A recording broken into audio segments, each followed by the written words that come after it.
After a short while, a few Nisbets, led by Ni1, came over. In the territory, there are a total of 50 Nisbets left behind. The remaining Nisbets have been arranged in the Bloody Mountain Range, Cold Wind Mountain Range, and Desolate Battlefield Fortresses, these three areas. Lord, please give the order. Nisbet saluted Fang Hao. Fang Hao nodded, handing 18 hero hearts to Ni1 and saying, "Here are 18 hero hearts, prepare for the hero trials in the next few days. The rest can wait, there will be more hero hearts for you to use in the trials later." "Thank you, Lord." Ni1 received them and expressed his gratitude. Nisbets, among the types of undead soldiers, belong to the type that possesses independent thought. They can undergo the hero assessment. But as Ni1 said, because they contain modified traits, the assessment to become a hero will be more difficult than for ordinary races, and the success rate will be lower. If the first attempt fails, the materials needed for the next promotion will multiply. By the third or fourth time, they can no longer pass. Ordinary forces would then cancel the resource support for the hero, as the consumed materials have already multiplied many times over the normal amount. With that money and resources, several same-level heroes could be cultivated instead.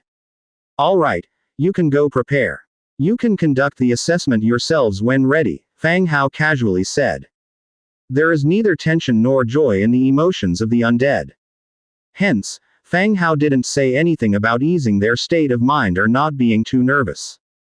They aren't nervous at all. Yes, Lord. The group of Nisbets saluted again before retreating. Fang Hao attached great importance to the Nisbets. Whether or not a hero-led army can exist within his territory relies on these Nisbets' performances. He held some anticipation in his heart. As for the hero promotion material, the hero certificate, there wasn't a good candidate yet. Aside from the skeleton heroes he created, who could not use the hero certificate. All other heroes were eligible. But as of now, no one had reached rank 10. Those that reached rank 7 included the Corpse Witch, Nelson, and the Fateweaver, Domina. The rank 8 heroes were Ancient Blade, Demetria, and Clipper, Kenji. The most promising of all, Angia, had already reached the blue rank 9 and seemed to have the potential to become a rank 10 hero. But Angia wasn't in a hurry for this and displayed a laid-back attitude. Fang Hao could only wait, providing materials when someone reached rank 10. Allowing them to attempt the upgrade. After lunch, Fang Hao, Angia, and Demetria departed.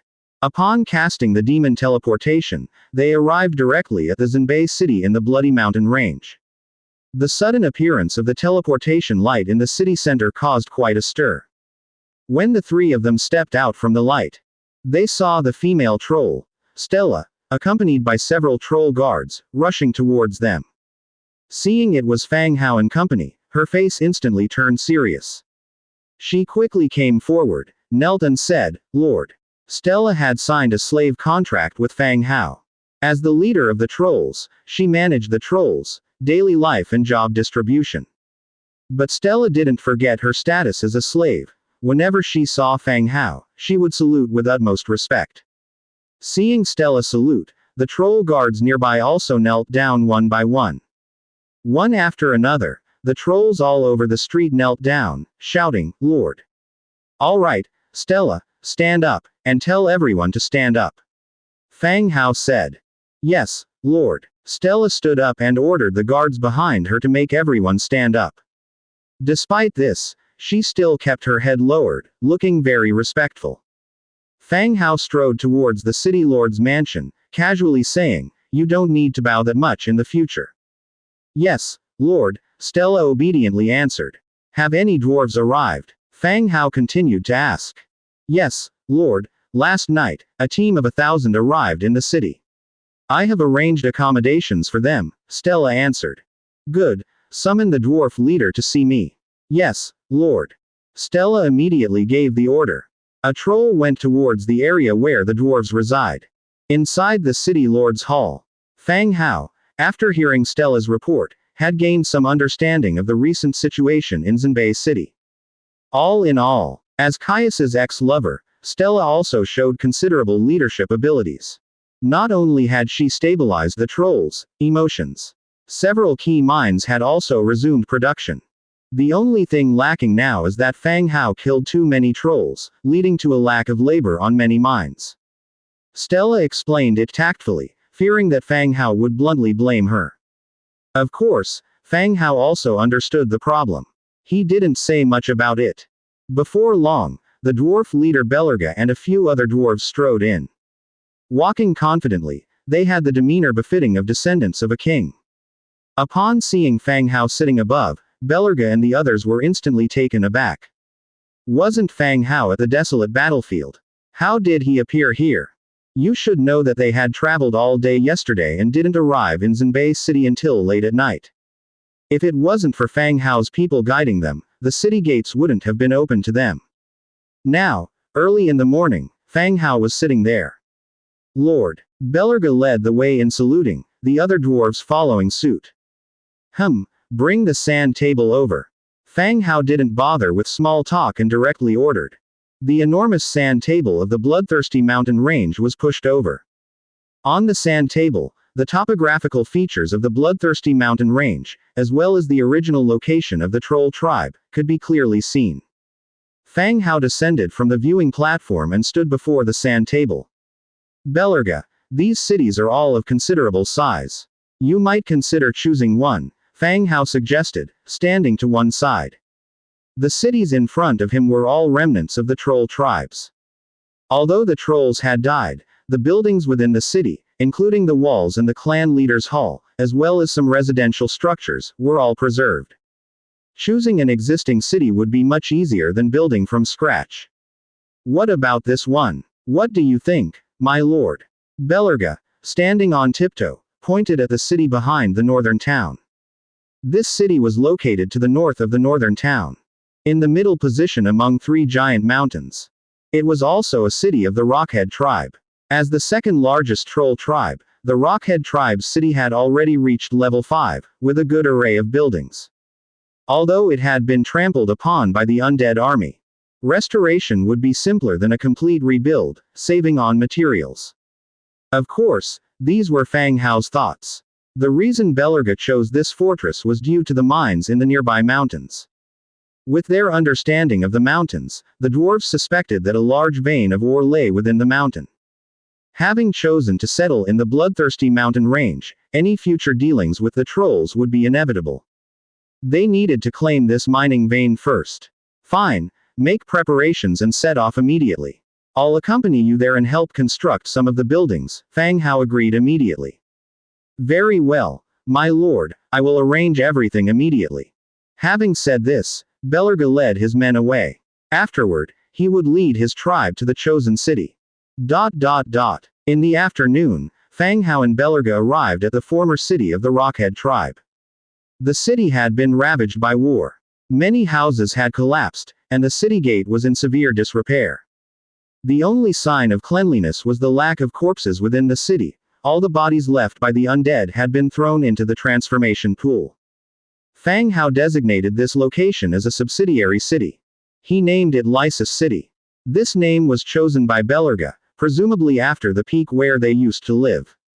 Fang Hao agreed, seeing as the dwarves lived here, having a name they liked would also provide a sense of belonging. After appointing Belerga as the governor, Fang Hao used the Book of Lords to help them restore several special buildings. Within an hour, the entire city had reached a size where it was habitable. Thinking his abilities would amaze Belerga, who had been following closely, Fang Hao was surprised to find Belerga remaining calm. Upon asking, Fang Hao learned. The dwarves had already begun having contact with the transmigrator and had made substantial improvements to many of their weapons and equipment based on his suggestions. For example, the loading method of the firearm, which involved pouring gunpowder into the barrel then inserting a bullet, was challenged by the transmigrator. He improved the firearm's body and bullets, bringing it closer to the effectiveness of modern firearms. This was gaining attention among the dwarven tribes, although at this stage, it was still in the testing and designing phases. However, with a clear direction for improvement, success couldn't be far away. Hearing Belerga's remarks, Fang Hao was the one who was surprised. If modern weapons were produced, they could potentially shift the dynamics of this era. Farmers equipped with firearms could possess strength comparable to that of regular troops. Even dragons might struggle to withstand the firepower. It seemed that he needed to pay more attention to this matter. Once all the buildings were completely constructed, Fang Hao continued, "Belerga, where would you suggest building the Mountain Heart Grand Furnace? I would like to start construction for you as soon as possible." "My lord, the Mountain Heart Grand Furnace needs to be built with the mountain as its base. I have already chosen the location. Please, follow me," Belerga stated. Fang Hao followed him to the foot of a towering mountain. This mountain was one of the 3 surrounding cities. It was also the largest of the 3. "My lord, let's construct it here," Belerga stated without hesitation. The Mountain Heart Grand Furnace was fundamental to the dwarves' ability to refine ores. The construction of each grand furnace required the collective effort of several generations. Blueprints are only held by a few individuals, such as the leaders of the dwarves. The ability of a transmigrator can play a significant role at this time, because construction wouldn't require several generations of people. All it needs are the right materials. Mountain Belly Furnace. Wood 15,750, stone 1,258,850, hardened wood 27,580, fine brick 185,470, thick leather 5,435, iron 15,820, cast iron 8,575, metal parts 1255, precision parts 420, red flame essence 22, perfect essence 10. Description. It is said that the dwarves made use of a volcano to construct a huge furnace. The flames within the forge never extinguished, making the craftsmanship of the dwarves renowned across the lands. My goodness. After seeing the required materials, Fang Hao was stunned. The materials consumed by the Mountain Belly Furnace were simply frightening. It was enough to build a city outright. Especially the stone, which reached a staggering 1.2 million. The remaining materials were also consumed in large quantities, especially the precision parts. Fang Hao didn't have the blueprints for the precision parts yet, all the parts in the warehouse were obtained from defeating various constructs. They were saved bit by bit for later use in the construction of the constructs. Now, for the construction of the Mountain Belly Furnace, they were barely enough. But at this point, he couldn't afford to be parsimonious with the materials. If he were to say now that it couldn't be built, wouldn't that make these dwarves think he was unreliable? Once the location was chosen, construction began right away. In an instant, the whole mountain was enveloped in an orange glow, gradually taking on the shape of a large furnace. However, the construction had already taken over 3 hours and it would still need some more time. While waiting for the construction, Fang Hao made enough household utensils for the dwarves. Beds, chairs, and various tools. Anything he could think of, Fang Hao tried his best to fabricate for them. 3 hours passed quickly. The massive furnace, created from the heart of the mountain, appeared in front of everyone. Ironbird Belerga's loyalty to you has increased by 15 points, current loyalty 80.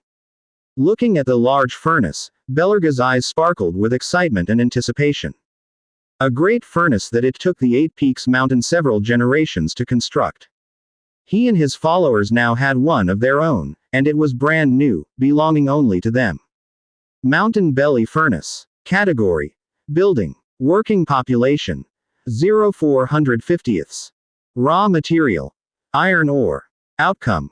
Cast iron, white steel ingots, dwarf iron ingots, fine iron ingots, 100 refined iron ingots, mithril ingots. Description. It is said that the dwarves made use of a volcano to construct a huge furnace. The flames within the forge never extinguished, making the craftsmanship of the dwarves renowned across the lands. The Mountain Belly Furnace certainly hasn't disappointed Fang Hao. It could forge various ingots, both the ones he knew of and the ones he didn't.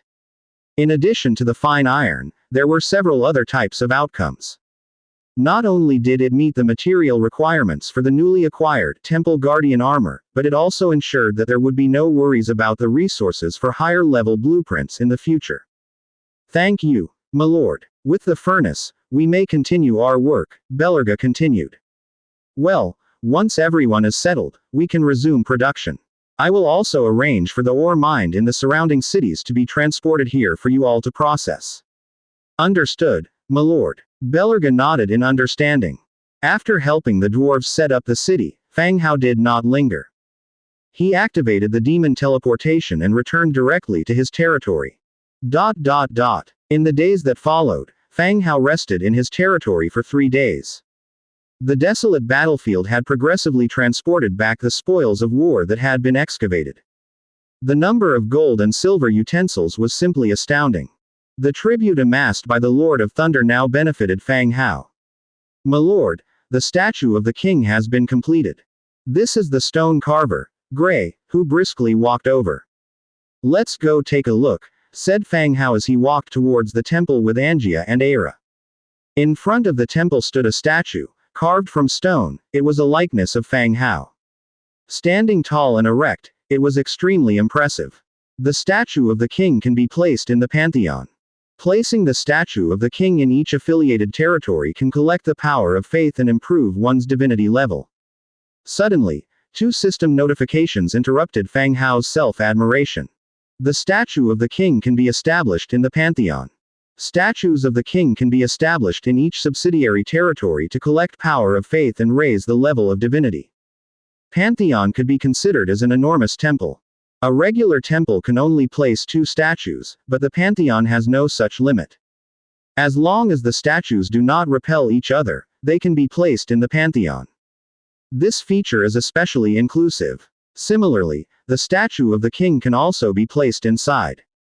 By chance, Fang Hao had just acquired divinity, which can be improved by gathering the faith of the public, and collecting the power of faith. Previously, he had seen that his divinity was at level 0. He had been wondering about ways to level up, only to realize now that it relied on the collection of faith to increase its level. In that case, the belief of people in his territory and the population itself became exceptionally pivotal. Without further ado, Fang Hao opened the options for the pantheon and placed the king's statue inside. The next second, the king's statue on the vacant land vanished in an instant. It directly appeared in the main hall of the pantheon. Blueprint unlocked. King's statue. King's statue. Wood 320, refined stone bricks 350, iron 120, metal parts 50, mithril 5, traces of prayer 1. Description. A great leader, worshipped by his subjects. Having directly unlocked the blueprint made things more convenient. He could then share the blueprint of the king's statue, allowing each subsidiary city to establish king's statue. He could also benefit from collecting faith power to enhance his divinity. Of course, having his statues placed everywhere made him feel slightly embarrassed. However, there was no other choice, for the sake of leveling up. Ever since Fang Hao had witnessed the quasi-god's power, it reminded him constantly that if he wanted to survive, he needed to keep enhancing his strength. His tactic of relying on low-ranked undead for the navy could no longer ensure an unbeatable advantage when facing quasi-god level enemies. A single skill could wipe out an entire army. This shocked Fang Hao, while simultaneously, upon acquiring divinity, stirred a sense of longing within him. Therefore, these statues of the kingdom had to be established in the subsidiary cities. Besides, he needed more subordinates. As for collecting the power of belief, every city with a large population were indigenous cities. These indigenous cities were forcibly taken over by Fang Hao, with governors appointed afterward. Thus, his own presence was not particularly significant, let alone influential. Hence, the following moves would include increasing the dedication of the city dwellers toward himself. After planning, he shared the blueprints of the temple and the statue of the king with several transmigrator governors, and requested them to establish temples with the statue of the king in their cities. Just as he sent out the message, heated discussions sprung up among the subordinate territories. They were amazed that Fang Hao had become the king, and made all sorts of flattering compliments about the imposing and fearsome statue of Fang Hao. Meanwhile, Fang Hao also didn't idle about. He utilized the teleportation to the subordinate cities of the indigenous people. He established temples and statues in every city, and instructed all the mayors to widely propagate about himself being the king. It was not the time to keep a low profile. The subordinates, only once they recognize your strengths and believe that you can fulfill their wishes, you will gain the power of faith. After being busy for a whole day, Fang Hao returned to his territory. He visited all the subsidiary cities today. Every city's mayor was present, except Rolana, who was absent from Blood Castle. The Blood Hunter said that Rolana had stayed in Blood Castle for only 2 days before she left again. It seemed that she may have once more returned to List City. After returning, Fang Hao visited the hot springs at night and retired for the day. The next day, after breakfast, Fang Hao activated the teleportation screen and headed directly to Grey Bear's stronghold. Grey Bear had been sent to the original territory of Chuji Shang. The current stronghold was managed by the rabbit woman, Millie. Millie was a rabbit maid Fang Hao had bought from a slave trader. After taking a physical enhancing potion, she had displayed strong combat talents. Fang Hao had appointed her to Grey Bear's side to experience real combat. Millie indeed didn't disappoint Fang Hao, her level was rapidly improving. When Grey Bear was sent away, Millie had already reached the level 7, thereby making her one of the top few fighters among the bandits. Adding to the fact that Fang Hao had close relations with Millie, she naturally became the new leader of the stronghold. When Fang Hao and the others emerged from the teleportation screen, he saw Millie, hands on hips, loudly berating her subordinates who were loafing around. Her dominant presence contrasted sharply with her petite stature and innocent, busty appearance. When she saw Fang Hao, Millie's intimidating demeanor vanished instantly. She ran over and threw herself into Fang Hao's arms, coquettishly saying, "Master, Millie missed you so much." The newly joined bandits on the side were flabbergasted. Millie, who hardly had a good temper for a single day, could actually be this coquettish. Feeling the soft body in his arms, Fang Hao gave Millie's little head a rub. "Just now, you seemed quite tough." "No, not at all. As you know, these guys only respond to a show of strength. I can't afford not to be strict." Millie was quick to justify. All the people in the stronghold were ex-bandits, without exception. The stronger you appear, the more they'll behave. Grey Bear had been managing them similarly. Lacking this method, no one could control such a crowd. "Well, it's fine, I think you've done a good job. Pick some people to go with me to List City later," Fang Hao continued. "All right, Master." Millie nodded. Her arms still held Fang Hao tightly, with no intention of letting go. "Go on, we're leaving soon." Under Fang Hao's urging, Millie finally let go and started gathering people. Soon, Millie assembled 20 people, and they set off for List City on horseback. Fang Hao chose to ride on a purple-scaled horse to List City instead of using teleportation.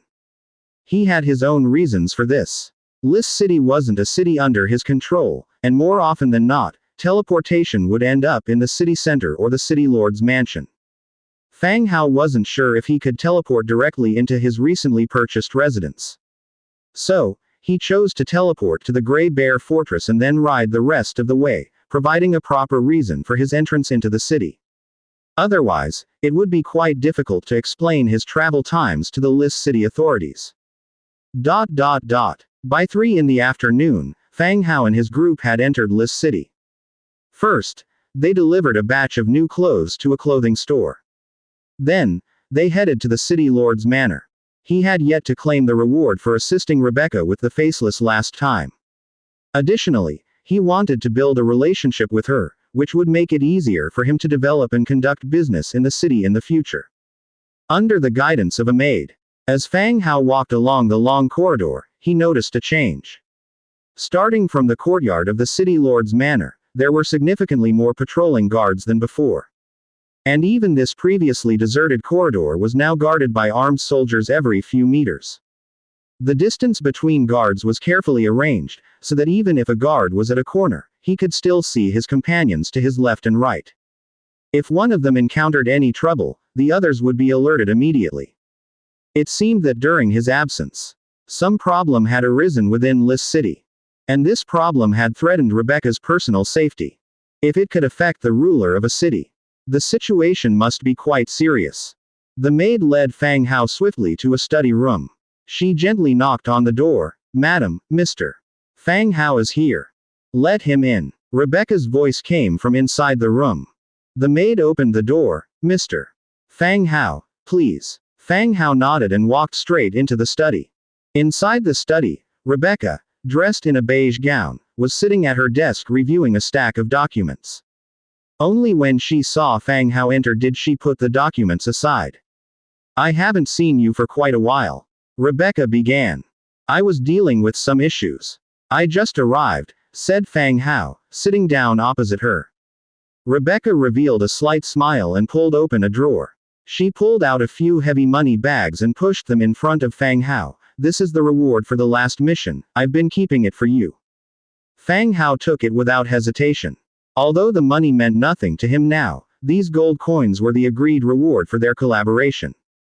Has it been unsafe in the city recently? I noticed you've increased your manpower. Fang Hao asked straightforwardly. Ah, Rebecca sighed softly, not intending to hide anything. The day before yesterday, I was attacked on my way to a banquet. I suspect the Faceless are responsible, so I've increased my guard. The relationship between Rebecca and Fang Hao was more like friendship, although they also collaborated. Though she held the power in Lis City, she didn't have anyone she could truly trust within the city. No one could be sure where the Faceless had planted informers. But she was certain that she and Fang Hao were on the same side. After all, they had cooperated in killing quite a few Faceless. So, when her whereabouts were revealed and she was attacked, she was willing to tell Fang Hao about it. What? They've become so bold as to dare to assassinate you. Fang Hao was quite surprised. In the 100 Cities Federation, each city governed itself. So, essentially, each city lord was the supreme ruler in the city. The decision of the Faceless to assassinate the city lord signified a declaration of war. It was no longer a matter of secretly kidnapping residents and gathering intelligence. Don't worry, it's not a big deal, but you should also be careful in the city to avoid any danger. Rebecca gave him a word of caution. All right, I'll keep that in mind. Let me know if anything comes up. Fang Hao nodded in agreement. The two didn't talk for too long. Rebecca had many documents that needed to be reviewed, and Fang Hao also had his own matters to attend to. He left the city lord mansion while it was still early. He met up with Angie outside the gate. He hailed a carriage and directly headed to the mission hall at the east gate of the city. The mission hall was a specific place where tasks were distributed to mercenary groups. Fang Hao had previously registered his mercenary group and had received several tasks. The carriage stopped on the street, and Fang Hao led Angia straight into the hall. The hall was as bustling as ever, filled with personnel from various mercenary groups. It was already approaching dusk, and he wondered if there were still any good tasks left. Fang Hao was just trying his luck. He also took the chance to stroll around the night market in the area. Items like multi-headed fire python and undead war drum, as well as some rare resources, were all purchased from the night market. Occasionally, he would also come across some good finds. Upon reaching the counter, he asked for a list of reward tasks from the receptionist. He started to check each task one by one. After flipping through a few, a certain task caught Fang Hao's attention. Map. Demon Manor. Type. Single-page map. Remark. A manor that has little contact with outsiders. A demon with huge wings on its back has been spotted, hunting any passerby. Description. A map drawn and task information posted by the Wave Mercenary Group. This was the only map that looked quite decent. It mentioned a demon with large wings on its back sighted in a manor in the wilderness.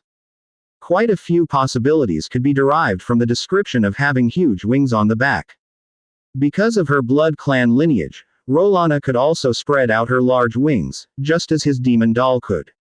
Asserting that it was a demon based on this line of reasoning was rather far-fetched. But among all the tasks, this one seemed decent, certainly better than tasks like accompanying a noble's son to practice swordsmanship or investigating a man's affair. I'll take this mission, representing the Windmill Mercenary Group. Fang Hao told the staffer. All right, sir, the staffer said, registering for Fang Hao. Apart from this map, Fang Hao didn't find any other maps interesting. Lately, even tasks to wipe out mountain bandits were decreasing. Mercenaries were also facing a shortage of tasks. After completing the registration, Fang Hao left the mission hall with Angia. They visited the market outside the door to see if there was anything they needed. They stopped at a roadside stall, and Fang Hao squatted down. How much for these materials? 20 silver each, said the stall owner, without lifting his head. Okay, I'll take all of them. Fang Hao paid and collected all the materials. They continued to look around the stalls. However, in a casual glance over his shoulder, he noticed something off. He was being followed. As his strength grew, Fang Hao's senses also improved. Not far behind him, two men were squatting in front of a stall. He had seen one of them when he left the mansion, and the other had appeared across the street when he left the city lord's mansion. This was definitely not a coincidence. Even if it was, how come these two men were together again? Fang Hao's nerves instantly tensed. Rebecca's words of caution suddenly flashed in his mind. The Faceless might have already known that Fang Hao was helping Rebecca. It was highly likely that these people were arranged by the Faceless. Otherwise, he couldn't think of a second enemy who would monitor him in Lis City. With this thought in mind, Fang Hao casually draped his arm around Angia, adopting an intimate pose like a couple. Don't turn around, someone's following us. The two of them moved through the crowd without showing any unusual behavior. The two followers not far away put down the items on the stall, got up, and started to trail behind Fang Hao. It's those two men. Their strength isn't high. They should just be ordinary spies. It won't be difficult to deal with them. Angia also noticed the two men behind them. Let's go. We should find a quiet place, Fang Hao said. The two of them walked straight out of the market and turned into a dark alley. The alley was filled with rubbish and swarming with flies. Behind them, the two followers stood at the entrance of the alley, frowning as they watched the alley. The two men stood at the entrance of the alley, hesitating slightly. The person they were following had emerged from the bazaar and walked directly into the dim, deserted alley. They suspected that their target had realized he was being followed, and had deliberately chosen to head into the alley to set a trap. What do we do? One of them asked. The other one frowned, stating, we've got no choice. If we don't bring that man back, Boss Lei won't let us off the hook. Should we call for backup? There's no time. As long as we don't kill that young man, we should manage. Okay, let's do it. Both men made sure their weapons were secure at their waist, then stepped into the shadowy alley. As dusk approached, the horizon began to be tinged with a red glow. The alley darkened further. A homeless man snored loudly beside a pile of garbage. The two men quickened their pace, fearing that their target might escape from the dark alley. The quiet alley echoed with the sound of their hurried footfalls. They rounded a corner. Their footsteps abruptly halted. Ahead, two figures blocked their path. The young man and woman they had been tailing. Surprisingly, they had waited for them to arrive. After confirming that there were no other accomplices, some tension eased from within the two men. This must be a rich, spoiled heir who doesn't know better. They drew the daggers from their waist, sneering at the young couple. Fang Hao calmly looked at the two men and asked, who sent you guys? You've been tailing us all day. Fess up, then you can call it a day. Hey, what's the rush? You'll find out soon enough, one of them replied. You're not here to kill me. Fang Hao inferred from the man's words that assassination didn't seem to be their motive. You're lucky. You're worth more alive than dead. Upon hearing their answer, Fang Hao confirmed that these two men were sent by someone else to capture him. It could be the Faceless Ones, a business competitor, or that the Dragon Scale mercenaries discovered something they shouldn't have. Fang Hao quickly ran through the list of potential enemies in his mind. The abilities of these two men were not bad. They had reached the 5th tier, which in the mercenary world, was considered quite skilled. But they were no match for Fang Hao and Angia at this moment. As they saw the two men approaching with daggers in their hands, Fang Hao said to Angia, don't kill them. I want to find out who's been tailing us. As soon as Angia responded affirmatively, her body shot forward explosively. Like a swift shadowy streak, she was upon them in the blink of an eye. Thud, thud. 2 beating sounds later, both men were flung backward. They crashed into the wall behind them, coughing up blood. Just moments ago they seemed formidable, but in the twinkling of an eye, they had lost their combat power, unable to get up. Fang Hao walked over and addressed the men. Tell me, who sent you? If you speak, you can live. The men's faces were bone white, and they couldn't stop coughing up blood. They never expected that the young businessman's beast-eared maid possessed such combat power. We admit defeat in this matter. Let us go, and you'll never see us again, one of them said weakly, clutching his chest. This almost made Fang Hao laugh. He'd come up with a good idea, had failed to assassinate someone, but now acted as if they were playing by some rules of the underworld. There's no such easy deal in the world. You've already attacked me. Do you think I'll let you walk away just like that? One last time, who sent you? Fang Hao continued. You'd better not pry. This isn't something you should. Fang Hao, exasperated, waved his hand. Angia, wearing tiger's claw, punched the man twice on the nose. He choked on his words, and with a twitch of his eyes, he passed out. Fang Hao squatted down in front of the second man, picked up his fallen dagger, and held it against the man's throat. Who sent you? The cold dagger made the man shiver. I'll be killed if I tell, the man's voice trembled. If you don't tell, you'll die right now, Fang Hao reminded him impassively. The man saw the miserable state of his companion next to him, gritted his teeth, and blurted, it was Lei Li. If we can capture you, our debt will be wiped clean, and we'll receive a hefty reward. Lei Li. So it was him. It seemed that while Fang Hao was gone, there were indeed changes within the Faceless One's circle. Not only had Lei Li targeted Rebecca, but he had also figured out that Fang Hao was the external support behind Rebecca. Are there others? Fang Hao continued his interrogation. I'm not sure, but I think there might be others. Boss Lei Li never lacks pawns or resources, the man said. Lei Li was a big figure in the underworld. He controlled a large portion of various entertainment industries. He never ran short of minions and enforcers. Even people like the man in front of him, who were deeply in debt, were plentiful under his control. All right, I'm satisfied with your answer. I'll let you off this time. But if you dare show your face in front of me again, it won't end as simply as it did today, Fang Hao said, tossing the dagger aside. Why yes, thank you, sir. The man immediately kneeled on the ground, knocking his forehead on the floor twice in thanks. As for the other obstinate man, Fang Hao ordered Angia to break his limbs. The alley was instantly filled with agonized wailing. The sound woke the homeless man from his slumber and frightened away the rats foraging for food. Fang Hao lost interest in continuing his leisurely stroll after he left the alleyway. After climbing into his carriage, he headed directly back to his place. After dinner, when he returned to his room, he found someone already seated inside, awaiting him. It was Little Yu, back to her original form. Sir. Little Yu broke the silence. Fang Hao had her stationed with Lei Li, using her to gather information for him.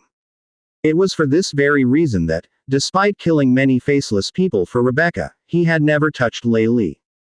This time around, Little Yu would hopefully have intelligence he was unaware of. Little Yu, what news do you have this time? Fang Hao asked directly. Little Yu sat down and reported, Sir, 2 days ago a leader of the Faceless arrived. They held an emergency meeting and hatched a plan to assassinate Rebecca.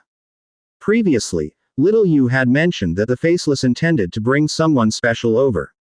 It seemed this special person was the very leader she spoke of. Who is this person? Is their identity ascertainable? Fang Hao continued to press. Little Yu shook her head. This individual is stronger than me.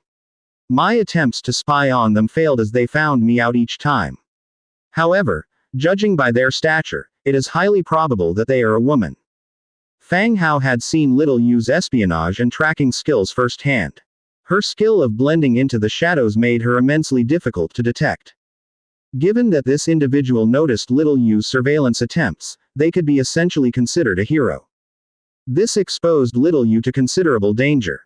I see. No need to go back to the Faceless anymore, just to be safe. Fang Hao advised after some thought. Understood, sir. Little Yu nodded in agreement. They continued their conversation for some time, sharing more details, and then little Yu left Fang Hao's room. Left alone in his room, Fang Hao sat on the edge of his bed, considering his subsequent strategies. His identity had been revealed. However, he still couldn't confirm the identity of the Faceless. While he remained exposed to the public eye, the Faceless were lurking in the shadows, monitoring his every move. During these few days of his stay in Lis City, he needed to be extra careful. The night deepened and he went to bed, sinking into a heavy sleep. The following morning, after breakfast, Fang Hao led a group of people out of Lis City. Although the Faceless posed a threat, the protection of several heroes assured his safety. Especially after gaining divinity, his personal strength had also been significantly improved. He felt bold enough to confront a few assassins. Today's mission was to explore the Demon Manor, the mercenary mission they had picked up yesterday from the mission hall. The group advanced towards their destination. Angia, there were two women fighting over a man at the entrance of the tavern yesterday. A lot of people were gawking. Millie, the rabbit woman, mounted on her horse, told Angia sitting next to her. Really? Why didn't you let me know? What were they fighting over? The dull journey made Angia instantly interested. They were arguing over a man, it seems. Millie replied. Was the fight intense? It got intense. They were pulling hair and ripping clothes. People from the tavern came out to watch the spectacle. A big crowd had gathered. Millie went on. There were not many things that could make drunkards put down their drinks to join the crowd. However, two women ripping each other's clothes off would captivate many men's interest. How did it end? Angia asked. Later, the patrol guards came and took the two women and the man away. I heard from others that they were fighting because the man apparently was trying to seduce another's husband. That's why they were fighting today. Millie continued. Ah, is that so? Just for that, what's the big deal about it? Angia commented. Exactly. Besides, the guy looks ugly with yellow teeth. I have no idea what there is to fight over. Millie added. In the orc tribe, the clan leader and the elders within the tribe all had numerous women. Like the previous Frostwind tribe, every year they required women from the affiliated tribes as offerings. In the dictionary of the orcs, the strong could rightfully obtain more resources and rights of reproduction. Everything bowed to the strong. Although Angia and Millie resembled humans in appearance and were somewhat neglected within the orc society, their understanding of societal concepts remained orcish. They began discussing issues about men and women. On the other side, Fang Hao and Demetria were also deeply engrossed in their whispered chat. They discussed the redeployment of generals in various places. With no wars existing in the territory now, the heroes in all places needed to be reconfigured. In order to effectively utilize the heroes, the team moved forward. Around 10 in the morning. Suddenly, a flurry of footsteps could be heard from the front.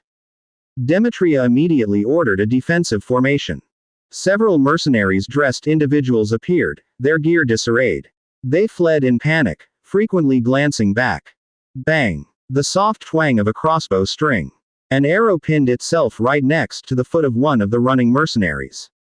Stop right there. Drop your weapons. Millie called out. It was then that the mercenaries realized a well-equipped team blocked their path. About 20 crossbows aimed at them from a distance. The warning couldn't have been clearer. No, we're from the Rattlesnake mercenary group. We mean no harm. Just passing through. One of them stammered, slowly laying down their weapon on the ground. The dozen or so mercenaries behind him also dropped their weapons. Less than p. But they still occasionally looked back, as if worried someone was chasing them. The Rattlesnake mercenary group, among the mercenaries in Lis City, was a mid to low tier team. Besides the main team, which boasted a few skilled hands, the rest of the squads were made up of new recruits. The person in front of them, even if he was part of the Rattlesnake mercenary group, would only belong to a subgroup. What are you doing here? Millie moved her horse forward a few steps and asked loudly. She indeed had the demeanor of a leader. The Rattlesnake mercenaries seemed confused by the situation before them. The group was primarily humans, but the one questioning them was a girl with rabbit ears. Especially her baby-faced appearance, coupled with the bandit-like manner, created a peculiar incongruity. "Miss, we were on a task we had picked up from the hull and were ambushed along the way," replied the Rattlesnake mercenary group's captain. "They indeed looked like they were fleeing. Did you take up the Demon Manor task?" Fang Hao asked. The Rattlesnakes hesitated, quickly realizing that these people were also here for the same task. Yes. The Rattlesnake's captain hastily nodded. "Tell me about the danger you encountered," Fang Hao continued.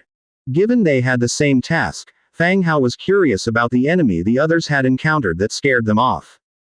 They were thoroughly frightened but were able to escape unscathed, though they looked miserable. "We were attacked by a demon while we were approaching. It killed our horses, and had been chasing us since then," replied one of the Rattlesnakes. Some of them even pointed to claw marks on their armors as proof of the assailants' brutality. "Did you reach the manor?" "No, we were attacked on the way.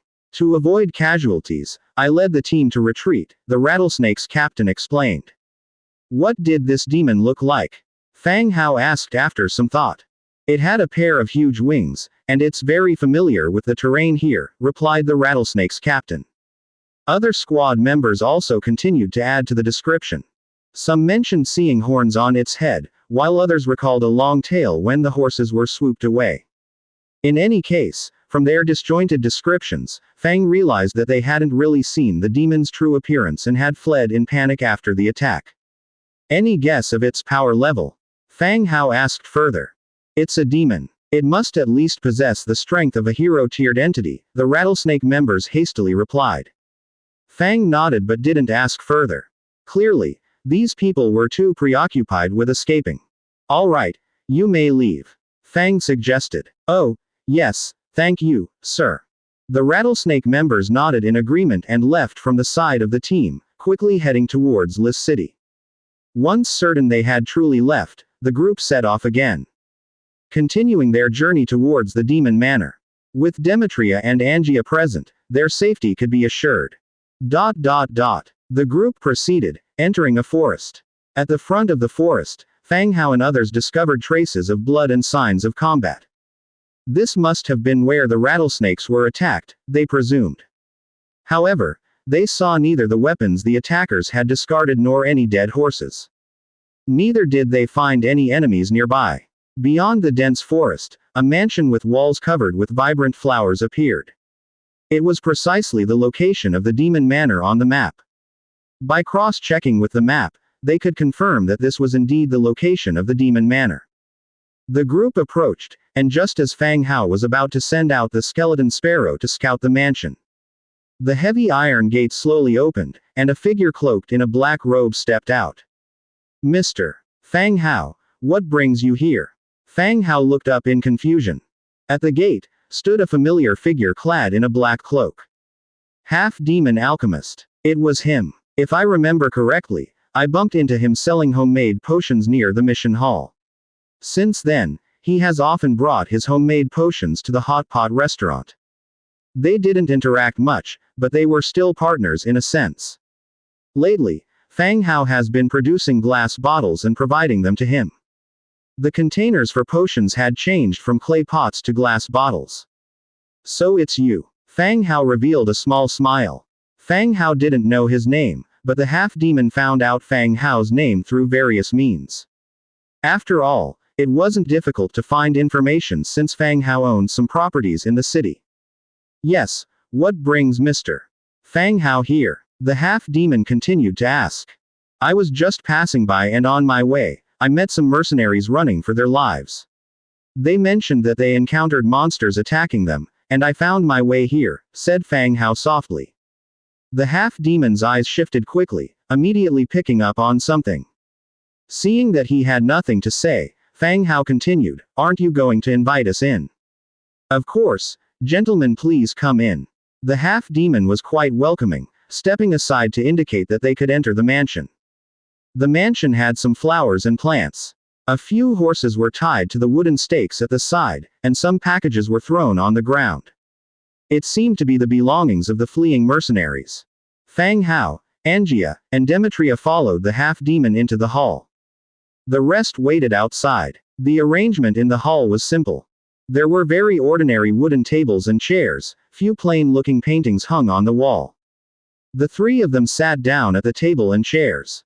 The half-demon brought over some fruits. "Do you live in this large mansion alone?" Fang Hao found a topic and asked. "My mother and I stay here.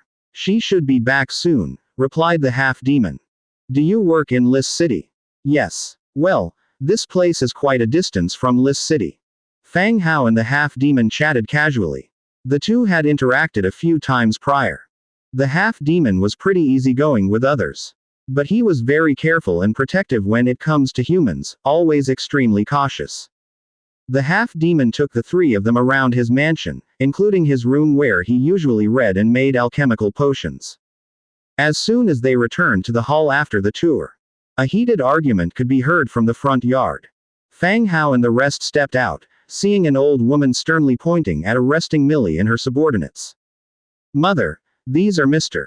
Fang Hao's subordinates," the half-demon hurriedly explained upon seeing the woman. The woman turned around, relieved to see her son was safe, and then noticed Fang Hao at her side. Similarly, Fang Hao also caught sight of the woman. Miriam, Tier 10 priest. It was someone Fang Hao was acquainted with. She was Miriam, Lis City's temple master priest. An old woman known to be cold and indifferent. All the assistant priests in the temple were afraid of her. Master Miriam greeted Fang Hao with a smile. The temple's master priest was the half-demon's mother. This was far beyond Fang Hao's expectations. Speaking of which, he owed the temple 150 sets of priest's robes. All of them had been brought over this time and stored in the bone clothing store. He hadn't had the chance to deliver them to the temple yet. "Why you are here?" Miriam's wrinkled face showed no trace of pleasantry. Just passing by," answered Fang Hao. Of course, such a response wouldn't convince Miriam. Their mansion was in a remote location. No merchant routes passed here, and the location didn't lead to any city. Obviously, he had not just happened to be passing by. Miriam observed Fang Hao and the others for a good while before entering the room with the half-demon's assistants. She sat down on a nearby chair. Miriam then instructed, "Baccarat, I brought home some milk tea. Why don't you brew it for the guests?" Baccarat must be the half-demon's name. "All right, mother." The half-demon glanced at Fang Hao, took the delivered pack, and walked toward a side room.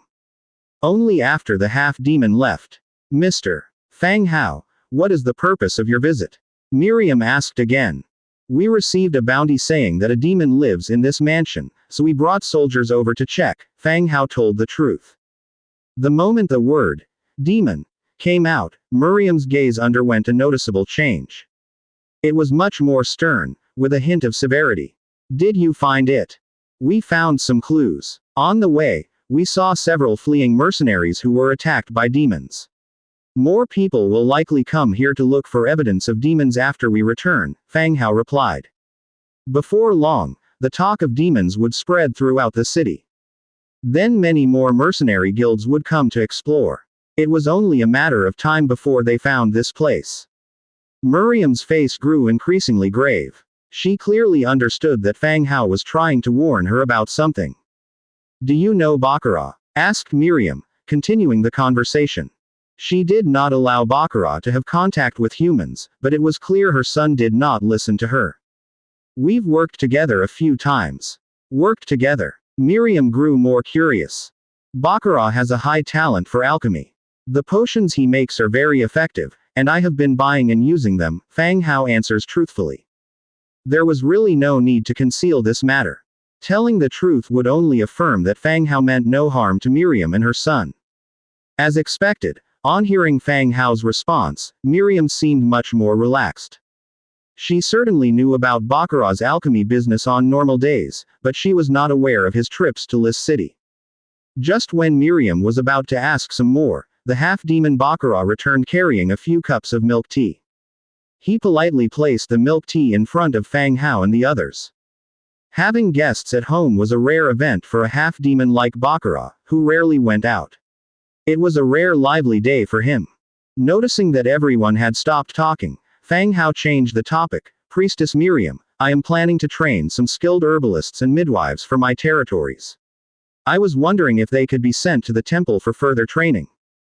Fang Hao had set up temples in all his subsidiary territories and had set up statues of the king in the temples.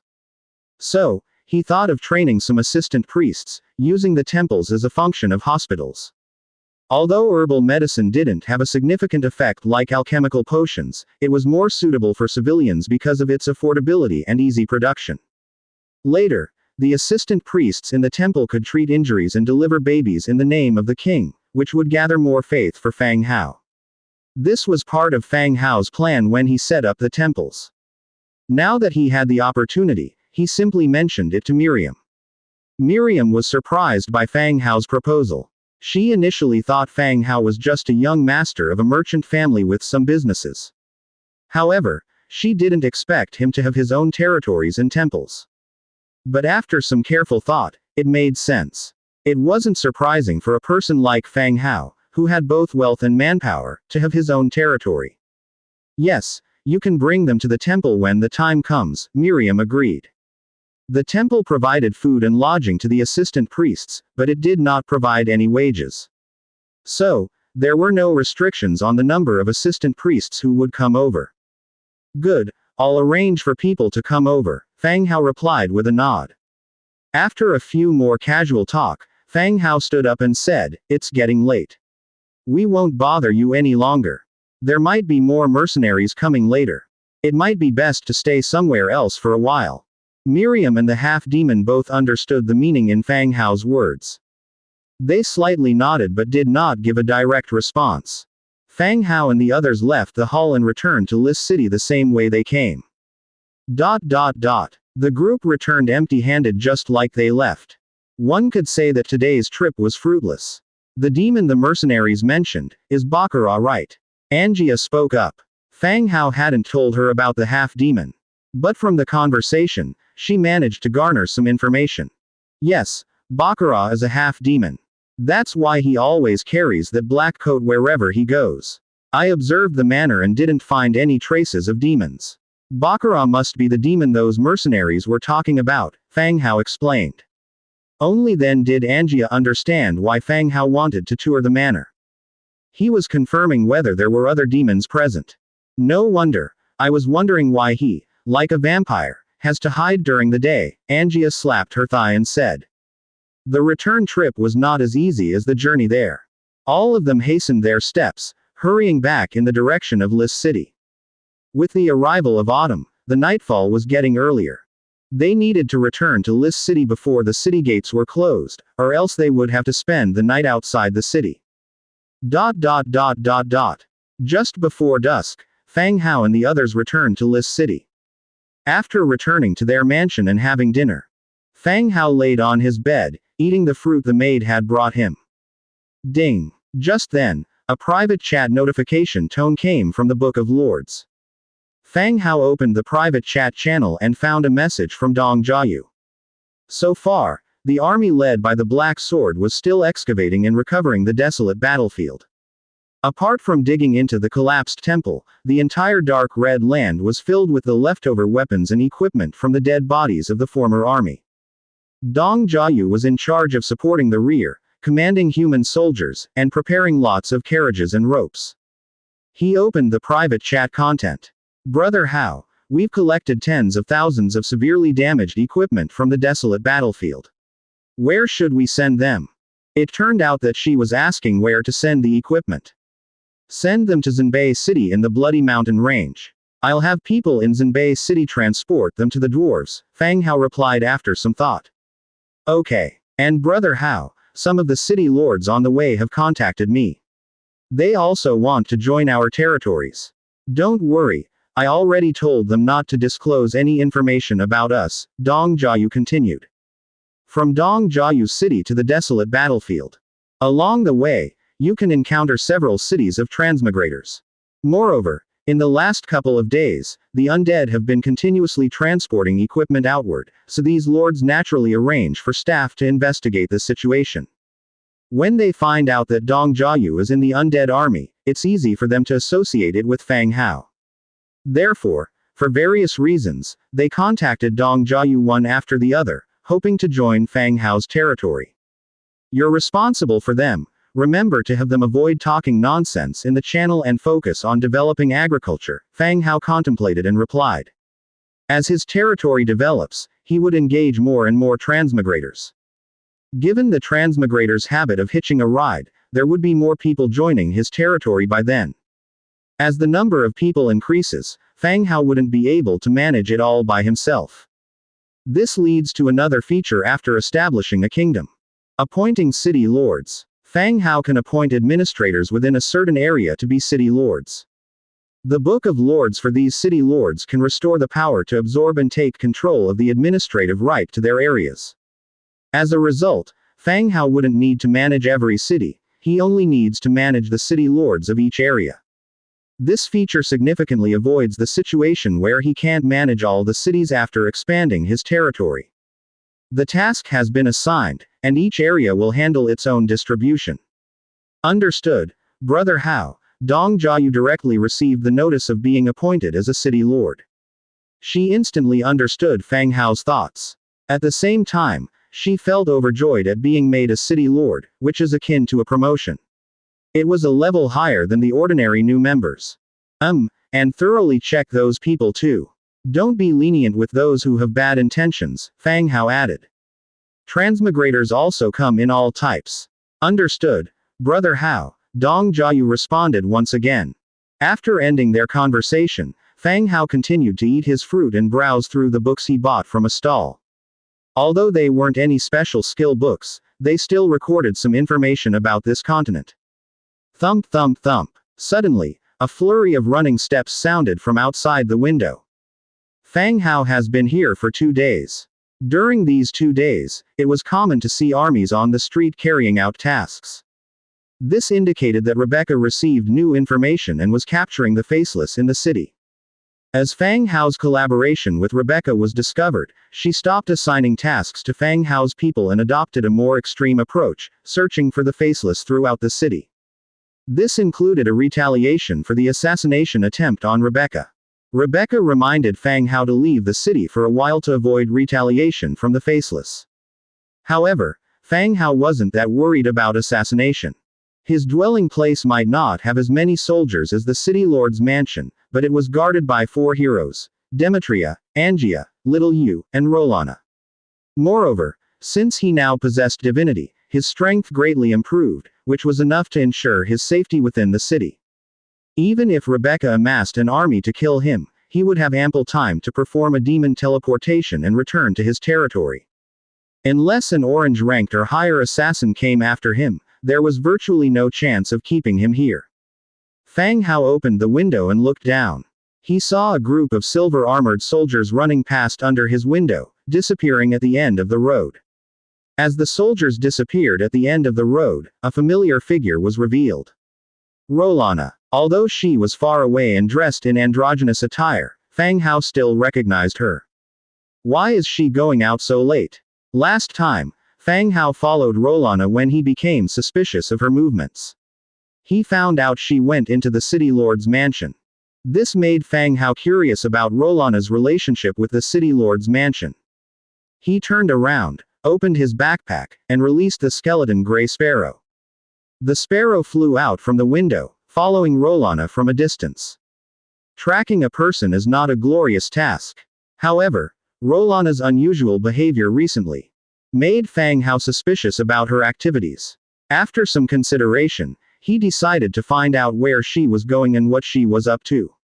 The skeleton sparrow followed her from afar, just keeping her within sight, careful not to get too close. The power of a dark gold level hero necessitated extra caution. Especially if that hero belonged to the esteemed dark gold level blood clan and walked under the moonlight. Rolana strolled down the empty streets as if she was merely out for a walk. Recently, the streets were filled with troops on patrol, there seemed to be fewer drunks and vagabonds.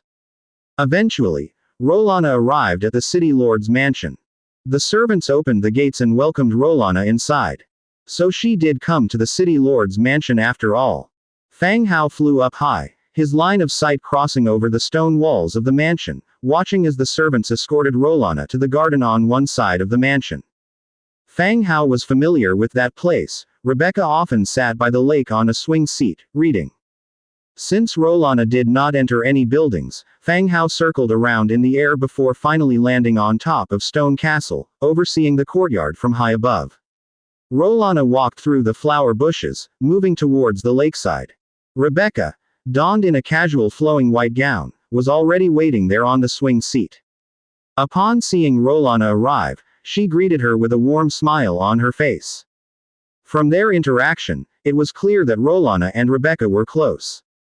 Despite not knowing what they were talking about, Fang Hao could see the smiles on their faces. They seemed like close girlfriends, chatting about the latest gossip. Fang Hao watched from the rooftop for a while. Then he planned to leave. Rolana's past was not a pleasant one, so finding a confidant, a close friend she could pour her heart out to was a good thing. Furthermore, Rebecca's scholarly and virtuous character meant she wouldn't lead Rolana astray. If anything, it was more concerning Rolana might corrupt Rebecca instead. Having settled his thoughts, Fang Hao was just about to take off. When he saw Rolana sit down on the swing seat, cuddling up with Rebecca. Although they continued their conversation, the atmosphere felt strange to Fang Hao. Rolana was tall and leggy, an absolute rarity among the vamp-ish beauties. In comparison, Rebecca embodied the charm of mature womanhood, voluptuous and radiating an aura of sophistication and elegance. The sight was indeed quite pleasing to the eyes.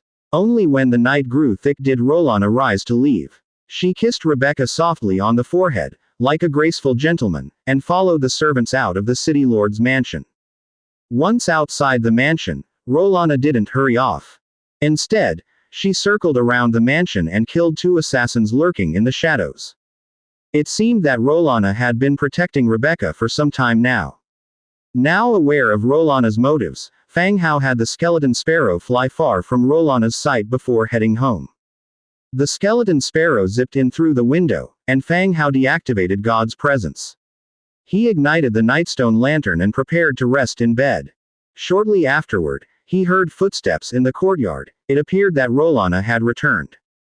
The next morning, Fang Hao saw Rolana at the dining table.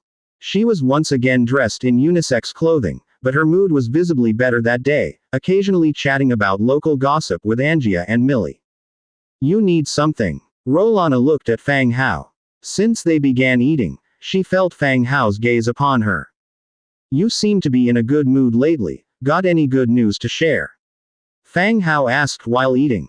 Everything he saw yesterday still felt rather unreal. If she had caught a human to use as a blood slave, or gone berserk and destroyed the temple, he would have found those within his expectations. But Rolana's change in sexual preference came as a surprise to Fang Hao. Of course, the scene involving 2 enchanting beauties did have a certain appeal.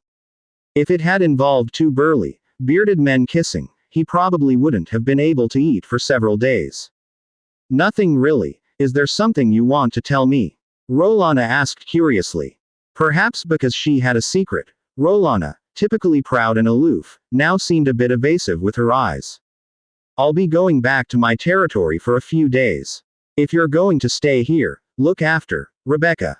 She's being targeted by the faceless, and she doesn't really have anyone capable around her, said Fang Hao casually, leaning back on his chair. Rolana furrowed her eyebrows, looking at Fang Hao with suspicion. You want me to stay in Lis City, looking after Rebecca? What's wrong? I'm not assigning you tasks, just looking after a friend. After all, Rebecca's been good to us, Fang Hao continued. The beauty of the lonely night. Rolana and Tobias's loyalty towards you increased by 10 points, current loyalty is 40. In an instant, Rolana's loyalty towards him increased by 10 points. Caught off guard by the sudden spike, Fang Hao almost lost his balance and fell off his chair. Even when he had gifted her the bone dragon, relocated the citizens of her domain. The increment had only been meager. As their lord, he owed her the favor of resurrection. But he didn't hold much credibility in Rolana's eyes. When he had asked her to stay back and oversee the medicinal herb planting by the residents in Blood Castle, she didn't listen, handed the task to the Blood Hunter, and came to Lis City instead. After learning about the relationship between Rolana and Rebecca, Fang Hao casually made a comment and instantly increased his loyalty points by 10. I can do that. Rolana's cheeks turned slightly red. Remember, you also have to take care of matters at Blood Castle, you can't always leave it to the Blood Hunter. Fang Hao continued. I know, I will return when I have the time. Rolana replied promptly without ignoring his words. With that, Fang Hao began to develop an idea. Perhaps he could boost Rolana's loyalty by exploiting her connection with Rebecca. They chatted while eating. Breakfast soon ended. Fang Hao then took his team to the Bone Textile store and the enjoyable hotpot restaurant. They checked out the recent business and made a list of needed supplies. By the time they returned in the afternoon, they saw a carriage from the City Lord's mansion parked at their own residence. The City Lord's maid was already waiting in the hall.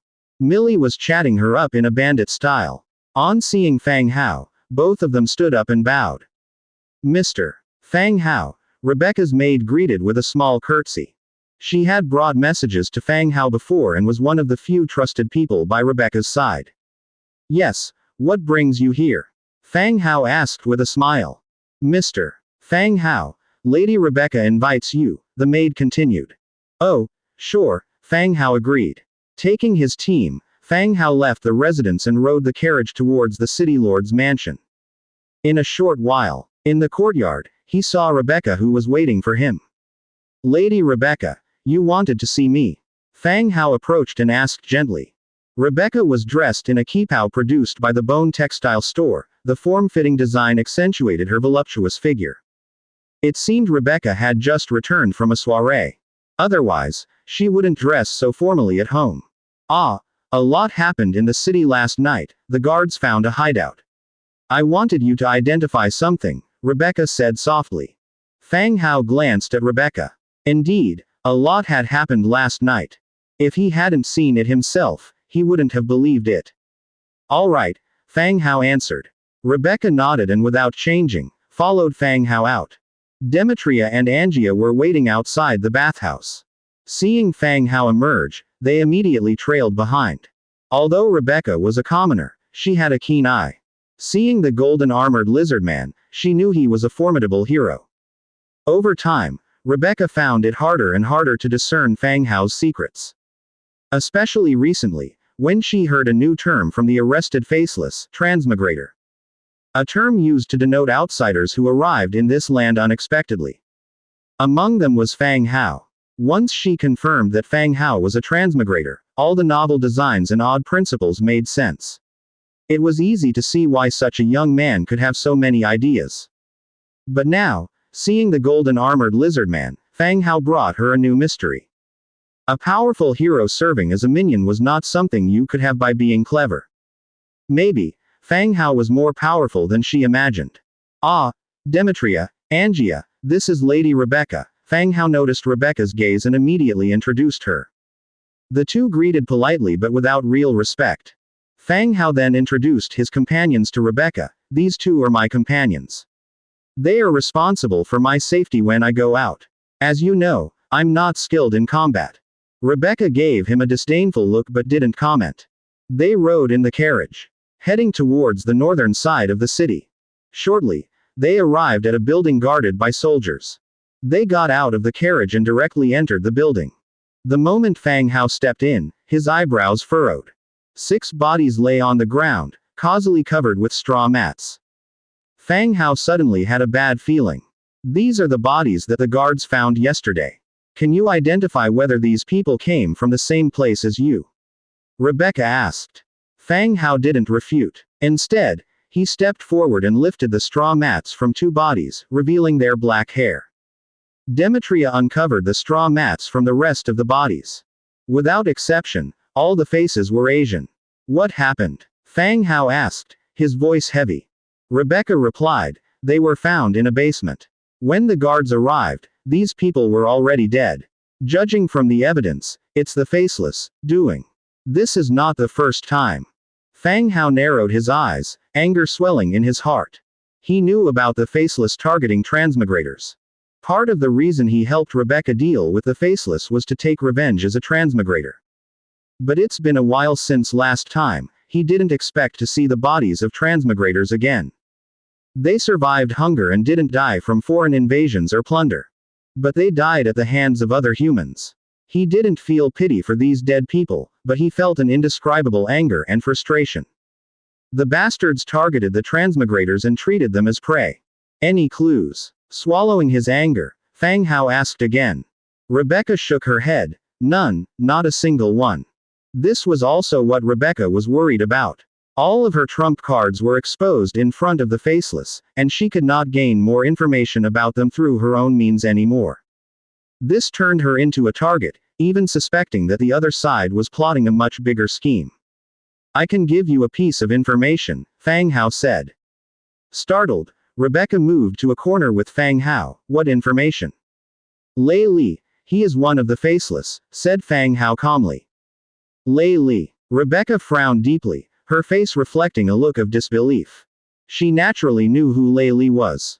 The underground boss of West City, who owned many businesses in West City on the surface, and was also the gang leader of the underworld. Flesh trade, gambling, loan sharking, every business had his involvement. But likewise, getting rid of Lei Li was not a simple matter.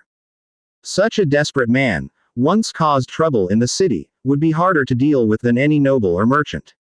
How do you know? Rebecca asked further. The day before yesterday, after leaving you, I was attacked by 2 assassins. I got the information from them, Fang Hao continued. He naturally couldn't reveal Little Yu's affairs, and could only say that he got the news from the assassins. Can you confirm? I can. Fang Hao answered. Rebecca was silent for a moment. We need to reconsider Lei Li. I will handle this matter. Don't reveal this. All right. Fang Hao nodded in agreement. Killing Lei Li wouldn't be difficult, but the aftermath of Lei Li's death required meticulous planning. Otherwise, it would create a lot of chaos. All right, you've seen him, let's talk while we walk, Rebecca led Fang Hao out. On leaving the building, both remained silent. Not until they were in the carriage did Rebecca continue. So, the information about the transmigrators is true. You're from another world. Yes, Fang Hao answered truthfully. Having this conversation felt a bit strange. Even if Fang Hao wanted to say more, he didn't know how to explain their world to Rebecca. If it were him, and a new group arrived claiming they were transmigrators or aliens, he would call the police without wasting a second word with them. What are the Faceless up to by capturing you? Rebecca continued to ask. Perhaps they're curious about our world. After all, you know that we possess a lot of knowledge that you don't have. These might be what the Faceless want to know, Fang Hao said. Rebecca nodded, indicating she understood.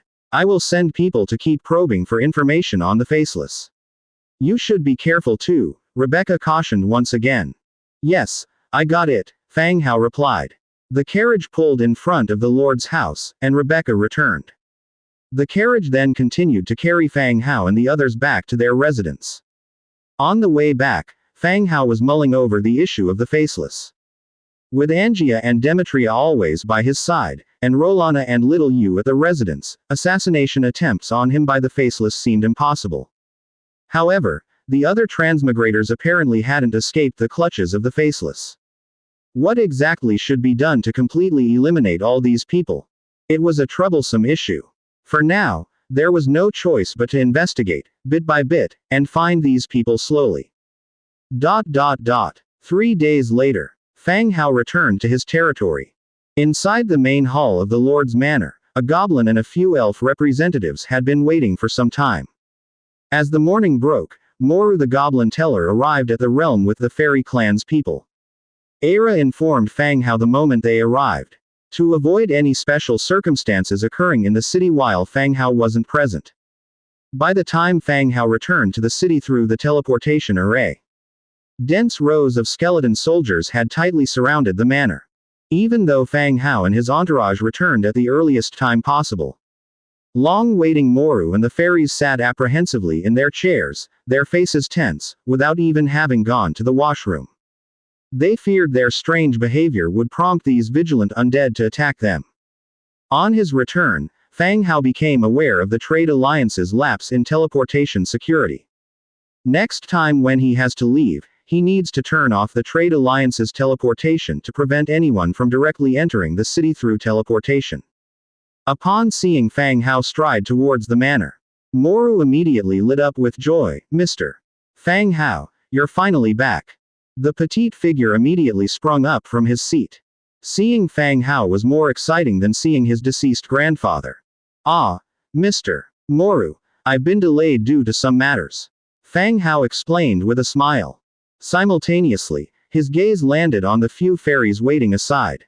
Aside from a few fairy guards, the lead one appears as a treant, but her body lines and the prominent chest make her image lean more towards the female character. Heart of the Deep Forest, Shinisara Orange Tier 9 Hero. On seeing her name and attributes, Fang Hao was taken aback. He didn't expect the once declined fairy that Moru spoke of would delegate an Orange Tier 9 hero for negotiations.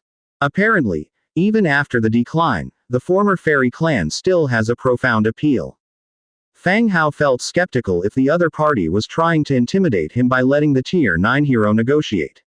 Mr. Fang Hao, I am the leader of the fairy clan, Shinisara. I came here particularly because of the previous incident. Shinisara stood up and performed a human courtesy. Fang Hao knitted his brows. The plant person in front of him was actually the fairy clan's leader. Hello, Leader Shinisara. Fang Hao replied, taking a seat aside. Angia and Demetria also stood behind Fang Hao. Shinisara gave a nod and continued, regarding the incident that happened last time at the Alliance's outpost, on behalf of the Dreamy Forest, I apologize. I failed to restrain my subordinates and caused trouble for you. The fairy clan took a very humble stance. After all, the two fairies who robbed Fang Hao were still locked in the Trade Alliance's jail. According to the Trade Alliance's rules, in order to get them out, they first need Fang Hao's forgiveness. Such forgiveness, however, comes at a cost.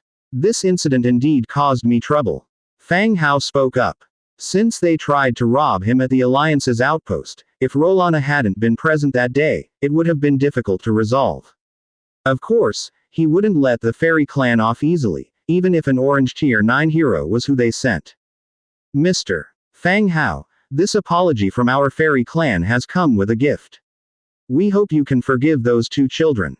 They are impulsive and did not consider the consequences of their actions. Also, the Dreamy Forest hopes to befriend you. Shinisara went on. While she was speaking, a few fairy guards behind her placed two heavy wooden boxes in front of Fang Hao. Once opened, they were filled with a large number of gold coins and some rare materials and gemstones. With his past experience of looting, he managed to estimate the value after a quick glance. It's about 50,000 gold coins in quantity. Fang Hao didn't look at the two boxes of gold coins, instead he spoke flatly, I don't sense any sincerity from the fairy clan. Last time, during the incident involving the Trade Alliance, Fang Hao didn't suffer any loss.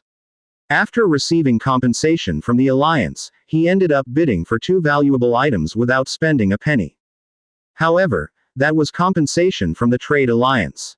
The fairy clan thought they could use these as compensation to convince Fang Hao to release their people. Obviously, that was impossible. The respect shown by the fairy clan was solely due to his dark gold hero. If he had not possessed any strength back then, there would have been a high chance of him being killed by the fairy clan. Mr. Fang Hao, I understand that actions of the two have been offensive towards you. However, the Dreamy Forest is not what it used to be. It is difficult for us to present anything more precious as compensation. Shinisara continued calmly. Shinisara's appearance was somewhat similar to the summoned wood life spirit.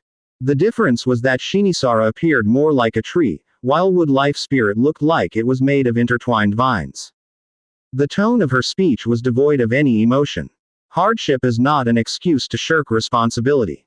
Fang Hao wasn't showing any signs of retreating. It's been quite a long time since last incident. Fang Hao could drag it out, but the fairy clan didn't have the time to prolong this, their people were still in jail. Moreover, the Trade Alliance also put considerable pressure on the Dreamy Forest. This forced them to reach a settlement with Fang Hao as soon as possible and put an end to the matter. Shinisara fell silent, her gaze drifted towards Goblin Moru. Moru and Fang Hao were somewhat friendly. She hoped he could help mediate the situation. Moru understood the meaning behind Shinisara's glance towards him, and after thinking for a bit, he spoke, Mr. Fang Hao, the fairy clan came here bearing great sincerity. If you have any demands, just tell them, the fairy clan will do their best to fulfill them. Fang Hao's territory was developing at a rapid pace. Outside, one could even see bone dragons ceaselessly transporting various gold and silver wares to the land. Fang Hao didn't give a second thought to the compensation brought by the fairy clan. So, to resolve this matter, his own opinion was needed. Mr. Fang Hao, you can put forward any demands you have, Shinisara also chimed in. Fang Hao was straightforward, 100,000 oak amber pieces, and we'll call it even. In the dreamy forest, there was a giant oak tree. The oak tree located at the center of the dreamy forest was the basis of the fairy clan's existence. The roots of the oak tree produced a resin-based amber, which possessed immense natural energy. Not only was it a rare material, but the amber also had the power to improve soil quality and promote plant growth. It could transform infertile land into a magical spiritual field suitable for plant cultivation. The fairy clan relied on the ambers to expand their living space. Other clans had only heard of this but rarely saw real ambers. Fang Hao was well aware of the value of the amber, hence his proposed count of 100,000 was mostly a starting point for bargaining. Upon hearing Fang Hao's words, Moru and Shinisara fell into silence. The fairy guards nearby brought a look of rage upon their faces, signifying their readiness for a fight to the death. Mr. Fang Hao, are you insulting me in this manner? Shinisara suddenly broke the silence. Although her tone was still stiff, her dissatisfaction was apparent. Requesting for the oak amber, it seemed, was deemed as insulting Shinisara. I did not mean to humiliate, but is it difficult for you to produce the amber, or is that just a myth? Fang Hao curiously asked. Seeing that Fang Hao did not intend to cause trouble, Shinisara explained further, the tree produces 1 to 3 pieces of amber every 10 years. All of them are used to improve the soil surrounding the dreamy forest.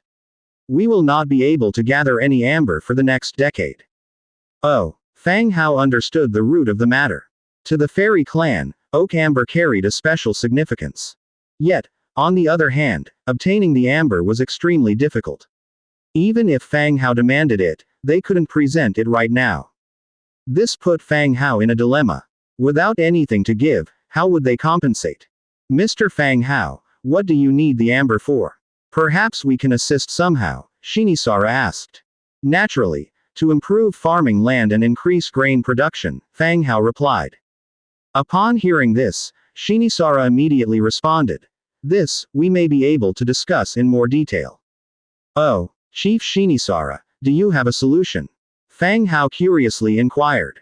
Shinisara nodded. Indeed, we have clan members skilled in cultivation. We can arrange for them to plant crops for you, as a part of our compensation. Fang Hao pondered, this could potentially meet his needs. Do they have any special skills? I do not lack ordinary farmers here, Fang Hao questioned. Woodland attendants, they can better assist plant growth at a rate 5 times greater than ordinary human farmers. Upon hearing Shinisara's explanation, interest sparkled in Fang Hao's eyes. These woodland attendants would be akin to labor troops in his camp.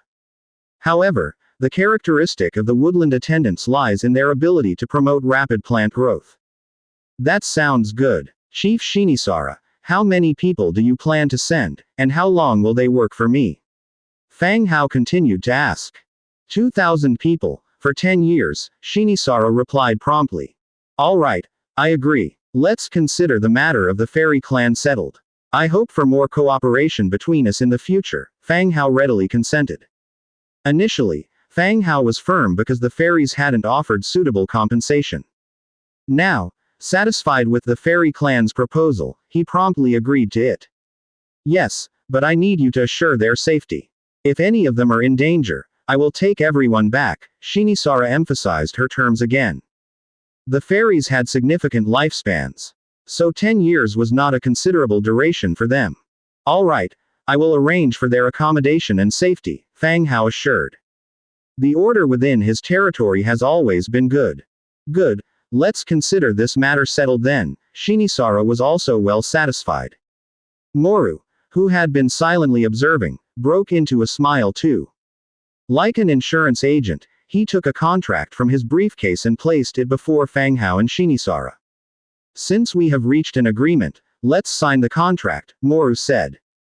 Fang Hao glanced at the contract, which stated his agreement to release the captured fairies in exchange for 10 years of labor from 2,000 members of the fairy clan. Upon confirming that there were no peculiar clauses, Fang Hao signed his name. Following Fang Hao, Shinisara signed as well. The agreement between both parties was complete. Fang Hao had drinks brought over, and everyone drained their glasses. Even Shinisara, who possessed a tree-like physique, joined in drinking. The atmosphere considerably lightened after that. The three representatives chatted leisurely about the current situation, discussing potential future cooperation before Moru and Shinisara left Fang Hao's territory through the teleportation array with their party. Soon, the folks from the fairy clan would be sent over. It was afternoon, just before dinner. Moru, who had left, returned once again to Fang Hao's territory. Mr. Fang Hao, the fairy clan has already taken away the 2 prisoners. The Trade Alliance will also make sure they deliver the promised 2,000 people. Moru jumped onto a nearby seat and continued speaking. Well, I must thank you as well, Mr. Moru, for your mediation. Without your help, we wouldn't have resolved this issue so quickly. Fang Hao said with a smile. Haha, it's something the Trade Alliance should do. Moru laughed. Soon after, his laughter faded a little, and he continued, this morning, Mr. Fang Hao, your words truly scared me. I thought you were going to start a war with the fairy clan. Scared? When did that happen? Fang Hao was puzzled by Moru's words. Although he did hike up the price a bit, he didn't have any thoughts about starting a war. He wondered what words he said gave Moru the impression that he was preparing for war. Moru candidly said, it was when you demanded the oak amber. You don't know how much I sweated. Oak amber, is there a problem? Fang Hao was still clueless about what could be wrong. He might have asked for a little too much, considering his lack of knowledge about the difficulty to collect amber. But it surely wouldn't lead to a war, right? Seeing Fang Hao's incomprehension, Moru realized that Fang Hao was unaware of underlying details. Ironically, it was Moru who had talked about the situation in the dreamy forest with Fang Hao. You don't know who Shinisara is? Moru asked. The leader of the fairy clan. I know that. Hearing Fang Hao's reply, Moru understood that he indeed wasn't fully aware. He then explained, Shinisara is the oak in the dreamy forest. Oh, shit. Hearing Moru's explanation, it dawned on him why the atmosphere turned so tense during the negotiation. Shinisara was the huge oak in the center of the dreamy forest, and the oak amber was the resin exuded by Shinisara, which then hardened into amber. If the fairies were to consider Shinisara as their mother, then his demand for amber could indeed be misunderstood as a provocation or insult. I didn't know, and last time you told me that it was a giant oak, you didn't mention it could move. Fang Hao explained, shifting the blame onto Moru. If the fairies were indeed powerful, we might have actually ended up in an all-out war. So you're saying, that oak tree has gained spirits and turned into a human? Fang Hao continued to ask. This world births many incredulous entities. Flower demons, tree spirits, all born from nature. An oak tree gaining spirits also seems reasonable. Moru answered, I don't know much either, I just know Shinisara is that gigantic oak and the leader of the dreamy forest. Moru was just an ordinary clerk. Because he belonged to the Trade Alliance, he had learned a lot about various races. However, most of his knowledge was only superficial. I see. Fang Hao finally understood. At this point, the maid announced that dinner was ready. Fang Hao invited Moru to join him for dinner. Moru didn't refuse. As they chatted casually, he praised Aira's cooking skills. He even vowed that if Aira were to open a restaurant in the settlement, it would definitely be a hit. After dinner, Moru bid farewell to Fang Hao and teleported away. After taking a walk around his territory, he headed to the hot springs, to enjoy the service provided by Aira and Angia. And just as he was indulging in the comfort, the long-absent system notification suddenly appeared. Congratulations on surviving safely. Lord Challenge task is now open. All individuals can choose to participate in the challenge mission, and those who complete the mission will receive generous rewards. Congratulations on your successful survival. Lord's challenge task is now available. Everyone can choose to participate in the challenge task, and those who complete the task will receive generous rewards. Challenge task. Demon Rat Migration. Task content. Resist the demon rat attacks. Task description. In 3 days, the demon rat legion will reappear on this continent, carrying plague and disease. They will attack the territory of those who accept the task. Territories that fail will be occupied by the demon rats and will not disappear once the task ends. A task is available. It has been a long time since a challenge task has been issued. Seemingly, an attack of the demon rats occurred in a previous system task. This time, it's the demon rats again. It seems that the demon rats are considered a race on this continent. From the task introduction, it seems this task differs from the previous ones. The attack will occur 3 days from now, and if you fail to resist the demon rat invasion, your territory will be occupied by the demon rats. The demon rats possessing a territory will not disappear after the battle ends. If the demon rats survive, it will pose a threat to the surrounding powers. Therefore, if anyone fails to resist the demon rats, not only will the transmigrators lose their territory, but the surrounding original resident villages will also suffer. Rats might not always be a strong species, but they reproduce fast. In a few months, their numbers will have doubled, and they carry the plague and the Black Death. In this era, the power of these two contagious diseases is frightening. This is what makes the demon rats terrifying. Do you accept the challenge task? Once the task introduction ended, an option immediately appeared to accept it. Forced tasks were cancelled some time ago, and now all the tasks issued by the system are optional. Accepting and completing the challenge will yield substantial rewards, but also the danger of death. If one does not accept, they can avoid the danger in the task, but the gap in strength between them and other transmigrators will widen. Eventually, they will either be eliminated or absorbed.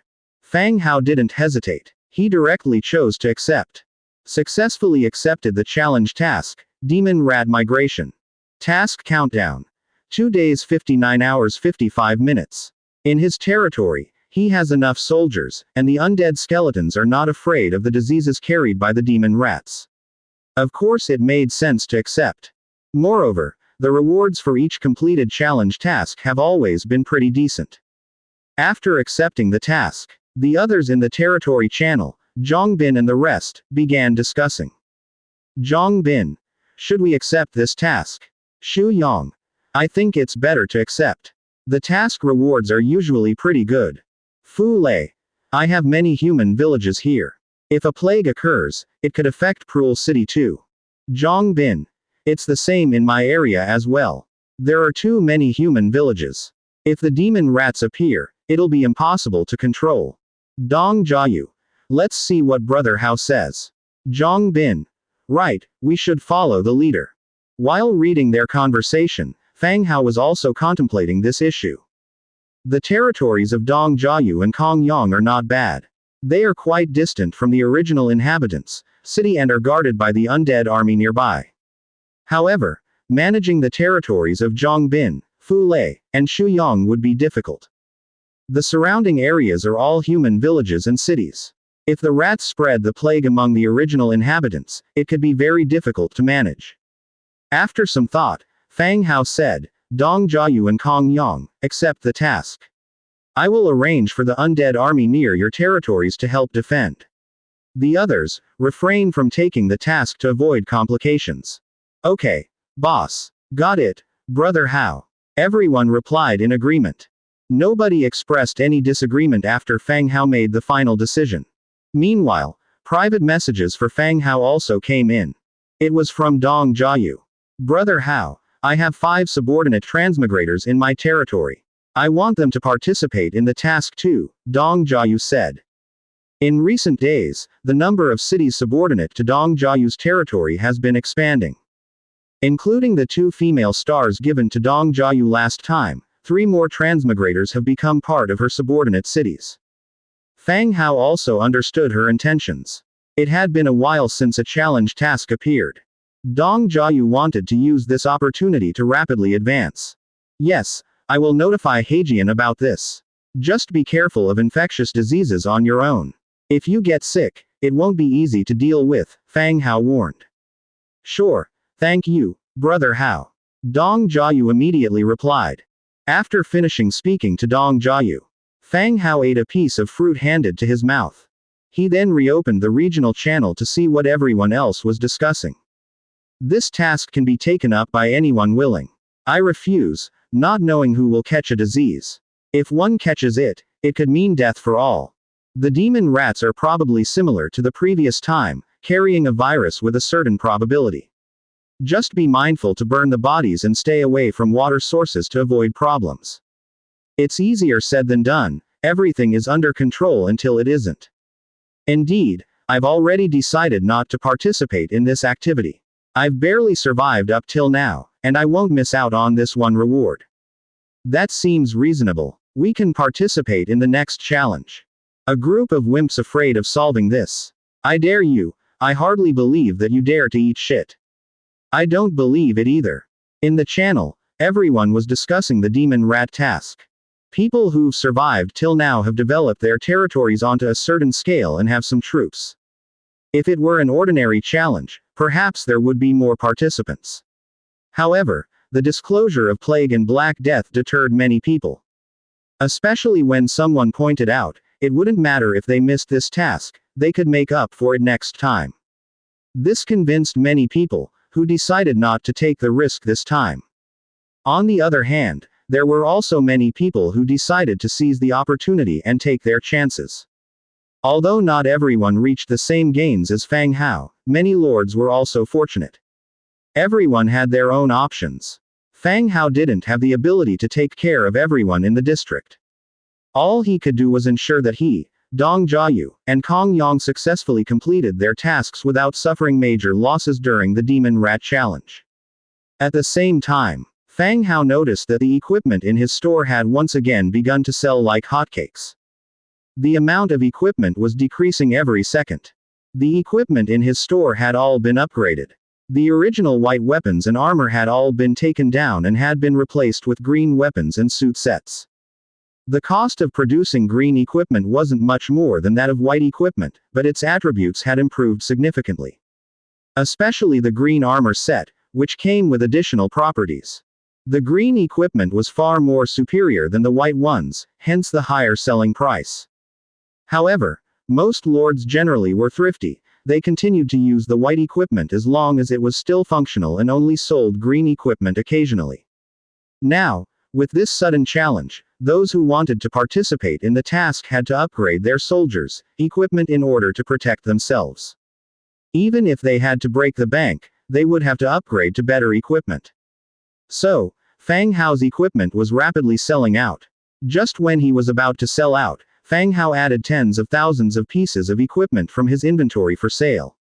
At the same time, even the usual overlooked meat and basic materials were rapidly increasing in price.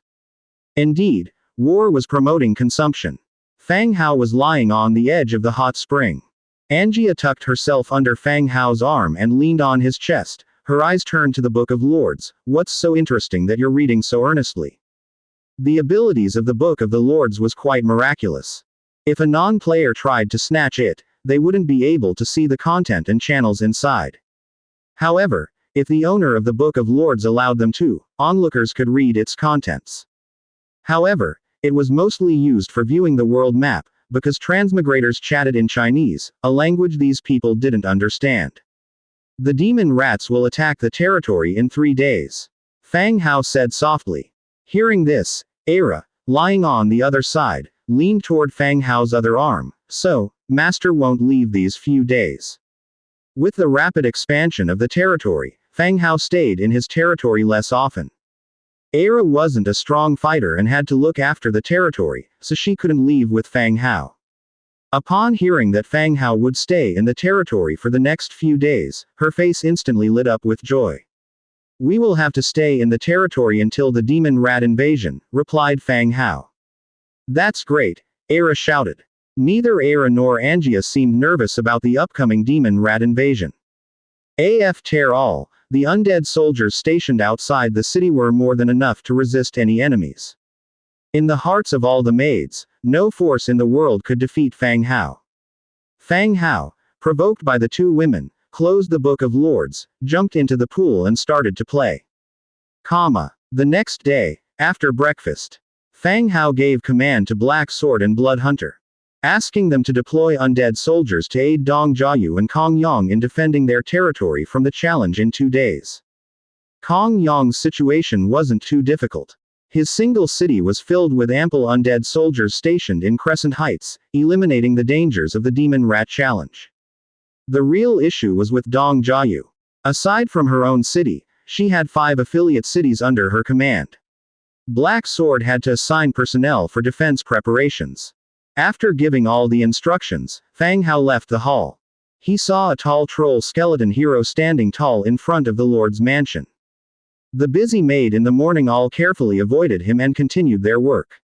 When Fang Hao came out, he also checked the information on the troll skeleton hero. Rock Head, Blue, 6 stages. As expected, it was the leader of the troll coalition, Rockhead Bagath.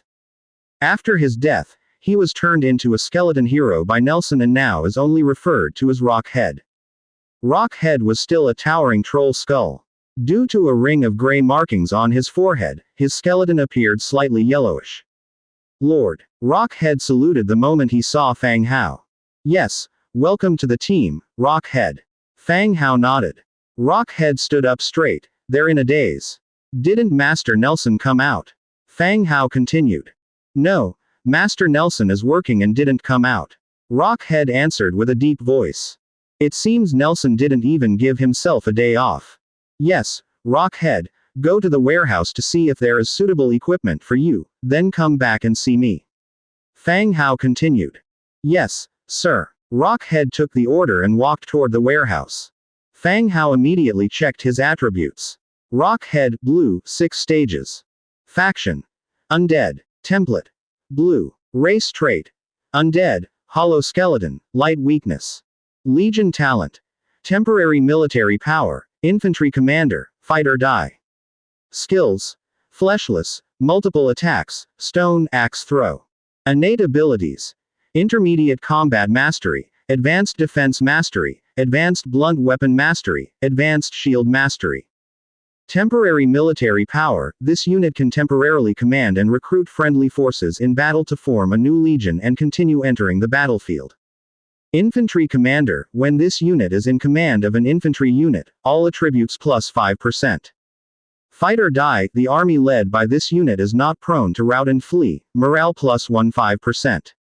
Stone axe throw, when using stones or axes as long-ranged weapons, distance plus 10%, hit plus 9%, stones add additional blunt damage, flying axes damage unarmored equipment plus 5%. Description.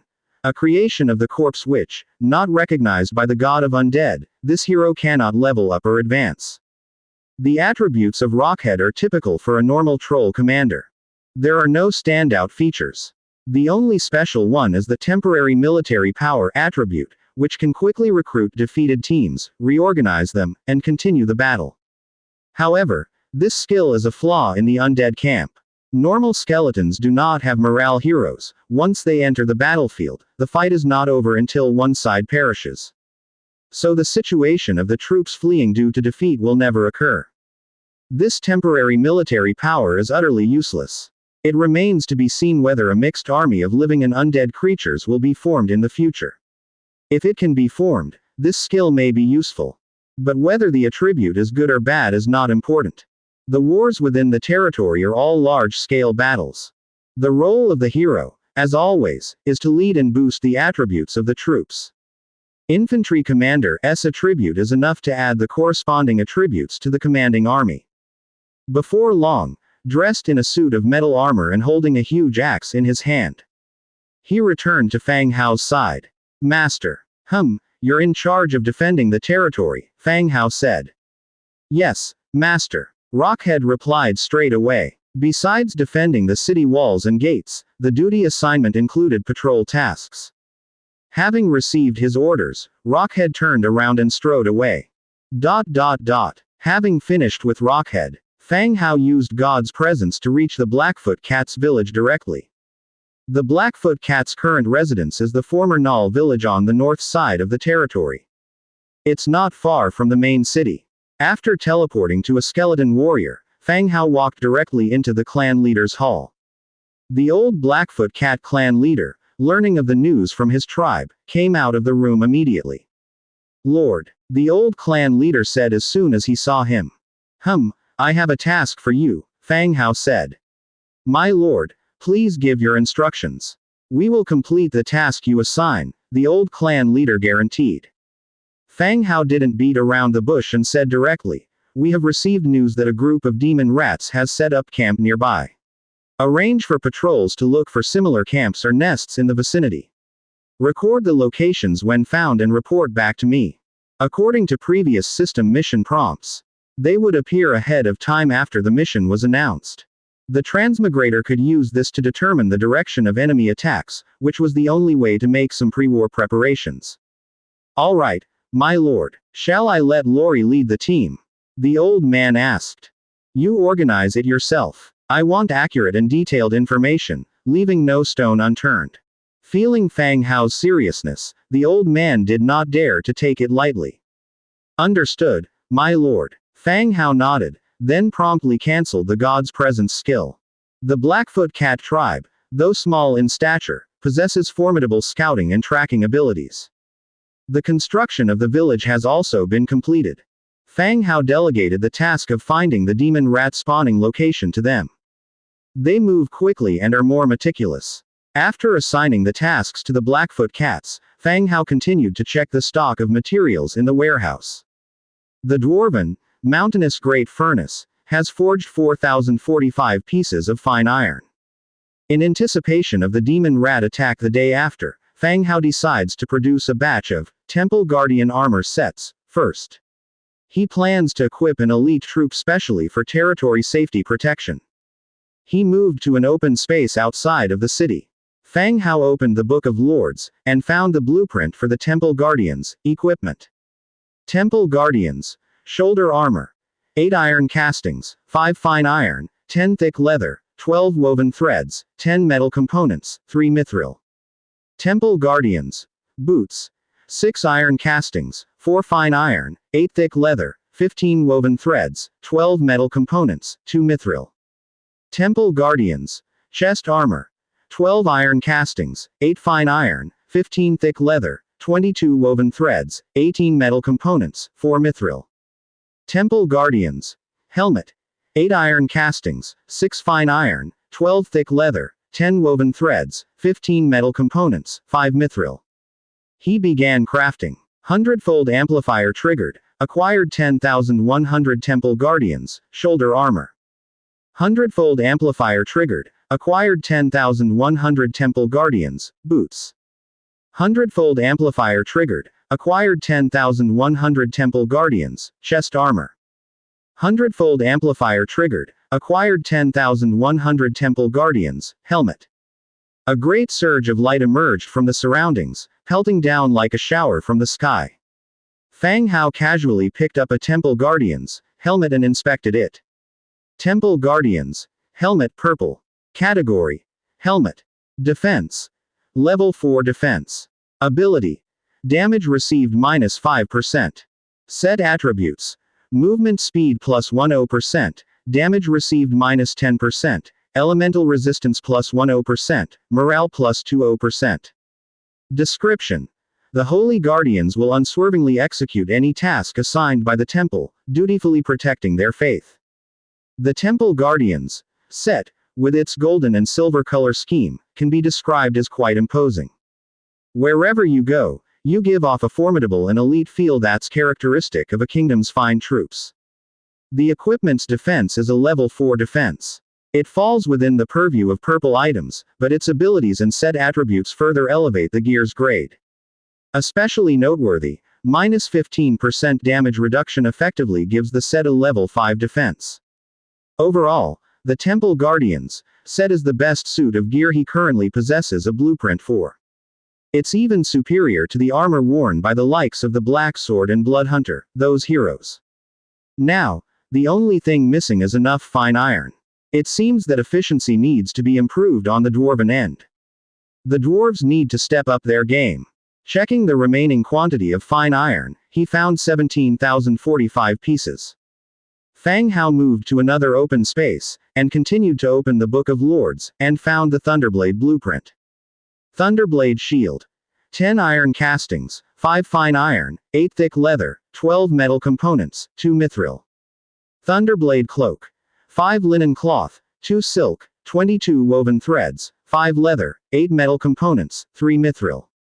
Thunderblade halberd. 1 hard flexible wood, 12 fine iron, 2 thick leather, 10 metal components, 5 mithril. He starts crafting. Hundredfold amplifier triggered, acquired 10,100 Thunderblade shields. Hundredfold amplifier triggered, acquired 10,100 Thunderblade cloaks. Hundredfold amplifier triggered, acquired 10,100 Thunderblade halberds. Another great surge of light appeared. A great amount of Thunderblade weapons appeared in front of Fang Hao. Fang Hao checked the equipment attributes. Thunderblade shield, purple. Category: shield. Defense. Level 5 defense. Ability: deals 10% lightning damage to the attacker. Description: it seems to harbor the fury of the sky, retaliating against all attacks. The Thunderblade shield belongs to the category of round shields. The front is a bright silver color, engraved with various intricate patterns, and the inside has a handle with a screw structure at the top and bottom, enabling a firm and effortless grip when wielding the shield. A round shield, unlike a large shield, is more portable and not as heavy. However, in comparison to large shields, the effective defensive range of a round shield is much smaller. Overall, Fang Hao is quite satisfied with the Thunderblade shield. A level 5 defense, that's already a pretty high attribute. After examining the shield, Fang Hao picked up the second piece of gear. Thunderblade cloak, purple. Category: cloak. Defense. Level 2 defense. Ability: lightning tracking. Lightning tracking. Upon receiving an attack, a tracking lightning bolt is automatically launched at the attacker, causing a paralysis effect and lightning damage. Cooldown 15 seconds. Description: the thunderbolt will lead you to the culprits lurking in the shadows. The Thunderblade cloak is a single shoulder cloak. On the blue fabric are embroidered silver patterns. When the single shoulder cloak is worn, it rests on the left shoulder. The short design doesn't hinder combat like a full-length cloak would. Its defensive power is only at a level 2 defense, but the lightning tracking ability is rather handy. Upon receiving an attack, a bolt of lightning will automatically strike the enemy's position. This usually happens when you're ambushed by an enemy. Also, you must ensure you're not killed by your adversary before considering their position. Otherwise, if you were to be killed or severely injured by a distant arrow from an enemy, the lightning tracking attack on the enemy would be pointless. Now the final piece of gear. Thunderblade halberd, purple. Category: halberd. Damage. Level 5 damage. Ability: additional 24% attack power based on movement speed. Description: no enemy can escape the pursuit of thunder. The Thunderblade halberd is a long-handled halberd weapon. In addition to level 5 damage, the weapon possesses an ability that increases the attack power by 24% based on movement speed. In other words, the quicker you run, the more attack power you additionally gain. Actually, this weapon should be more suitable for cavalry use. There are no outstanding cavalry in my undead camp. On the other hand, I recently acquired a blueprint for the construction of a human Lionheart Knight camp. I could construct the Lionheart Knight camp, recruit knights, and ensure my safety when I go to Lis City again. Lis City is becoming more and more chaotic right now. After reviewing all the equipment, the skeleton hero Yan Shou, waiting beside, had already been patient for a long time. Yan Shou. Fang Hao called out softly. Yan Shou stepped forward. My lord. Command the soldiers to wear these equipment, said Fang Hao. Yes, my lord. Yan Shou began to gather forces immediately, and let the soldiers start changing into newly produced equipment. Fang Hao also selected 10 sets of Temple Guard suits and Thunderblade 3-piece sets from the equipment, and stored them in his storage space. If these 10 sets of equipments are to be divided, one set each for myself and the demon doll. The remaining few sets are intended for Dong Jiayu and Kong Yang to deal with the demon rat challenge in a few days. It just so happens that Dong Jiayu is good at using long-handled weapons. Spears and halberds should be roughly the same, right? Both are quite long. As for other people, once there are enough fine iron, Fang Hao can continue to produce more equipment. Yan Shou was commanding the soldiers to change their equipment. Fang Hao returned to his mansion, and sent 8 sets of equipment to Dong Jiayu and Kong Yang through the trade channel. Holy cow! Purple equipment, thank you, boss. Kong Yang replied immediately after receiving the equipment. You keep one set, and give the other set to Blood Hunter, said Fang Hao. Understood. Thank you, boss. I owe you one. Kong Yang's territory is in Crescent Heights. There are not many villages there and also no powerful enemies. With neither danger nor opportunities, and the soldiers in the city wearing only white and green equipment. This time, getting a set of purple equipment, he felt like he was dreaming. Meanwhile, Dong Jiayu also received Fang Hao's equipment. But her demeanor was much more placid. Thank you, Brother Hao, Dong Jiayu said. I see, you keep one set, and give the rest to Black Sword and several other heroes. Be careful, Fang Hao repeated. All right, Brother Hao. After a brief reply, she ended the conversation between the two. Afternoon. Lori came to report the reconnaissance situation on the demon rats spawn spots. My lord, we have discovered 4 large underground caves outside the city. Each location is populated by hundreds of individual caves. We inspected them. The caves were wrapped in energy and were inaccessible. Lori said while passing a map. The map was hand-drawn, with the city where Fang Hao was located on the center. At the 4 directions of east, south, west, and north of the city, 4 locations were marked, representing the positions of the 4 sets of underground caves. As for what Lori meant by the caves being protected by energy and being inaccessible, this meant that the mission time had not arrived yet. Monsters would only spawn in the caves once the mission time has come. Just as Fang Hao was about to ask Lori to take him to inspect the peculiar caves, Aira called from the kitchen to announce that dinner was ready. In an instant, Lori immediately dashed into the dining room and obediently sat in a seat. The speed was so fast that Fang Hao took a moment to react. At this point, Fang Hao finally understood. This Lori purposely came during mealtime, intending to partake in the meal here. Fang Hao packed up the map and joined the others for a meal in the dining room. Angia also came downstairs, where she quietly chatted with Lori. After dinner, Lori led Fang Hao and others to an underground burrow gathering place. The group passed through a forest. They arrived at the gathering area Lori had been talking about. At first glance, the ground was filled with burrows nearly 1 meter in diameter. The entrance of each burrow was reinforced with sticks and rubble, and the walls on either side were incredibly rough.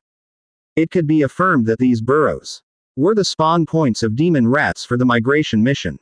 Otherwise, with so many burrows here, Fang Hao wouldn't have missed them previously. The burrows were protected by an unknown energy force which pushed back any stone that was thrown in. The inside of the burrow was pitch black, and it was impossible to see where it led or whether demon rats were already present inside. So these are the spots where the enemies appear, crawling out from the ground? Angia curiously asked. Yes, Lori investigated and found 4 of such burrow gathering areas, Fang Hao replied. Fang Hao then explained to Demetria and Rockhead about the demon rats' plans to invade their territory. Master, what's your intention? Demetria asked further.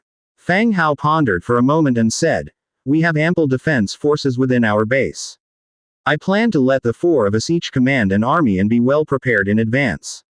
As soon as the enemies appear, immediately launch a counterattack. His idea was quite simple. His advantage over others was his plentiful forces. Other lords might need to rely on their cities as defense points, rallying their forces to wipe out the invading enemies, but Fang Hao didn't need to do so. Since he already knew the enemy spawn points, why not set up an ambush ahead of time and eliminate the enemies the moment they appear? Moreover, with his 3 heroes and himself, they had the perfect number to guard the 4 gathering places. I agree with your idea, Master. With this, we can also prevent the enemy from fleeing in defeat and affecting the surrounding villages, Demetria agreed. Angia and Lori were chatting to one side, and Rockhead, standing straight to the side, didn't seem interested in expressing his opinion. Fang Hao then declared, Demetria will take charge of the enemy's base in the south, Angia will be in charge of the west, and Rockhead will be in charge of the north, while I will be in charge of the east. Any questions? Yes, Master. No. The three of them responded one after another. Fang Hao had his own reasons for this arrangement.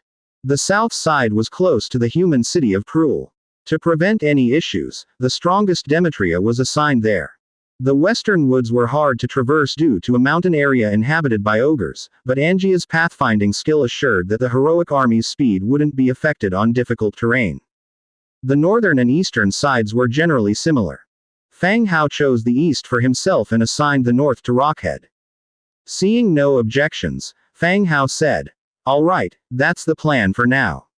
The demon rats will be attacking the day after tomorrow. Go back and prepare your troops accordingly, then set up a defense at your respective places.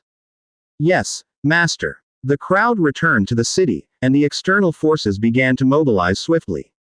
Fang Hao too mobilized an army of 200,000 and headed straight to the gathering place in the east.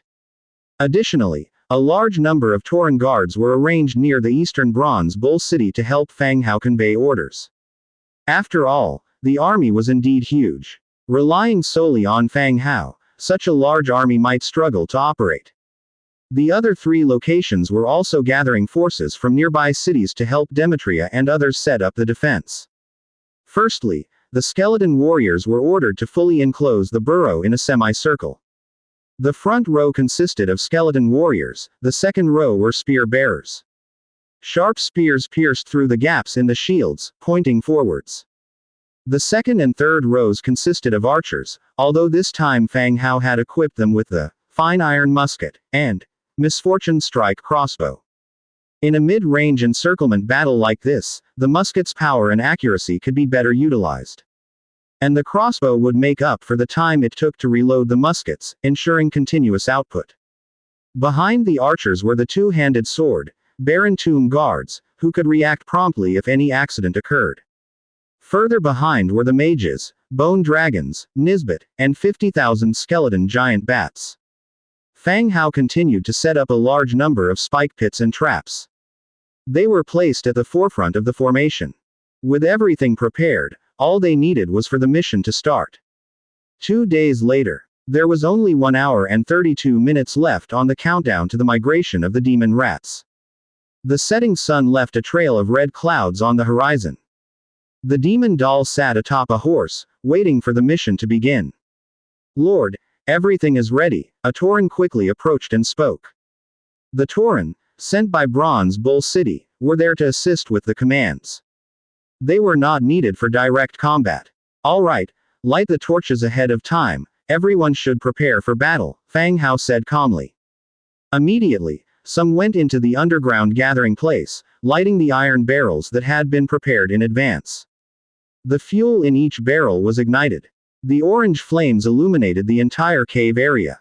The mission was not set during the day, it was already dusk, and it would soon be night. By then, these fires would be needed to illuminate the battlefield. Time trickled on. Soon, Fang Hao received the system notification. The migration of the demon rats, the mission begins. Prepare to meet the enemy. Fang Hao shouted. Upon hearing Fang Hao's words, one of the Taurens to the side promptly fired a flare into the sky. The orange firework exploded in the sky, alerting everyone to prepare for battle. Command after command was given. Shish. Under the command, the shield formation and spearmen in the front squatted down. The skeleton archers behind them pointed their cold steel firearms forward from the front line. As the night grew darker, the burning iron barrels crackled. Everyone stared ahead, but the target cave was quiet. Just as Fang Hao began to doubt whether they'd chosen the wrong location, faint noises started coming from ahead. Then, the sparse noises became more and more distinct. It was as if countless creatures were incessantly crawling through the tunnels. The sounds grew louder and closer. Suddenly, A ratman about 1 meter tall jumped out of one of the tunnels. He was wearing ragged hemp clothes and his body was covered in gray fur. The ratman held a large sword full of cracks. His green eyes curiously surveyed the surroundings. Then, one after another, more ratmen leapt out from the tunnel. As ratmen should have some night vision abilities, their gaze quickly fell on the undead legion standing directly in front of them. Ah! The ratman jumped and squealed. Boom! A gunshot sounded. A bullet from a firearm went straight through the belly of the screaming ratman, sending him staggering backwards in agony before he fell to the ground, wailing in pain. The ratmen around him, who were originally filled with excitement, instantly fell silent. They looked on in shock at their fallen companion, full of blood. Bang bang bang. Another round of gunfire, and more ratmen fell to the ground. It was only then they belatedly realized that these were weapons fired from the distant undead. After a round of gunshots, a dense barrage of crossbow bolts flew in, causing half of the ratmen who had just come out and were yet to regroup to fall in the blink of an eye. The ratmen stared at their fallen comrades, somewhat stunned. At this point, a ratman wearing dark red armor, much stronger and taller than the others, crawled out of the tunnel. After quickly assessing the situation on the battlefield, he blew the horn at his waist. With the sound of the powerful horn, all the ratmen began to radiate a faint red glow. They hunched slightly, faces turning savage and menacing, saliva dripping from their mouths. It was clear that they had entered a bloodthirsty state. The next second, all the ratmen that had emerged raised their weapons. They began to throw themselves recklessly forwards. Crazy, ferocious. These characteristics were now displayed by every ratman. Fang Hao remained seated on his horse, his expression calm. The 2 previous rounds of firing were his orders. The goal was to draw the ratmen's attention, otherwise, if they couldn't determine the direction and ran other ways, it would be more difficult to capture them. Now, Fang Hao's goal had been achieved. Not only did he attract their attention, but he also made them angry and lose their sanity. As the ratmen got closer, Fang Hao was able to see their names and attributes. The poor ones armed with wooden sticks and beast bones were identified as slave rats level 2. Those wearing hemp clothes and occasionally with some leather armor were scout rats tier 3. Behind them were even better equipped clan warrior rats and clan spear rats at tier 4 and 5. It was obvious that the demon rats were a race with many classes, but their weapons and equipment lacked maintenance and were in a poor state. This should be relevant to mentioned in the system notification. Considering the migration of the demon rats, it seemed the ratmen had already lost their city and dwelling place and were on the hunt for a new place to settle. Watching the ratmen rush towards them, Fang Hao gave the order, "Beat the drums." Dong dong dong. The war drums sounded, and a gray-white halo enveloped the entire undead camp. In the darkness of the night, more and more ratmen appeared, their charge growing louder. The ratmen at the front of the line had already gotten to the erected barriers, where they raised their weapons to begin dismantling the roadblocks set up along the path. "Pass on the order, fire at will." "Yes, Lord." The messenger promptly passed on the order. Subsequently, the area was filled with the sounds of gunfire, as constant as raindrops. The sound of firearms echoed throughout the land. At this distance, the power of the firearms could be fully demonstrated. A large number of ratmen fell, their bodies punctured by bullets, as they wailed and writhed in pools of blood. Many ratmen had their limbs blasted off by the bullets. The sky was filled with fresh blood and fragments of flesh. Under the sound of gunfire, the crossbow bolts continuously shot out, killing the approaching enemy. Just the first round of attacks, and a vacuum area appeared directly in front of the barricade. The first batch of ratmen who fell did not affect the ratmen behind them. They continued to rush fearlessly to the barricade, chopping away at the obstacles in front. Then, the gunfire rang out for the second time. Another large group of ratmen fell. The ratmen behind continued to take the places of the fallen, and launched another attack. "Relay the order. Mage group attack," said Fang Hao. "Yes, my lord." The messenger ran off. Soon, a dense barrage of magic missiles flew over the heads of the undead army, like meteors, crashing into the ratmen's ranks. The magic missiles fell at the location of the ratmen's cave.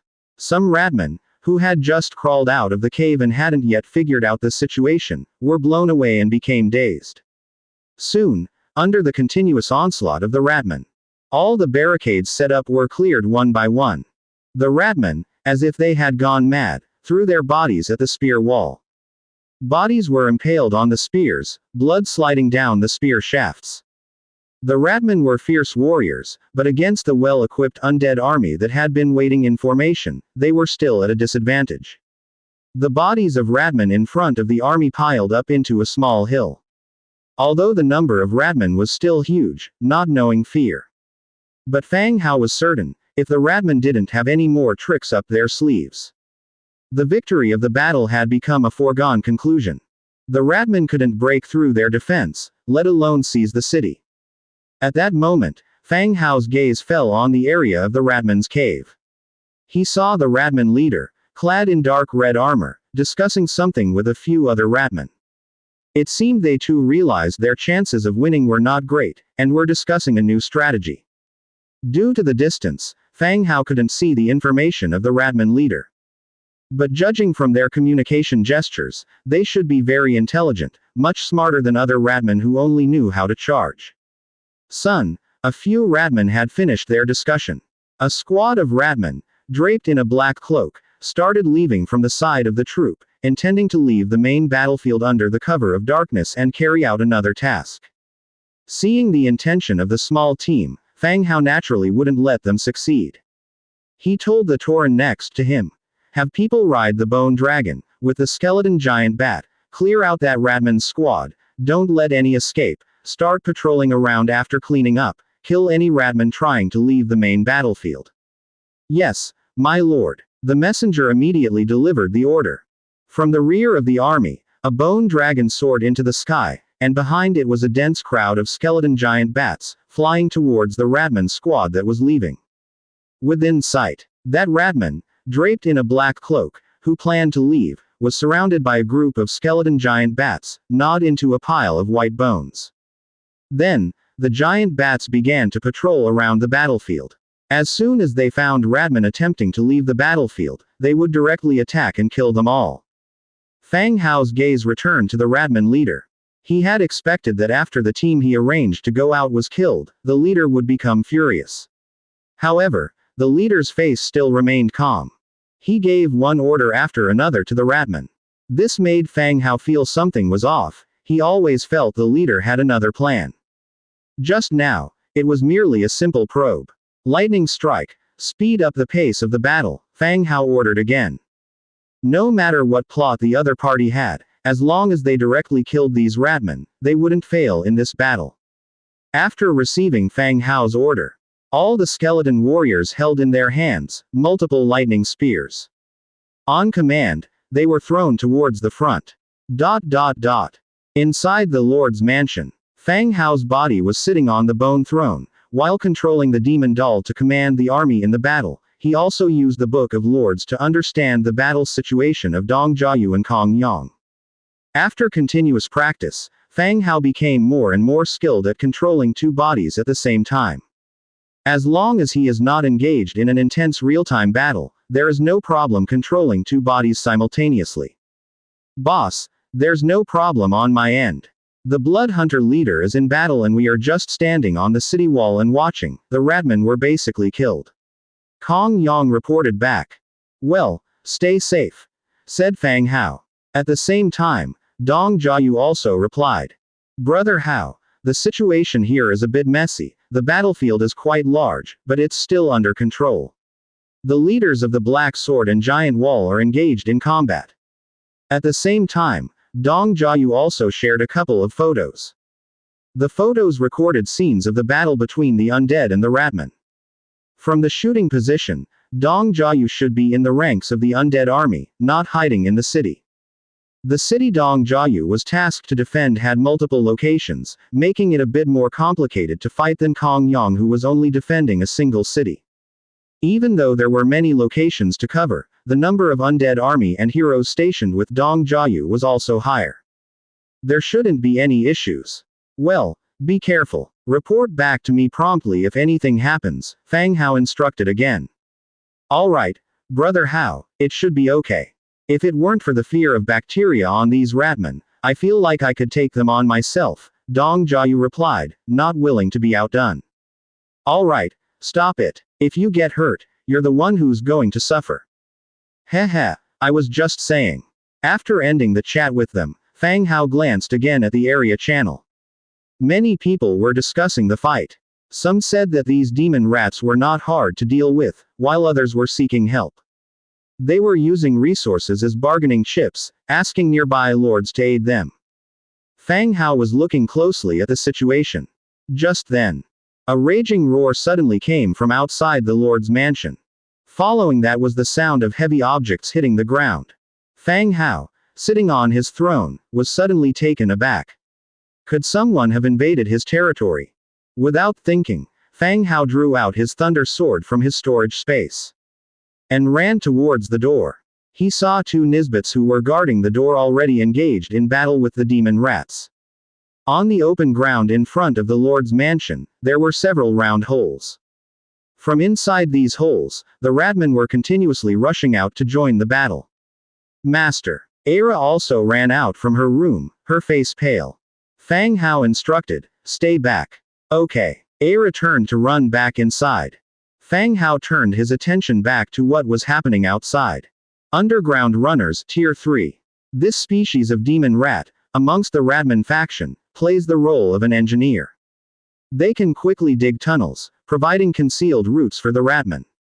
With the tunnel finished, the Ratman Legion could use this concealed route to reach their target city directly and initiate a decapitation strike. Although these demon rats were a part of the system's mission, they nonetheless displayed intelligence no lesser than that of humans. If it were not for the transmigrators preparing in advance, denying the demon rats time to organize and command their forces, the transmigrators wouldn't have any advantages, and the likelihood of failing the mission would exponentially increase.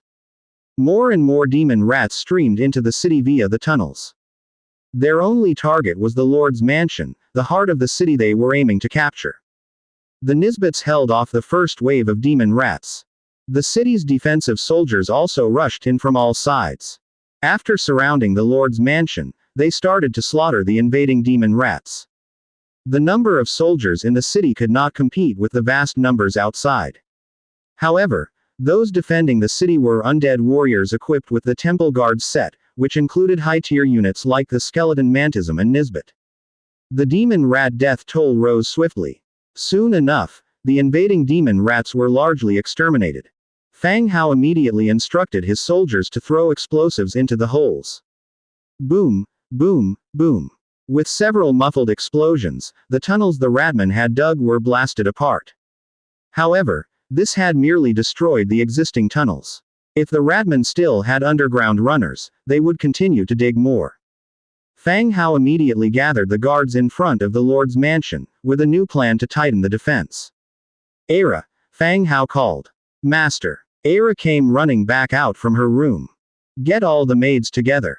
We'll be sleeping in the Lord's mansion tonight, Fang Hao instructed. As you wish, Master.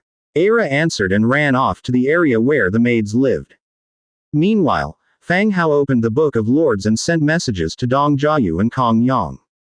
He warned them to be aware of the tunnel-digging demon rats, to prevent them from being taken by surprise.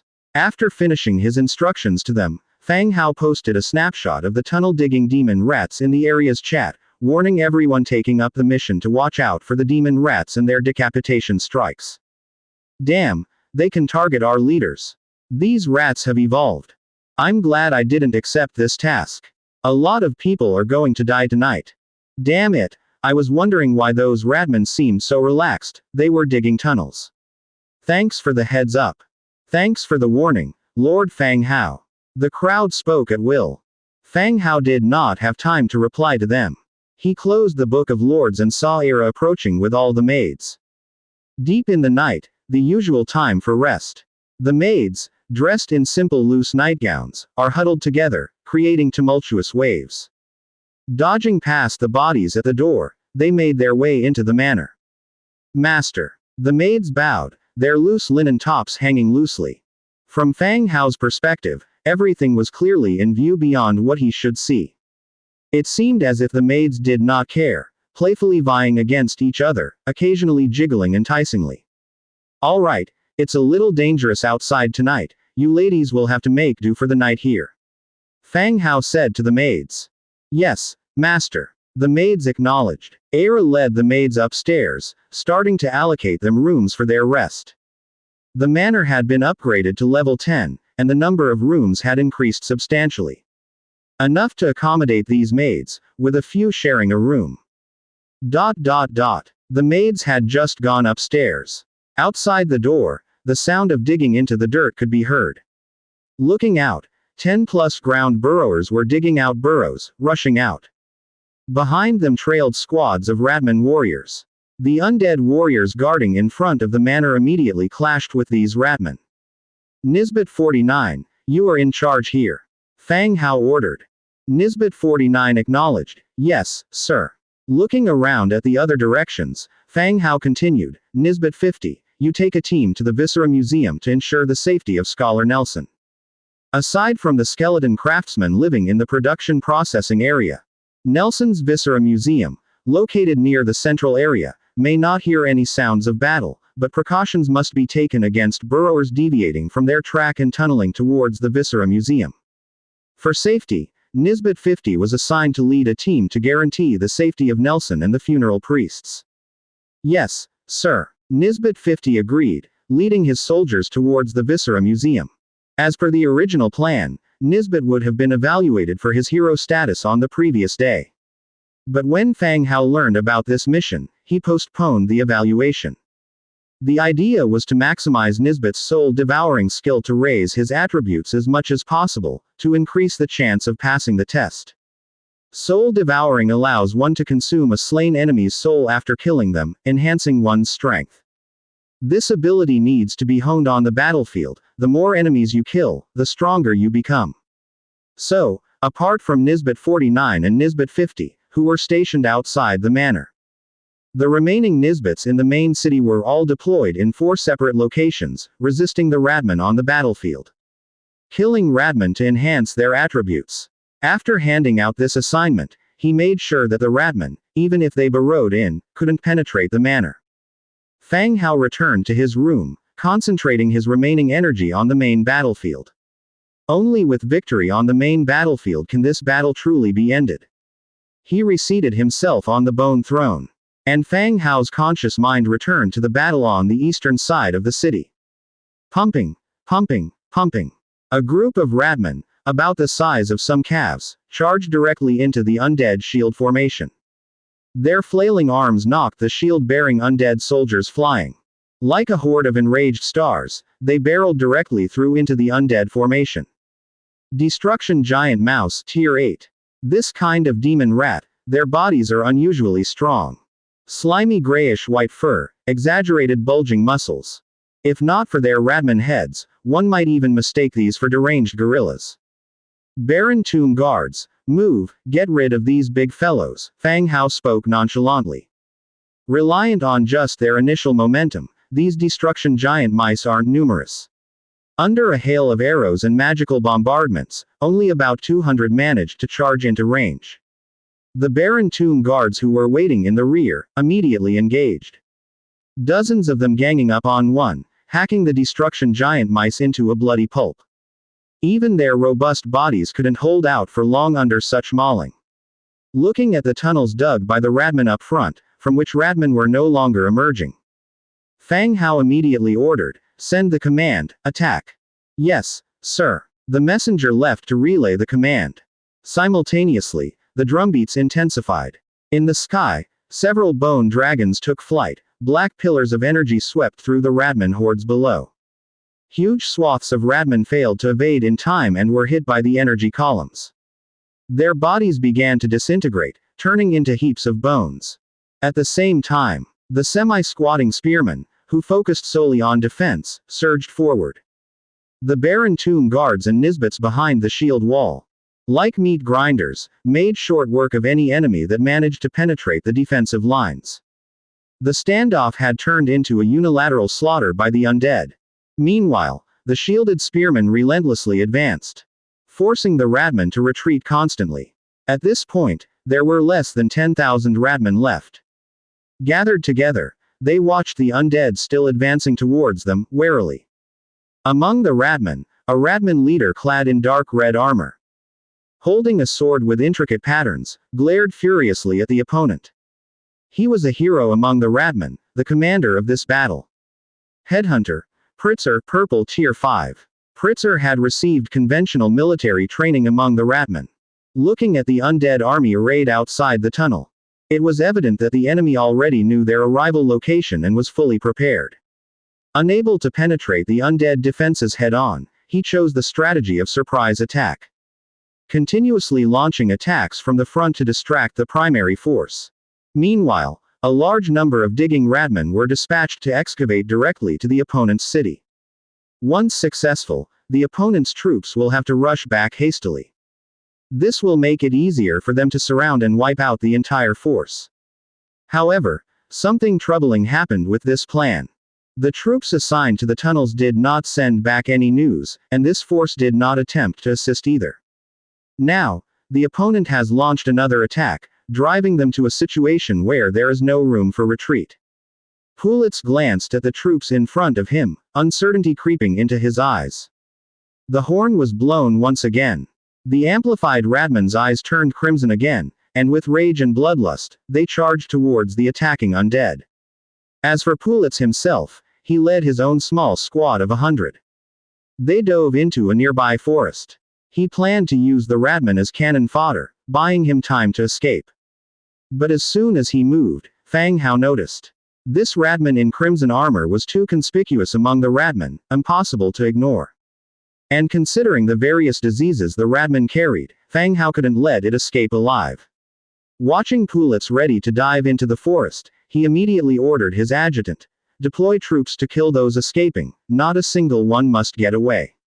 Yes, sir. The bone dragon and skeleton giant bat were once again dispatched, chasing after the escaping ratman. Soon, the sounds of intense combat were heard from the direction of the forest. 2 hours later, all the ratmen were wiped out. In the forest, most of the undead soldiers perished as well, with only the headhunter Pulitz struggling to survive. The steel blade in his hand barely supporting his body, his gray-white fur stained with blood. Fang Hao looked at the enemy from the rear of the army. Seeing the 5th level purple energy of the opponent, he was somewhat surprised. No wonder, even with so many of his troops pinning him down, he still managed to hold on till now. When the ratman leader was at his last breath, Fang Hao immediately said, "Stop, don't kill him." The spear thrust by the soldiers was immediately suspended in midair and gradually withdrawn. The demon doll walked over from behind, coldly staring at the ratman hero who was barely alive. The ratman hero's eyes flashed with a glimmer of hope. He guessed that the opponent might try to recruit him. This undead army did have many orc soldiers after all. Perhaps, the opponent suddenly had an appreciation for talent and saw a possibility in recruiting him. Seeing a purple-armored undead walking towards him, the ratman leader already had his answer ready. Firstly, he would agree to serve under him and save his own life. Then later, he would seek revenge or directly take the territory. Just as the ratman leader was lost in his thoughts, he heard Fang Hao say, "Niyi, come and kill him." The ratman leader was confused. Who was Niyi? Wasn't he supposed to be recruiting him? A large-headed undead walked over from the side and struck downwards with his axe. Puff! The sharp axe decapitated him, and his head rolled to the side. Meanwhile, a black fog rose from the corpse and entered Niyi's mouth. It was the effect of the soul devouring, killing enemies to enhance one's own ability. Upon death, the corpse also dropped 2 special items. Niyi picked them up and presented them to Fang Hao. Polluted blood 2. Category: blood. Description: the blood hides the secret of genetic modification within the demon rat race. Turns out it's rat blood. Not sure what it could be used for. Fang Hao put it away carelessly and continued to give his orders: clean up the battlefield. Apart from this hero's corpse, burn all the others. Oh, and fetch a coffin from the storeroom, bury this hero's corpse for now, we can dig it up when Bachelor Nelson comes out. No choice, Fang Hao was really scared of the virus. He could only wait for Nelson to come out and check if the corpse was infectious before making further plans. Hearing Fang Hao's order, all the undead began to move. They cleaned the battlefield, piled up the rat corpses, and proceeded to burn them. What a waste of all these bodies though, they could have been converted into additional troops in the conversion field. Although there was only a chance of infection from the ratmen, Fang Hao still didn't want to take such a risk. The combat power of ratman troops wasn't that outstanding anyway, so it wasn't worth the risk. So, Fang Hao directly ordered, all bodies were to be completely incinerated. The soldiers began to move. Fang Hao rode towards the other three's battlefield. Demetria and Angia's battles had already ended, and they were cleaning up the battlefield. There were no Radman heroes among their opponents, so the battles weren't too intense. After notifying them to incinerate the bodies, Fang Hao went onwards to the area overseen by Rock. The battle on Rock's side was also nearing its end. Soon, the rat swarm would be wiped out completely.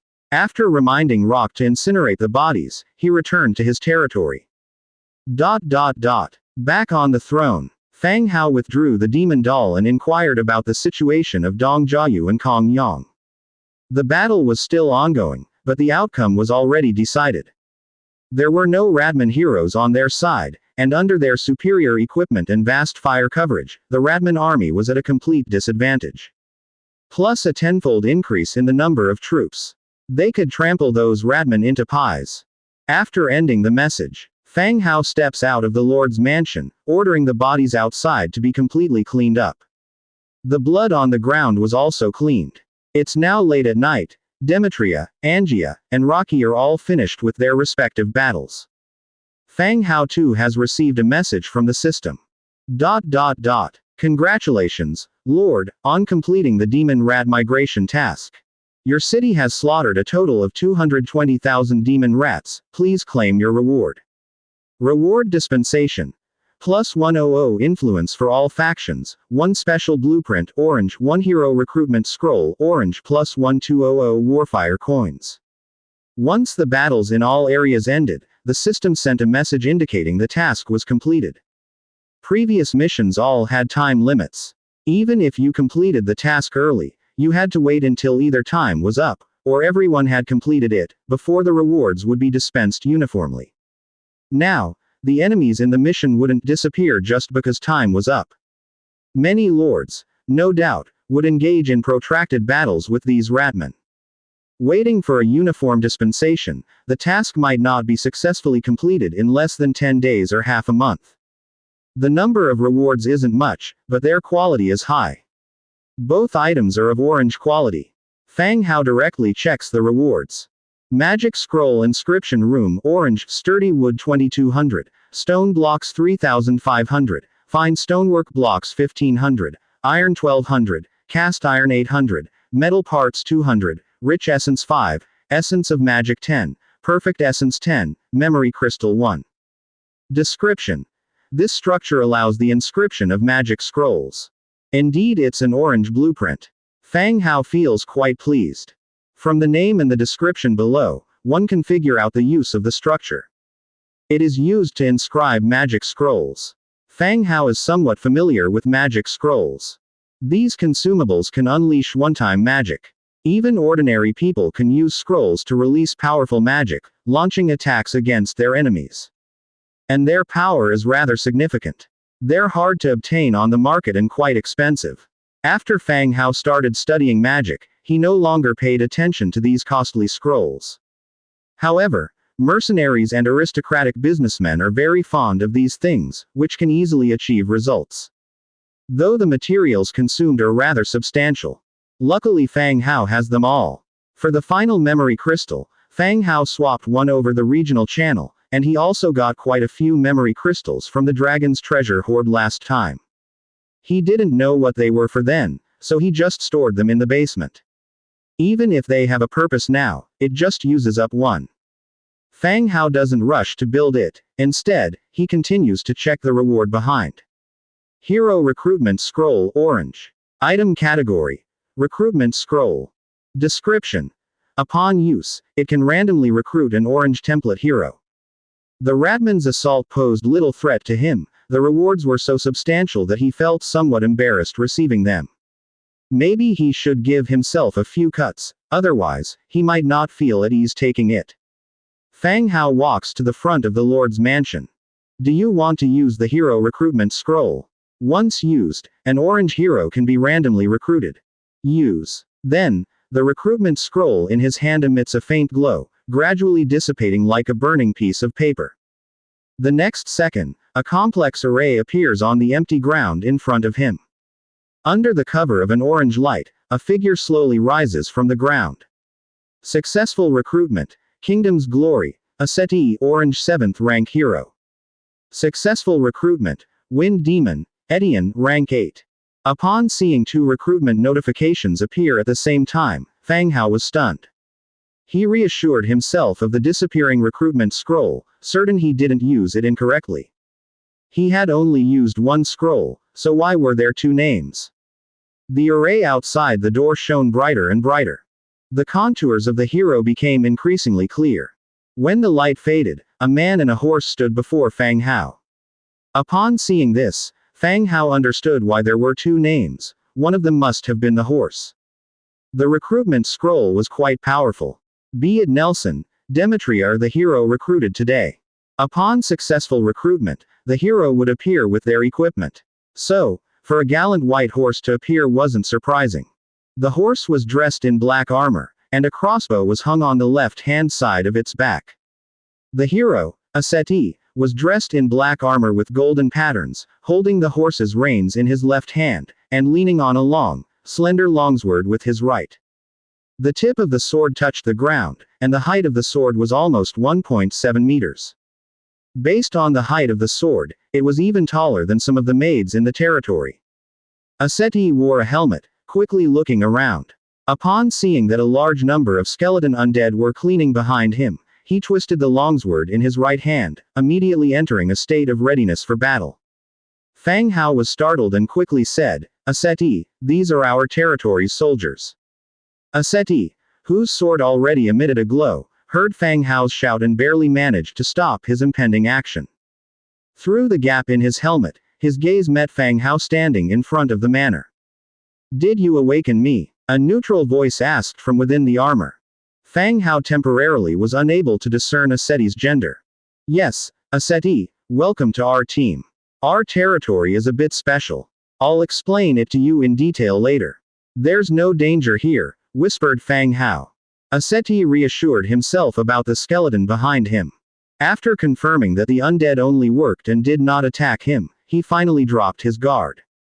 He took off his helmet, revealing short blonde hair, and with one knee on the ground, he said, Your Majesty, please accept my apologies for my previous rudeness. Aseti, the glory of the kingdom, pays respects to the king. The moment he took off his helmet, Fang Hao confirmed Aseti's female identity. But she wasn't young anymore. The contours of her face and the wrinkles around her eyes suggested that Aseti was no longer young. Excluding the effects of rank power and special bloodline, she appeared to be between 40 and 45 years old. But Aseti was close to 1.8 meters tall and had an heroic aura. Welcome to the team, Aseti, please get up, let's talk inside, Fang Hao said with a smile. Thank you, Your Majesty, Aseti replied, standing up. She hung her sword on the side of the horse and walked into the hall with Fang Hao. As Fang Hao sat down on the white bone throne, Aseti took a seat just below him. A maid hurried down from the second floor and offered the 2 a cup of fruit wine each, showing her alertness. And then, she rushed back upstairs. She and other maids hid around the corner of the staircase, secretly looking down. Fang Hao had instructed them to rest upstairs, but in light of tonight's events, anyone would have had difficulty falling asleep. So, despite it being late at night, the maids were all quite alert. As soon as Aseti came in, she began looking around the hall. The decor here was a bit unusual. The chandelier seemed orcish, the wall lights seemed like the Blood Clans, the throne Fang Hao was sitting on was made of bone, but her chair seemed like it belonged to the Blood Clan as well. This mix of styles was uncommon for a king's residence. Aseti, our kingdom is somewhat unique. I need to explain a few things to you, Fang Hao said directly. You may speak, Your Majesty, Aseti replied with a nod. Our kingdom hasn't been established for very long. The territory is home to humans, orcs, the undead, trolls, lizardmen, the Blood Clan, and dwarves. Currently, all races live together peacefully, drawing on their own strengths to contribute to the kingdom, Fang Hao explained, looking at Aseti. As the number of races Fang Hao mentioned increased, Aseti's brows furrowed deeper. She was surprised to see the undead and orc maids here. She did not expect the young king before her to rule so many races. This is impossible. Aseti instinctively doubted, finding it hard to believe. How could so many races agree to human rule? How could the living and the undead live together? This was simply not possible. The reality is such. I guarantee them a stable life, they abide by my rules. So when you encounter other races within the territory later, refrain from acting rashly to avoid hurting our own people, explained Fang Hao, seemingly accustomed to such looks of surprise. Aseti remained silent for quite a while before accepting this fact.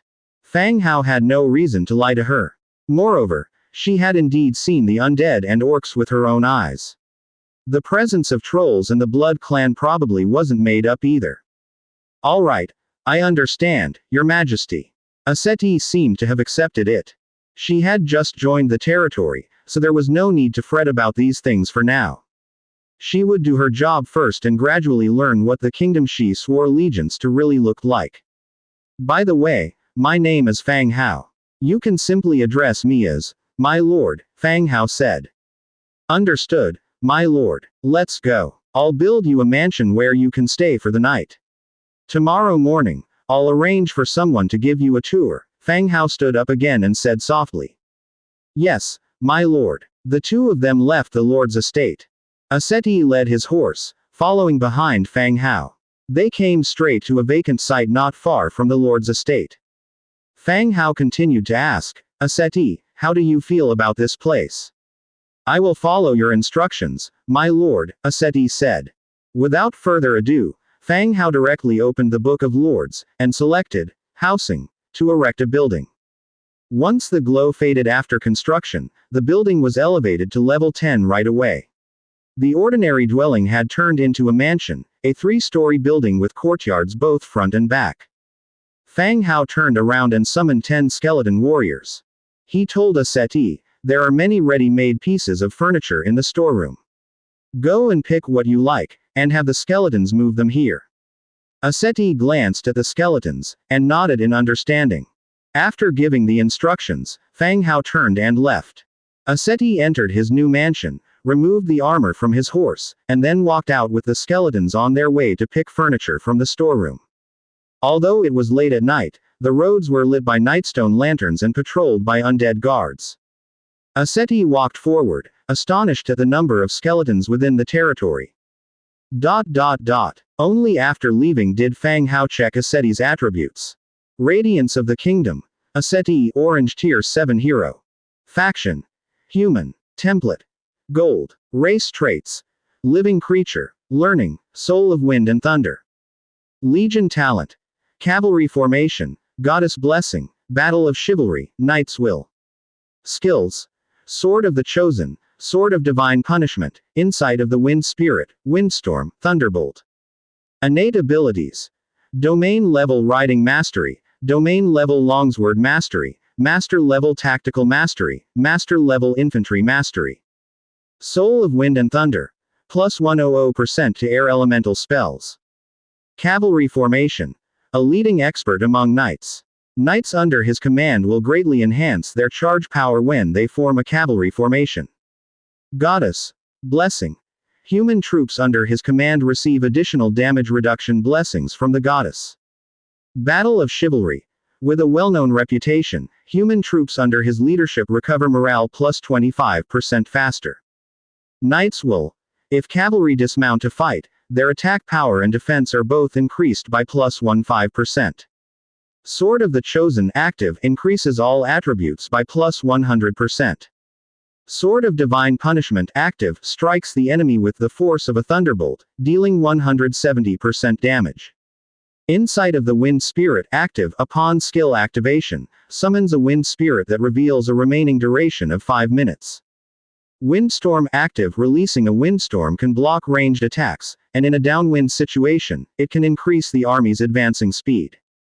Thunderbolt active deals air elemental chain damage to all enemies nearby. Description: she is skilled in combat techniques and familiar with military tactics, undefeated in her life.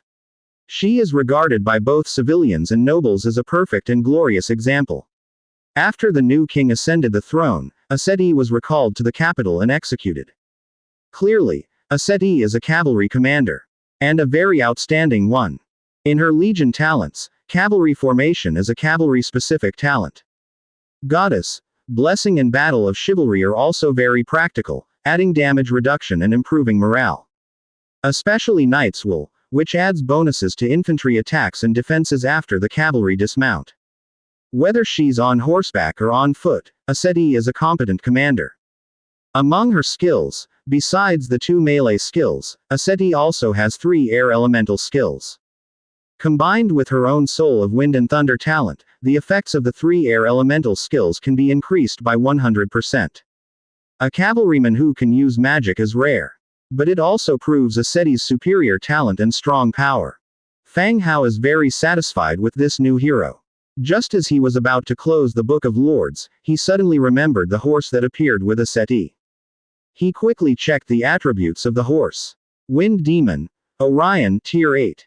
Owner: Aseti. Race traits: Living Creature, Warhorse, Unstoppable March. Skills: Head Horse, Wind Walk, Iron Hoof. Innate abilities: Advanced Speed Mastery. Monster Power passive, a specially trained warhorse that can manipulate the power of the wind in a simple way. Unstoppable March passive, this unit is immune to any form of slowing effect. Head Horse passive, when acting as the leading horse, the team's horse stamina consumption decreases by 20%, and the travel speed increases by 50%. Wind Walk passive, enter a high-speed travel state, wind resistance decreases by 80%. Iron Hoof active, the attack power of the front and rear hooves increases by 50%.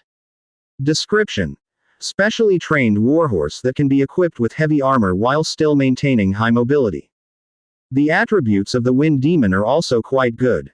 Looking at the description, this horse is trained specifically for battlefield knights.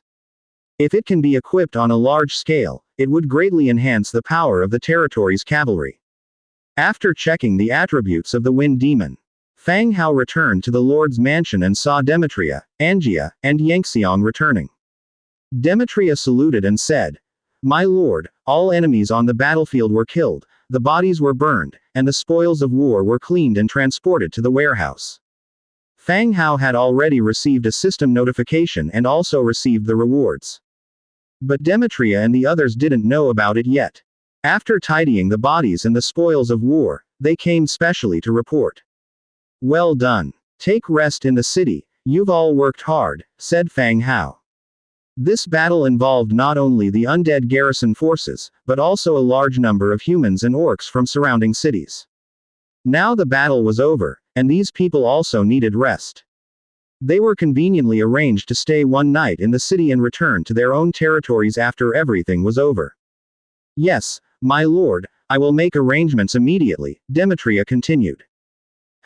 Demetria and Yangxiang left to organize people's rest. Angia, who seemed unaffected, yawned and went upstairs to rest. After everything was taken care of, Fang Hao also went upstairs to rest. The next day, since he had gone to bed late the previous night, he didn't wake up until after 9 in the morning. After having a simple breakfast, Fang Hao opened the Book of the Lords and checked the local area channel. Overnight, a large number of lords continued with their challenge tasks. They were purchasing supplies in the channel while resisting the rat army. There was also bad news. Individual lords couldn't withstand the onslaught of demon rats, died in their hands, and lost their territories. Even if you're not the one who died, this was still bad news. The appearance of demon rats would disrupt the balance of power in the area. For these newcomers, it would increase the danger. If power struggles occur, they would also be affected. But this kind of situation was unavoidable. After all, a large number of transmigrators still survived in the region. No one can be sure what choices others will make. Stepping out of the Lord's mansion, Fang Hao stopped Angia and Lori, who were planning to go out to play. I have a task for both of you. Huh, what task? We're going to catch fish. Era is making fish tonight.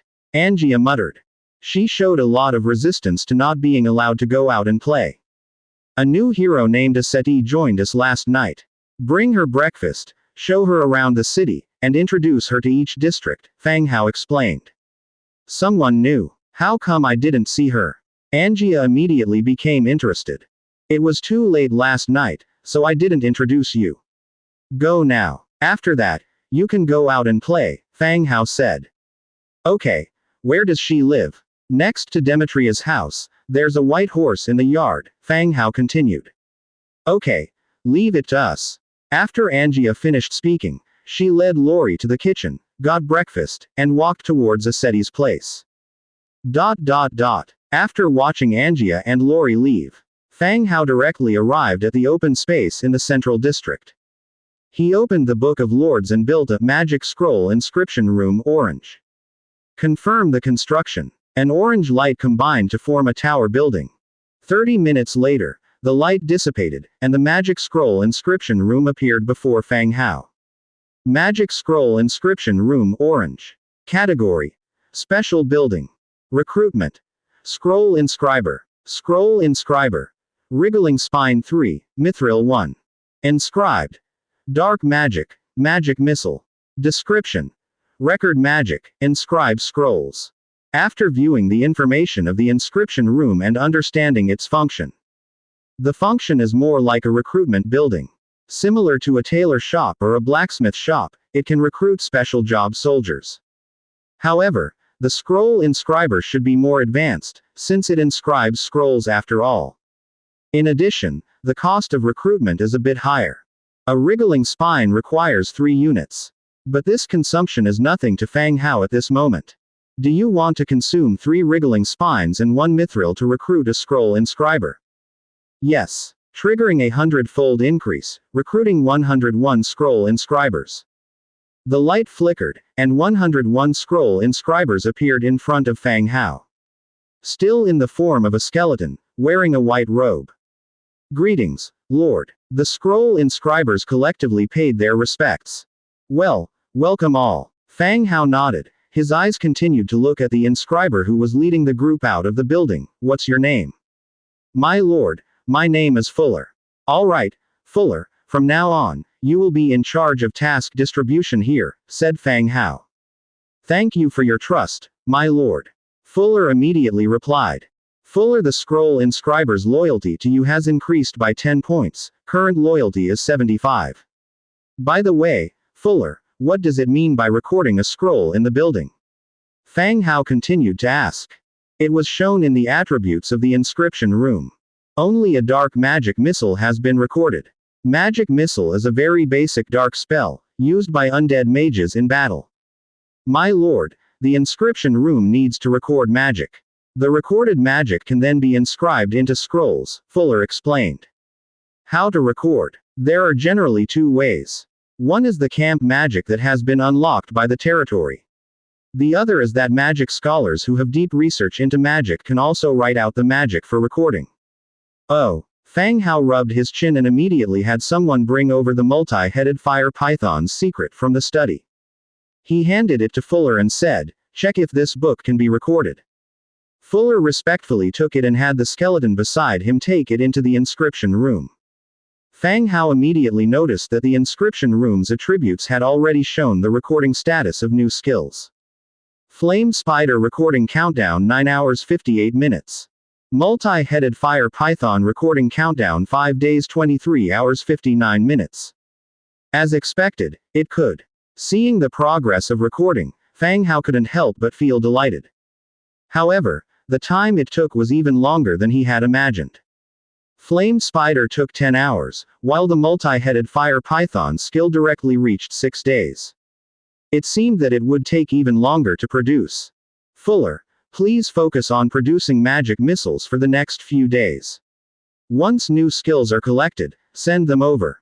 Fang Hao said. All right, my lord. Inscribing scrolls will need to consume paper, mithril and materials associated with the property, Fuller remarked. Right, take whatever you need from the warehouse. If there are particularly scarce materials, inform me. Fang Hao could trust the undead soldiers completely. There wouldn't be any corruption in the undead's case. All right, my lord. After Fuller nodded again, he took his subordinates straight into the inscription room. In the afternoon, most of the supporting orcs and humans had returned to their respective cities. The ground in front of the mansion had been replaced with stone slabs, back to its original appearance. Just as Fang Hao was about to leave, a maid ran over quickly. She panted and said, Master, the Trade Alliance has sent a teleportation request. Ever since Moru, a goblin from the Trade Alliance, teleported directly into the city last time, Fang Hao had switched off the teleportation function of the Trade Alliance building. If anyone wants to teleport through the Trade Alliance building again, they would send a teleportation request. Upon receiving the request on Fang Hao's side, if he wants to allow the other party to teleport, he just needs to switch on the teleportation function. Of course, the one in charge of the teleportation function was the skeleton merchant, Dujin. The maid was only there to convey the message. Tell Dujin to turn on the teleportation function. Fang Hao said. Oh, all right, master. The maid ran off again. When the maid returned, Moru, the goblin clerk, followed her. Mr. Fang Hao. Moru showed a professional smile and hurried forward 2 steps. Mr. Moru. Fang Hao also greeted back. Without beating around the bush, Moru directly said, the 2,000 people promised by the fairy clan last time have arrived near your territory. To avoid misunderstandings, they asked me to inform you. Only the last 2,000 people remain to complete Fang Hao's agreement with the Dreamy Forest. Moru also hoped that this matter could be over sooner, so he would have less to worry about. Fang Hao's territory has a large number of defense troops. If they do not inform him in advance and rashly enter the defense range, even 2,000 people would not be enough to fill the gaps between the defense foss's teeth. They wouldn't even be able to see Fang Hao, and probably there won't be any remains left afterwards. Therefore, Moru specifically came to notify. Oh, that was fast. Fang Hao was surprised. But he soon came to his senses. He had been busy with the challenge task for these few days. It had been over a week since he last negotiated with the fairy clan. It wasn't too fast after all. Well, it's better to be quicker. Moru chuckled. Fang Hao nodded and said to the maid beside him, go get Demetria. The maid left on command, returning with Demetria following her. Sir, please command. Demetria, join Mr. Moru on a trip to bring back the 2,000 farmers sent by the fairy clan, ordered Fang Hao. Yes, sir. Accepting the command, Demetria left the city gate with the goblin Moru and thousands of skeleton soldiers. They headed off in an easterly direction. 2 hours later, Demetria returned, followed by a troop of 1,000 people. Woodland Attendant, Level 2. Their appearances did not significantly differ from that of humans. Some were shirtless, revealing tattoos that resembled branches and leaves, while others were dressed neatly in ordinary clothes. However, similar among them, they all wore various ornaments around their necks and tucked a long and a short feather behind their left ears. All these people stood there, their heads lowered, looking somewhat uneasy. Sir, the people have been brought over. There are exactly 2,400 of them, along with some carts and baggage. 400 of them were the guards of this troop, and they brought weapons, which I've already confiscated. Demetria reported. At that, one of the fairy guards came forward. He respectfully said, Humans, sir, as per Shinisara's chief's instruction, 2,000 woodland attendants were dispatched, and given potential dangers on the road, 400 guards were arranged. This fairy troop had traveled under the banner of the Trade Alliance. The Trade Alliance was a neutral force and was fairly prestigious. Any powers upon seeing the Trade Alliance's troops would make way, they wouldn't make trouble for this troop. However, these were only rules in theory, troops would disappear year after year. Moreover, this area was rife with small brigands and robbers. If you told these thugs about the trade alliance, they most likely wouldn't even have heard of it. Without some defensive measures, it would have been hard to get here. Fang Hao nodded, looked down at all the fairies, and announced loudly, I have reached an agreement with Chief Shinisara. You will work for me for 10 years, and I will take responsibility for your living conditions and safety. Sir, rest assured, Chief Shinisara explained everything to us when we left. The leading fairy continued to say. Good, if so, it's for the best, Fang Hao continued. Demetria, go on another trip, take them to Zhongbin's territory, then ride back on a bone dragon. Yes, sir. Once again, Demetria called out and set off with a group of undead warriors. Surrounding these fairies, they headed toward Zhongbin's city. A few days ago, Fang Hao had discussed this matter with Zhongbin. These 2,000 people would be settled in the vicinity of Zhongbin's city and would engage in farming. Food supply within the territory was an extremely critical and scarce issue. If the fairy clan's farming abilities were indeed several times more efficient than ordinary people, Fang Hao could consider cooperating directly with the Dreamy Forest. They were having troubles, right? He would help the fairies resolve their troubles. The fairies would help him solve the food problem. Mr. Fang Hao, now that the people from the fairy clan have arrived, my task is completed, so I won't bother anymore, Mr. Moru said, adjusting his collar with a smile. This issue had been on his mind. Now that the agreement between the two parties was fulfilled, it had nothing to do with their trade alliance. As for whether future arrivals from the fairy clan live or die, or whether other conflicts arise, it would have nothing to do with their trade alliance. Mr. Moru, why the hurry to leave? Have dinner before you leave, Fang Hao also said. There are things I need to go back and deal with, so I won't stay, Moru said with some regret. All right then. Fang Hao saw Moru off. Upon returning to the mansion, he checked the estate and went to bed after dinner. On the 5th day of his stay in the territory gathered 270 young women. There were humans, orcs, and dwarves. Among them, the orcs, including pigmen, gnolls, demon orcs, and taurens, totaled 120 people. There were 100 humans and 50 dwarves. These people, in accordance with Fang Hao's request, were sent by various cities due to their strong understanding and willingness to learn.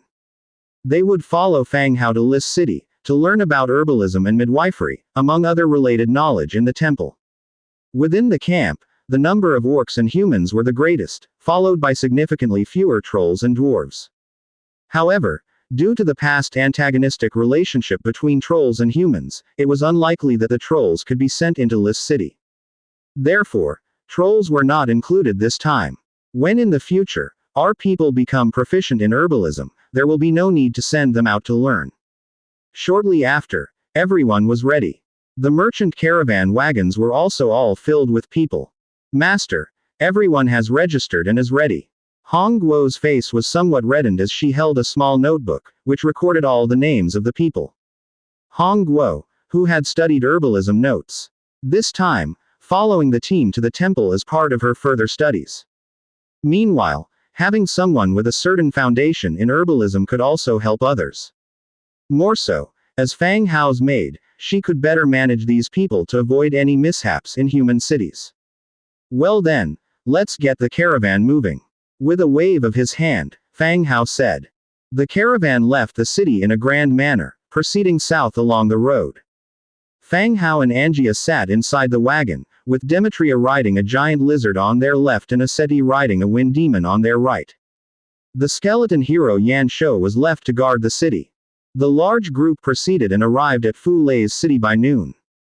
The person welcoming the caravan was not Fu Lei, but his girlfriend Xin Yao Yao. Boss, you're here. Xin Yao Yao pushed her glasses up and hurriedly came forward. Where is Fu Lei? Fang Hao disembarked from the wagon.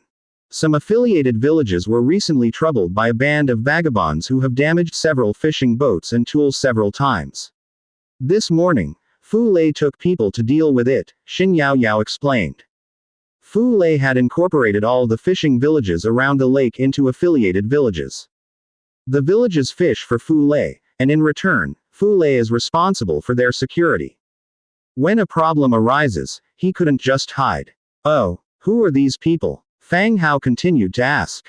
Xin Yao Yao thought for a moment and said, according to the villagers, they are bandits who have fled here. There are orcs and humans among them, but not too many. In this vicinity, following Fang Hao's multiple purges, bandits were already rare. However, who could be sure that bandits and fugitives from other regions didn't slip into this area? Thus, the villages still had guards to prevent these potential problems. Since Fu Lei was alerted, the opponent should have some manpower. Okay, I got it. When I go into the neighboring region, I will check it out, Fang Hao said. Hearing that Fang Hao was heading there, Xin Yao Yao was relieved. The reason she brought up this issue was naturally because she was afraid that Fu Lei couldn't handle it and might encounter danger. Now that Fang Hao was going, any difficulty could be solved. Okay, thank you, boss. Xin Yao Yao was so grateful that she even bowed. Alright, I need to build a military camp here. Inform Fu Lei when he comes back, Fang Hao said. Okay. Fang Hao went to the military camp area, opened the Book of Lords, and found the building page. Lionheart Knight Camp. Hardwood 5,200, stone brick 3,500, fine work stone brick 2,200, thick leather 1,500, cast iron block 800, metal parts 420, trace of battle 2. A huge building gradually took shape in the light. The Lionheart Knights camp was an unlockable blueprint of a purple building after Fang Hao swallowed Yu Tianpeng's Book of Lords. It hadn't been established yet. This time, after recruiting the Orange Cavalry leader Aseti, Fang Hao planned to organize a powerful cavalry team. The situation in Lis City was not good, and the fighting power of the thugs under the control of the Grey Bears was indeed limited. Since stopping over in Fu Lei's city, it's the ideal time to establish the Lionheart Knight camp. Half an hour later, the light dissipated. The building also appeared in front of Fang Hao. Lionheart Knight camp, purple. Type: human architecture. Recruiting: Lionheart Knights. Lionheart Knights. Soul Crystal 8, Food 50, Trace of Battle 7, Star Silver 2. Description: Lionheart Knights are composed of the kingdom's most elite knights. They stand high, have repeatedly made remarkable achievements, and with the honor banner of the knights, they strictly follow the way of the kingdom's knights. Recruitment requires 8 soul crystals, indicating that the rank of the Lionheart Knights is level 8. Without hesitation, Fang Hao directly chose to recruit. 100 times enhancement triggered. Recruiting 10 Lionheart Knights. As the notification appeared, 10 Lionheart Knights appeared in front of Fang Hao. The knights rode on brown horses, stepping out in a magnificent manner. Upon recognizing the situation, the knights dismounted in unison, took a knee and greeted, "Our respects to you, Lord." "Good. Welcome to the team." Then, Fang Hao called out to the distance, "Aseti." Aseti quickly walked over. "My lord. Aseti, these cavaliers are under your command for now. When we go to Lis City this time, we can't take so many people. Some need to stay behind to help Fu Lei with the defensive duties," Fang Hao said. The group of 10 knights was not large. But there were indeed constraints on the number of people going to Lis City. If they really approached the city with 1,000 well-equipped cavalrymen, alarm bells would likely be raised immediately, with the whole city entering a state of alert. Even if they announced their identity, they would not be allowed to enter the city with 1,000 knights. Therefore, most of the 10 knights recruited this time will be left to Fu Lei to perform peripheral patrol tasks. "Yes, my lord," Aseti responded. Next, he said to the entire team of knights, "Everyone, bring your steeds and gather outside the gate." All the knights responded, bringing their horses out of the city. Fang Hao also began inspecting the Lionheart Knight's attributes. Lionheart Knight, Tier 8. Allegiance. Human. Racial traits. Living creature, learning. Skills. Royal Knight, Unstoppable Steed. Innate skills. Advanced Horseback Riding Mastery, Advanced Halberd Mastery, Advanced Swordsmanship Mastery. Royal Knight, a cavalry signal corps trained strictly under royal doctrines, familiar with diverse cavalry formations, capable of immediately executing them. Unstoppable Steed, in the mounted state, any slowing effects are reduced by 50%. Description: Lionheart Knights, composed of the kingdom's most elite knights. They hold high positions, achieve extraordinary feats, uphold the knight's honor, and adhere to the codes of the kingdom's knights. The Lionheart Knights only had 2 skills. But the Tier 8 attributes combined with mobility and charging abilities of the Royal Cavalry make it a formidable soldier unit. It could perfectly meet the shortage of cavalry in the territory. Coming to the outside of the city, he saw a settee addressing the knights. Fang Hao didn't bother them but started crafting equipment for the knights on the side. 100 times enhancement triggered, obtaining 202 Temple Guardian sets. 100 times enhancement triggered, obtaining 202 Thunderblade halberds. 100 times enhancement triggered, obtaining 202 Thunderblade cloaks.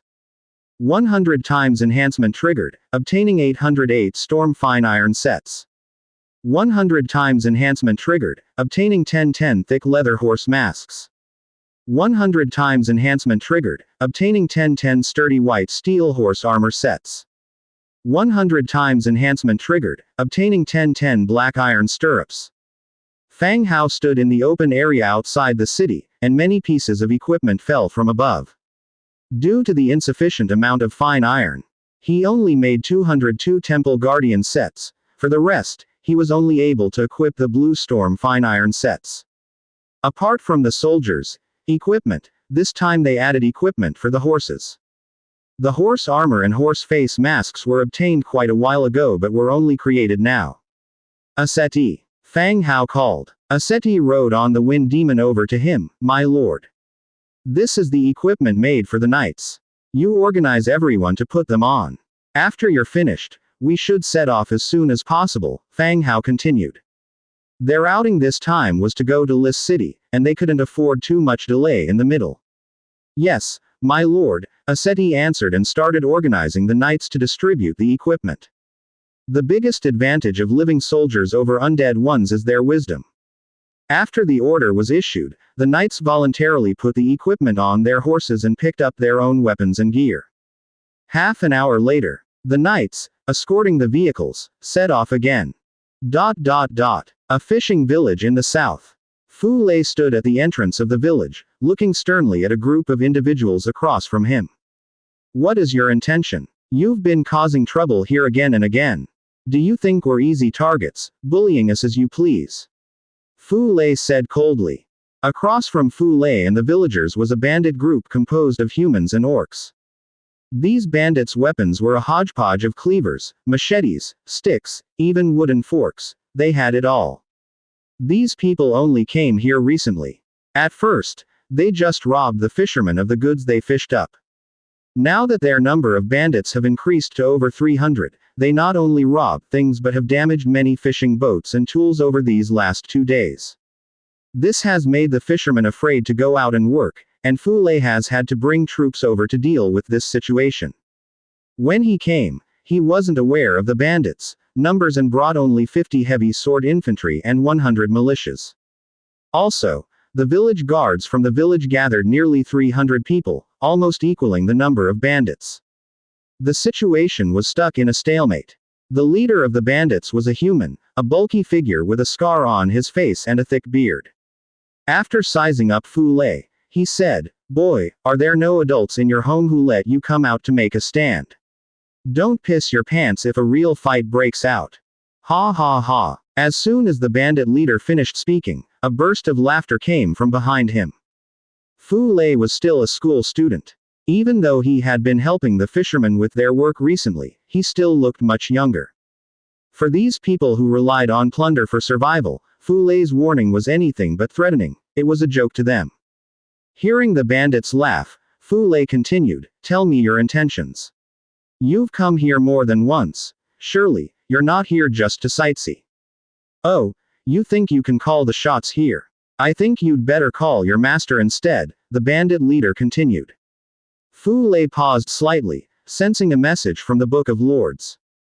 After checking, his expression became much calmer and he said, "I do have authority, so go ahead and state your intentions directly." "Good, if you can call the shots that's even better. We brothers have set up a fortress in the mountains. From today onwards, All the fishing villages around this lake will have to present us with food and money every month in our fortress. Otherwise, we'll come down and visit you daily, the leader loudly declared. The followers behind him were continuously nodding, agreeing with what their boss said.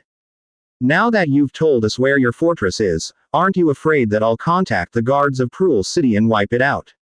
Fu Lei continued. The leader sneered, disdainfully saying, if the guards arrive, we will run, and when they leave, we will return to destroy your property. No one will live peacefully, and if cornered, everyone will die together. Upon hearing the leader's response, the villagers cursed these guys for their shameless bullying. If these were genuinely ruthless bandits it would be one thing, but these guys were nothing more than a bunch of rascals. They probably didn't have the capability to take over the village, but they were capable of causing chaos, taking advantage when there were fewer people to rob stuff, and sometimes, they came at night to destroy all the fishing boats and equipment. They were simply trying to stir up trouble, making everyone pay tribute to them every month. No one was willing to do so. Fu Lei glanced once more at the Book of Lords and continued, with such a small crew, you can't eat that much grain. Why do you want so much food? Stop chatting and just follow my orders. I've already told you, I want both food and money. Can't you understand? The leader impatiently responded. He had no idea why the young man standing in front of him was rambling on instead of just complying. Don't get agitated. I need to understand clearly. How much money are you demanding from each village? Fu Lei asked. Each village should give us 100 silver a month. Not that much, right? We're showing you mercy by not asking for more, the leader, after glancing at his followers, continued. Oh, by the way, what's your name, boss, and how old are you? The leader's face immediately became furious, and he cursed, are you out of your mind? If you don't wish to pay, just say so. My brothers and I will pay you more visits in the evening. We don't need to waste time discussing. Fu Lei heard a prompt from the Book of Lords again. Upon checking, he continued, that's not what I meant. I agree to your terms. There are 6 fishing villages nearby, so I will prepare 600 silver for you all. Really? The bandit leader was stunned. Could things go this smoothly? Did he ask for too little? Of course, but you'll have to wait a while. With such a large amount, we need some time to gather the funds. Fu Lei casually glanced at the far end as he spoke. Excellent. Wonderful. Go and prepare it now. We give you our word. Once we receive the payment, we won't disturb you for the rest of the month. With a slap on his chest, the bandit confidently assured. Inwardly, he was overjoyed, thinking about how easy it was to make money through robbery. With just a little intimidation, they were going off to prepare the money obediently. He indeed had the fate of a leader. Good, good, I believe in your integrity. Then please wait a while, don't go, or we won't be able to find your fort, Fu Lei said. Hurry up, we won't leave. Why are you hesitating?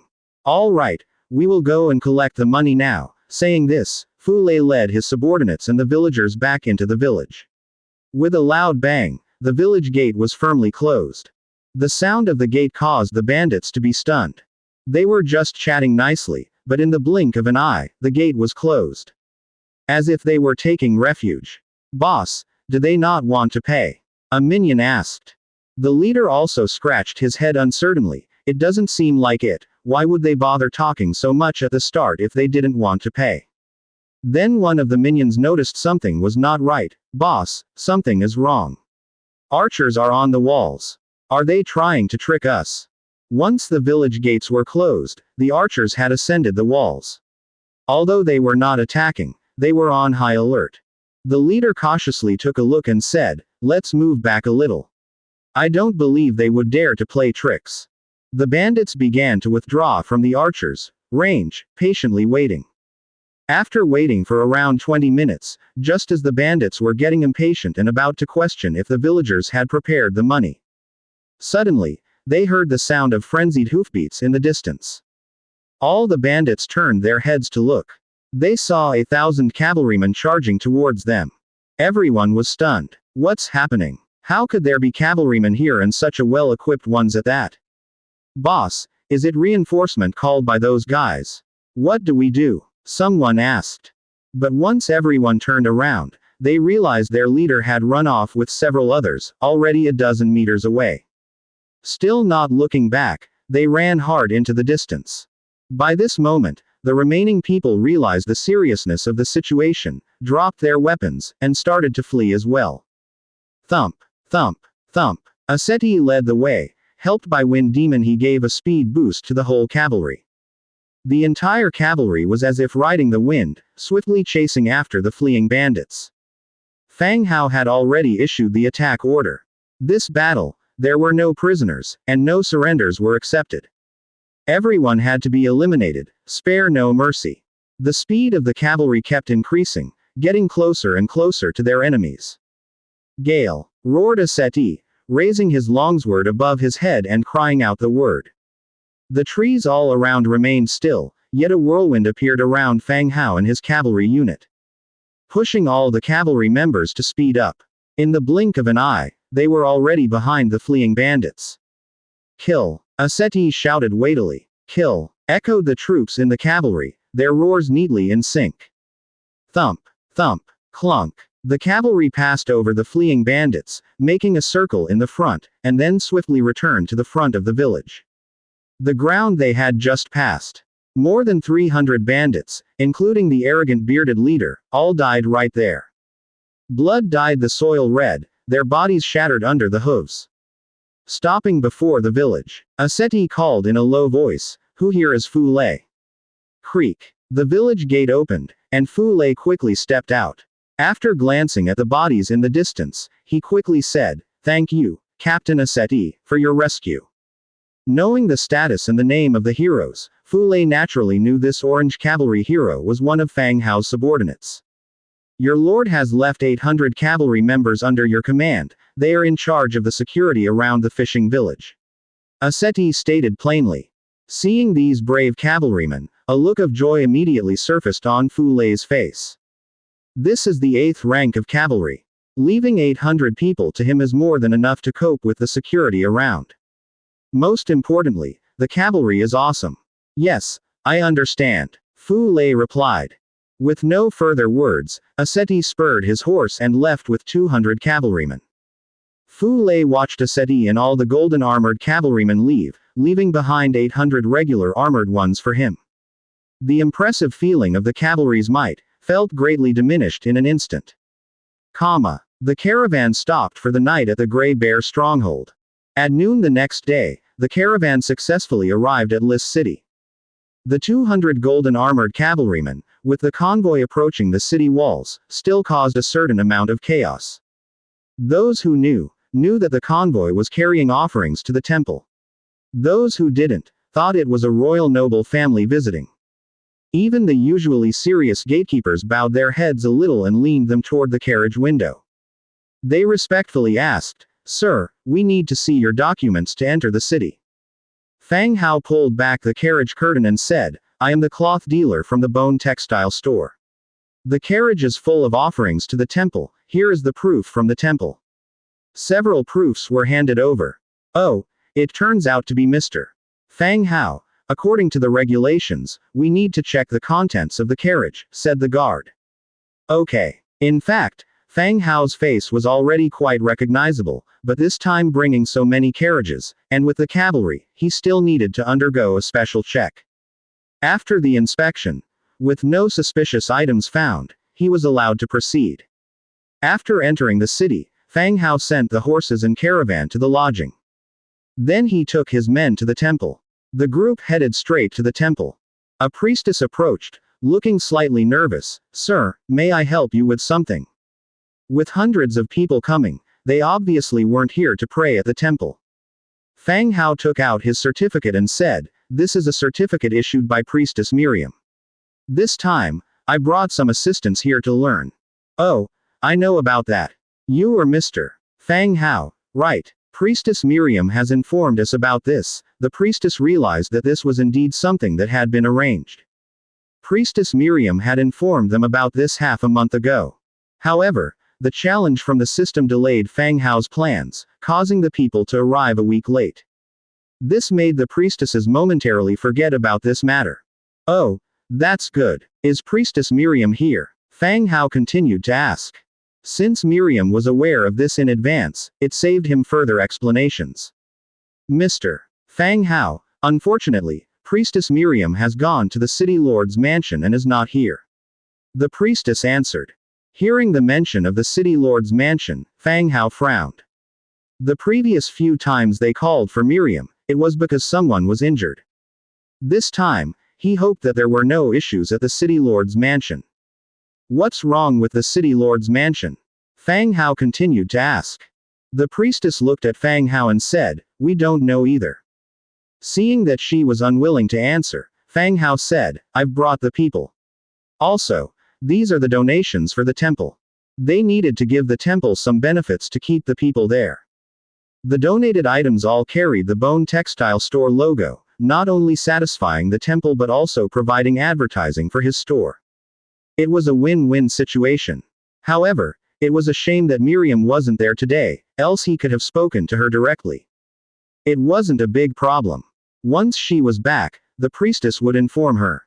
Seeing Fang Hao donate a heap of goods, the priestess's face lit up with delight. Thank you, Mr.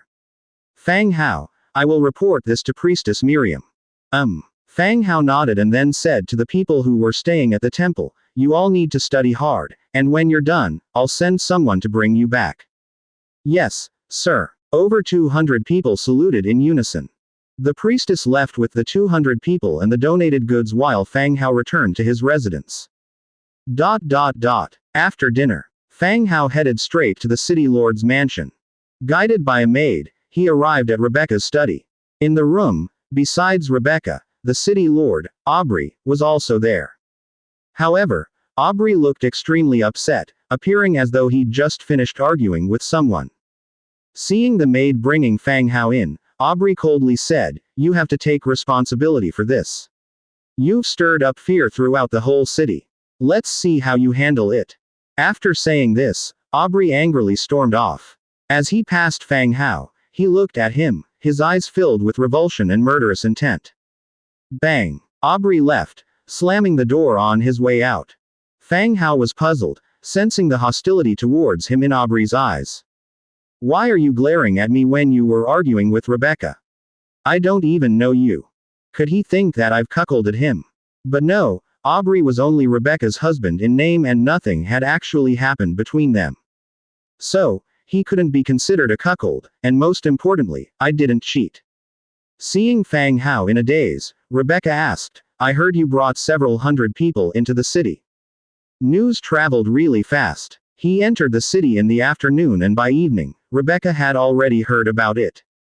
Among them, 200 are assistant priests sent to the temple. The rest are my guards.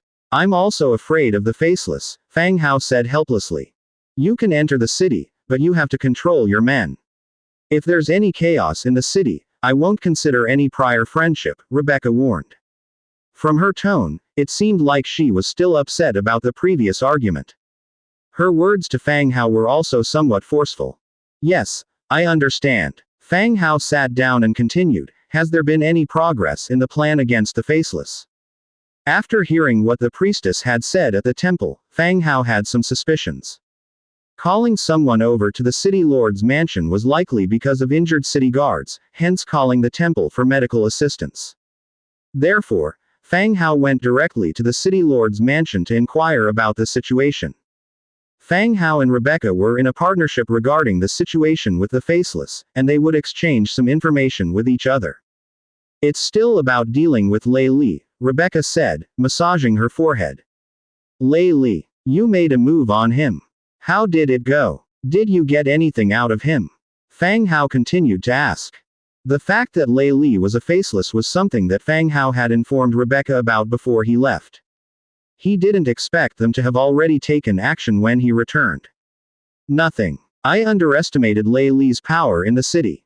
Even though I had prepared enough people in advance, he still managed to escape in the end, Rebecca said helplessly. Upon entering the city guards mentioned that the West District had been sealed off. This and the priestess mentioning someone at the City Lord's mansion was injured were all related to their attempt to capture Lei Li. Even though Rebecca had prepared thoroughly, Lei Li still managed to escape during the capture process. Not catching such a rogue was a risk to the whole city. Who knew what he would do when he went mad? What's the plan now? Fang Hao continued to ask. We don't have a precise plan yet. The entire city is still trying to catch Lei Li and bring him back as soon as possible, Rebecca said. Fang Hao nodded but didn't say anything more. After all, he didn't have a better solution either. Fang Hao did possess significant power, and his subordinates were very strong. But the problem with capturing the faceless man was that there was nowhere to start, which was the real difficulty. By the way, the soldiers you brought are quite well equipped. Rebecca suddenly looked up and curiously glanced at Fang Hao. She was probably referring to the equipment of the Lionheart Knights. The Temple Guardians' gear they were wearing was indeed very eye-catching. It's not bad. So, I want to order some of the same armor. You name the price, Rebecca said. Fang Hao wasn't surprised, he inferred her intention as soon as she spoke. But the Temple Guardians' gear required fine iron as a material, and Fang Hao had already used all the fine iron in his territory. Although there was ongoing forging with the dwarves, it wasn't something that could be mass-produced easily. After some thought, Fang Hao said, with the golden armor, we don't have any surplus. We do have a storm-heavy armor set though, which is suitable for the Lis City army. Rebecca stared at Fang Hao, finding hard to believe his claim about the shortage of golden armor. Over 200 cavalrymen, all wearing golden armor. Why is it that when she wants to buy, there's suddenly a shortage? You don't want to sell? Or are you afraid my offer is too low? Rebecca stared at Fang Hao. Neither. We genuinely don't have enough. If you want 1 or 2 sets, I can spare them from the army. But equipping an entire army is impossible, Fang Hao said directly. All right, build 2 sets for me, and I'll also check out your storm gear. If it's good enough, I might consider buying in bulk, Rebecca replied without hesitation. Now, Rebecca realized she had underestimated Fang Hao. This guy, every time he came over, he would surprise her more and more. Rebecca was fully confident that not only was Fang Hao wealthy, his military power was surely not inferior to her own Lis City. She couldn't afford to treat him just as a cloth merchant anymore. That can be arranged, but just a heads up, this armor isn't cheap. I won't be giving it to you for free, Fang Hao declared at once. Rebecca glared at him angrily. How much? You make it sound like I'm taking advantage of you. Fang Hao calculated in his mind. Purple gear, even at the Trade Alliance settlement, was priced very high. After some thought, he quoted, that kind of golden armor would cost 1 million warfire coins per set. What? Rebecca, who was drinking water, spat it right out. 1 million for a single set, in warfire coins no less. He was practically robbing her blind. Have you gone mad? Why would I? Each set is purple gear, even at the Trade Alliance auction, it would fetch a higher price. If it weren't for our good relations, I wouldn't even sell it to you, Fang Hao immediately replied. If it weren't for their previous collaborations and Rolana's ongoing partnership with Rebecca, Fang Hao wouldn't really sell to her. He sold gear that was a notch below his own territory's power level. This purple gear, which even he hadn't widely distributed, to let her have 2 sets was already a lot. Fine, deliver these 2 sets, I need someone to check if they are worth the price, then I can sign off on them, Rebecca nodded in agreement. Sure, someone will deliver them tomorrow. The two reached an agreement and chatted for a while. By the way, Aubrey is hosting a banquet the day after tomorrow. You should come too, it's a good chance to meet the others in the city. As Fang Hao was leaving, Rebecca added. Aubrey was hosting a banquet. Fang Hao had no interest in this soft-hearted city lord. But since Rebecca had said so, it would be impolite to decline. Okay, I'll be there, Fang Hao nodded and promptly left the study. After Fang Hao left, the maid walked in again. Ma'am, the Knight Commander Haber would like to see you. Rebecca nodded and followed the maid out. They walked through the long hallway. The maid spoke. Ma'am, Mr. Fang Hao's voice sounds different from before. When Rebecca heard this, her heart tightened. When it all started, Fang Hao spoke with a falsetto voice and his movements were very effeminate. However, he eventually returned to normal, indistinguishable from any other man. In that moment, Rebecca realized that Fang Hao had been pretending all along. She thought back to when he had seen her completely naked, when she was chatting with him and allowing him to help her dress and put on jewelry. Her cheeks flamed up as she flushed in embarrassment. That damn guy. You're not allowed to mention this to anyone. Rebecca said sternly. Yes, ma'am. The two of them walked out of the city lord's mansion, escorted by the guards, and boarded a carriage. After dinner, Fang Hao requested to have the Temple Guardians set and Storm Fine Iron set delivered to the city lord's mansion. He opened the Book of Lords to check the chat channel. 3 days had passed since the task of relocating the demon rat population was given. Because there was no time limit, the demon rat swarms wouldn't disappear as usual. This resulted in a prolonged battle. Some lords were still battling the demon rats. The neighboring lords were supporting each other, discussing how to exterminate the demon rats. After all, if left unattended, it could pose an even greater danger. Just as Fang Hao was about to go to bed, a maid came to him and said someone wanted to see him. Upon reaching the front hall, the maid brought a visitor inside. He had assumed it was someone sent by Rebecca, but it turned out to be a transmigrator he knew. That transmigrator had miraculously survived the Faceless Ones. His name was Ren Jun, it seemed. Boss Fang Hao. Ren Jun called out immediately. The heroes accompanying Fang Hao looked at him when they heard this title. Ren Jun, why are you in the city again? Fang Hao asked curiously. Boss, I had no choice. A few more people have gone missing recently. I had to hide in the city during the day and didn't dare to come until night.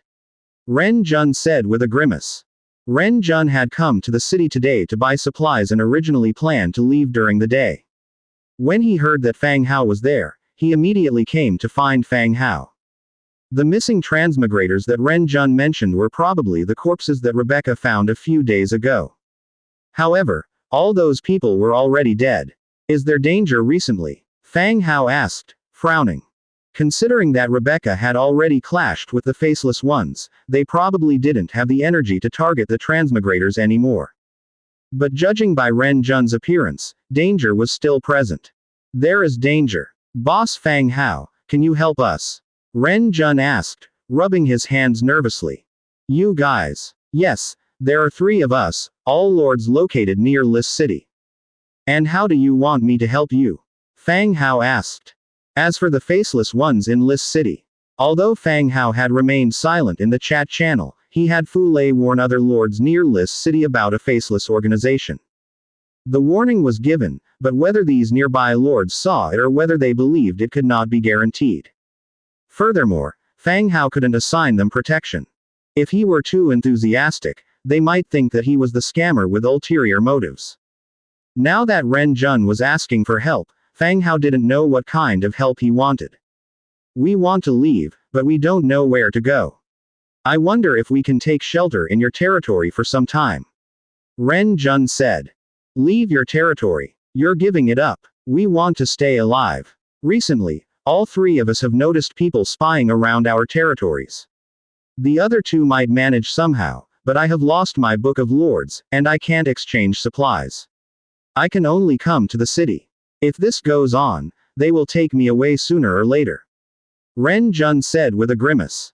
Last time he was captured by the Faceless Ones, they took his Book of Lords, and he hadn't managed to retrieve it. Luckily, even without the Book of Lords, the villagers in his territory recognized him. Otherwise, he wouldn't even be able to return to his territory. So the other 2 agreed to leave and seek shelter first. It's normal that Ren Jun loses his Book of Lords and wants to seek refuge. But for the other 2 lords he mentioned, as long as they had the Book of Lords and didn't leave their territories, the Faceless could not gather armies to attack their territories. After all, the Faceless is an intelligence organization. The number of desperate people they could round up might not even be as many as the present transmigrators. Therefore, as long as they stayed in their territory and didn't wander about, there wouldn't be much of a problem. I mentioned this to them previously, and they agreed that rather than living here in constant fear, it would be better to move to a safer place to avoid the storm, Ren Jun said. It seemed that the 3 of them had already discussed this. What about your territories then? The trouble with the Faceless may not end anytime soon. If you keep staying outside, do you not want your territories anymore? Fang Hao continued to ask. Ren Jun forced a bitter smile. Depending on the situation, we will reconsider the territorial matters once we are safe. Sir, we still have some strength, and I still have some skills. I can work for you.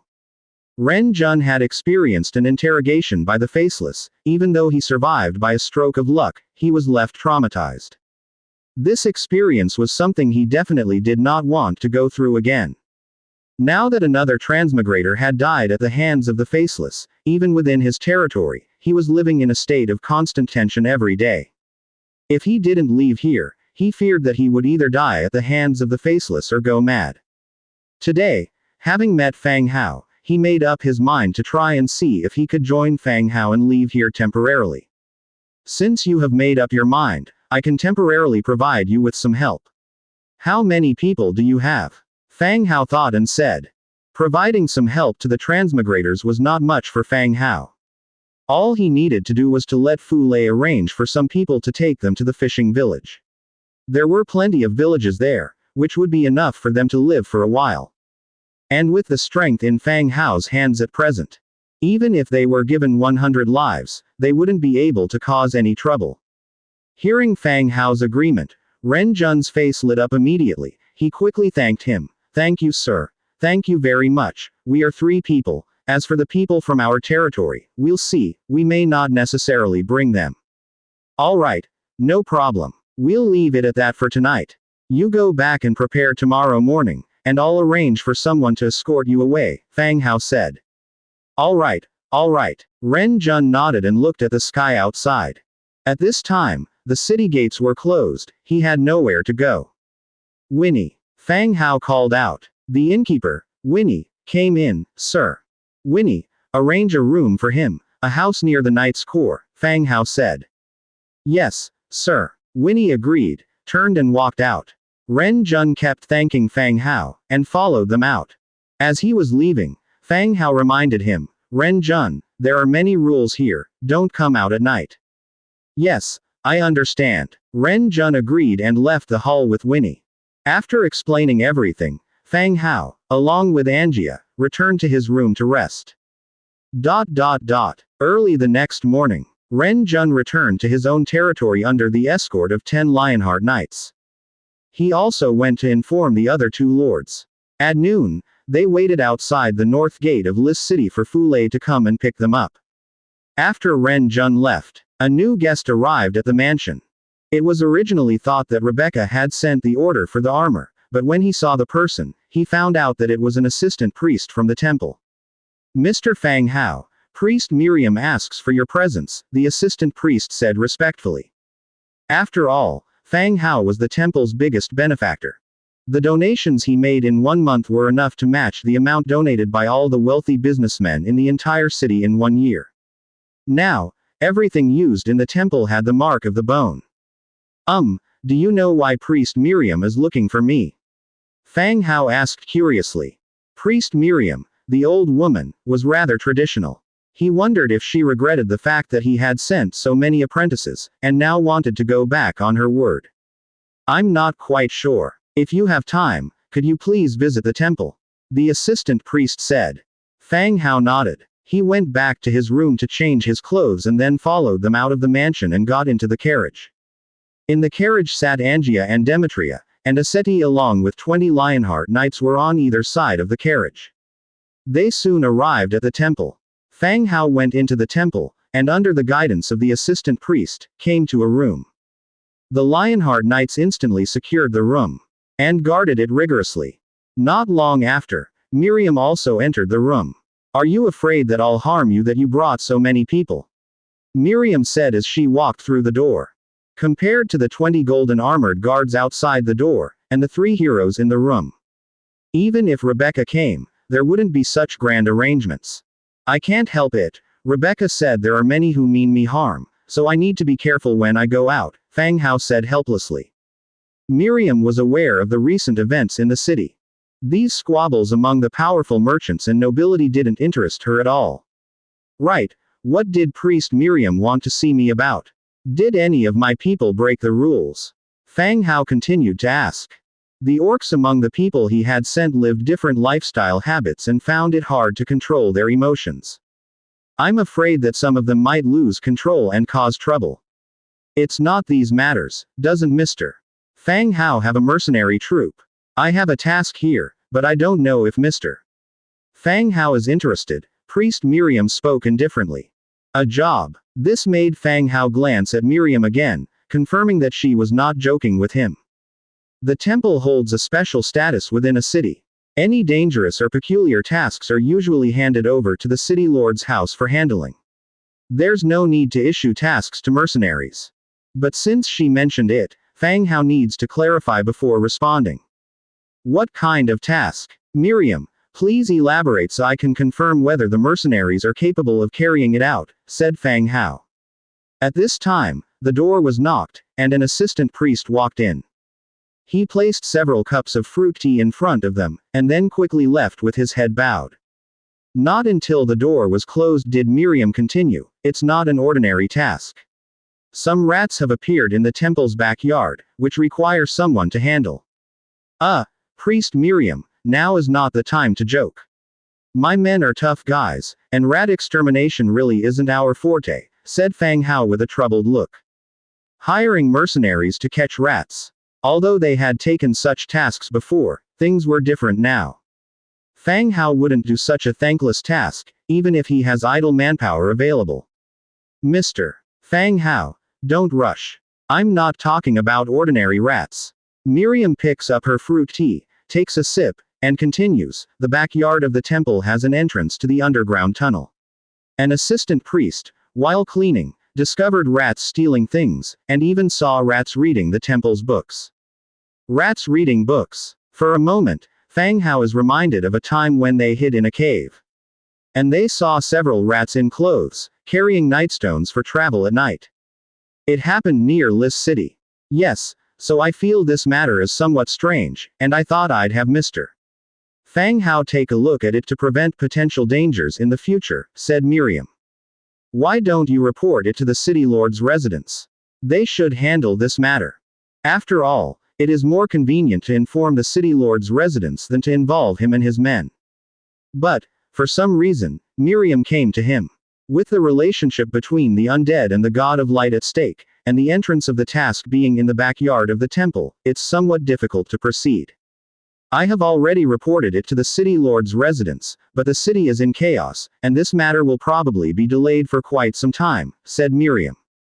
The city's military actions relate to a few capture operations against faceless ones.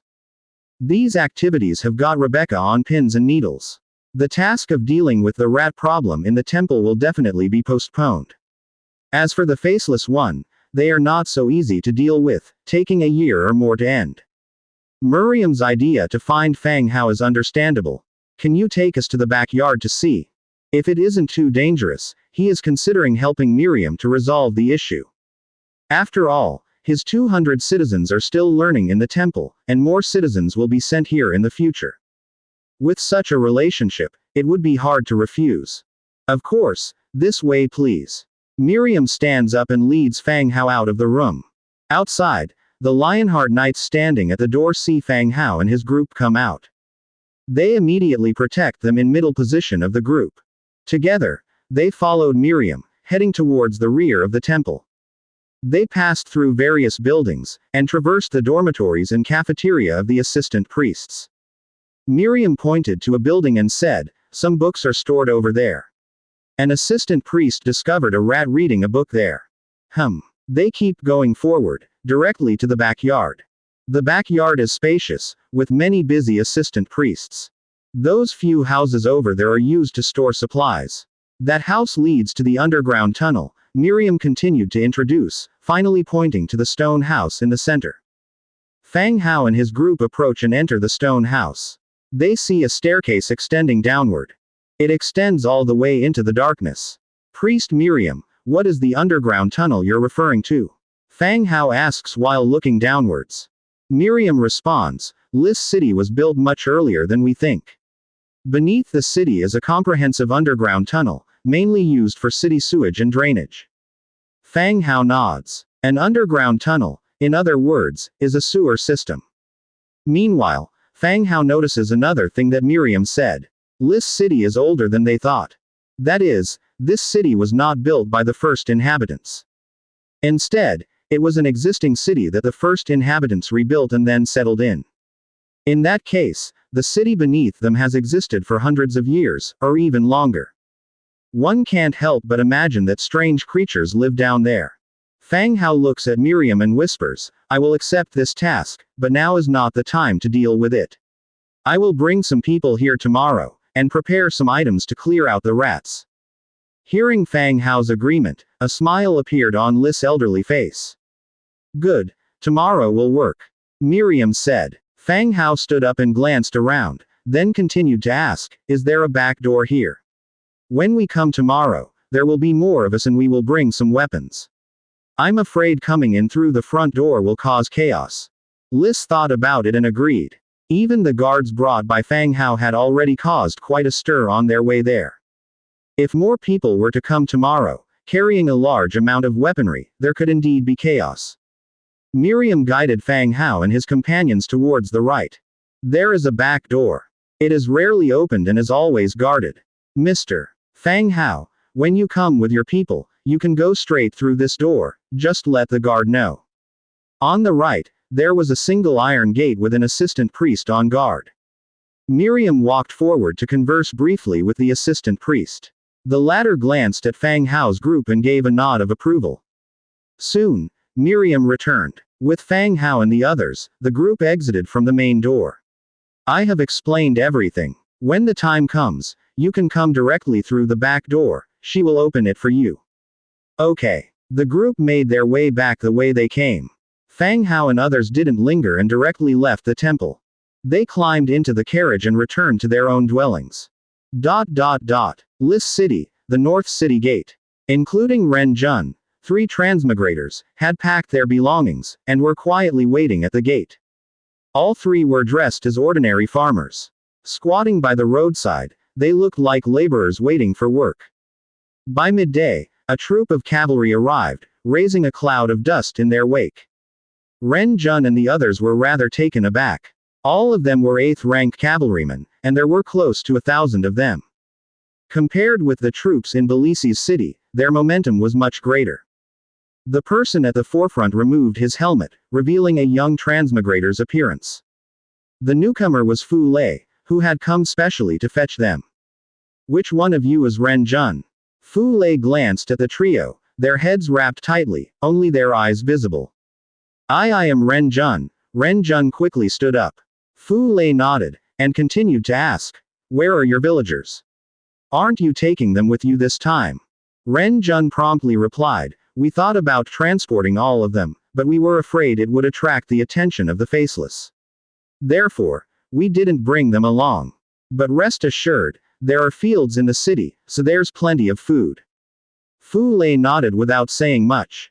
This was a matter he was handling at Fang Hao's request. Whether or not they brought their villagers was not within the scope of his duties. He ordered some people to bring up 3 horses. All right, then, follow me. Live with us for a while, and once it's safe again, you can return. The 3 of them got on the horses. With a wave of Fu Lei's hand, the cavalry turned around and headed towards the fishing village. On the other side, Lis City, the city lord's mansion. Inside the room of City Lord Aubrey. Aubrey sat at the edge of his bed, drinking fruit wine to quench his thirst, while on the bed, a woman with white skin and golden hair lied, smiling seductively. Seeing Aubrey, who was sweating profusely, the woman laughed and teased. Aubrey, is that all you got? The woman shamelessly lay bare on the bed, her face still covered by a veil made of gold thread, adding a unique allure. Lady Adeline, I'm just a normal man, it's quite normal for me not to have your stamina. Aubrey, while wiping his sweat, said.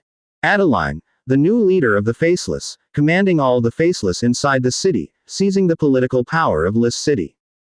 HMPH, useless man. Adeline climbed off the bed and walked gracefully to the table, picked up a wine glass and took a sip. Continuing to ask, is everything ready for tomorrow's plan? Aubrey, greedily staring at the attractive body before him, said, everything is ready. Tomorrow, the city defense army will be lured out of the city by a false report. The guards at the city lord's mansion will also be those I have arranged for. Not only will Rebecca die in an accident, but that kid named Fang Hao will also be gone. Then, whatever we say will stand. Aubrey spoke, his face growing more and more gloomy. As soon as Rebecca died, according to the proposal of the Human 100 Cities Federation, he could formally assume the authority of List City. At that time, he would be the true lord. And those who had made fun of him as a sponger in the past would face his revenge. Adeline's beautiful eyebrows frowned slightly, reminding him, according to the previous plan, this operation only involves Rebecca and those who support her. It doesn't include that lad Fang Hao. Aubrey nodded and said, I know, he wasn't part of the original plan, but since the kid is in the city and will attend this banquet, it would be convenient to take care of him now to prevent any chaos. Adeline's brow was still furrowed, fearing that dealing with Fang Hao, despite being a transmigrator, might be difficult due to his demonstrated strength. This could pose an unpredictable threat during this operation. However, Aubrey's point of view did make sense.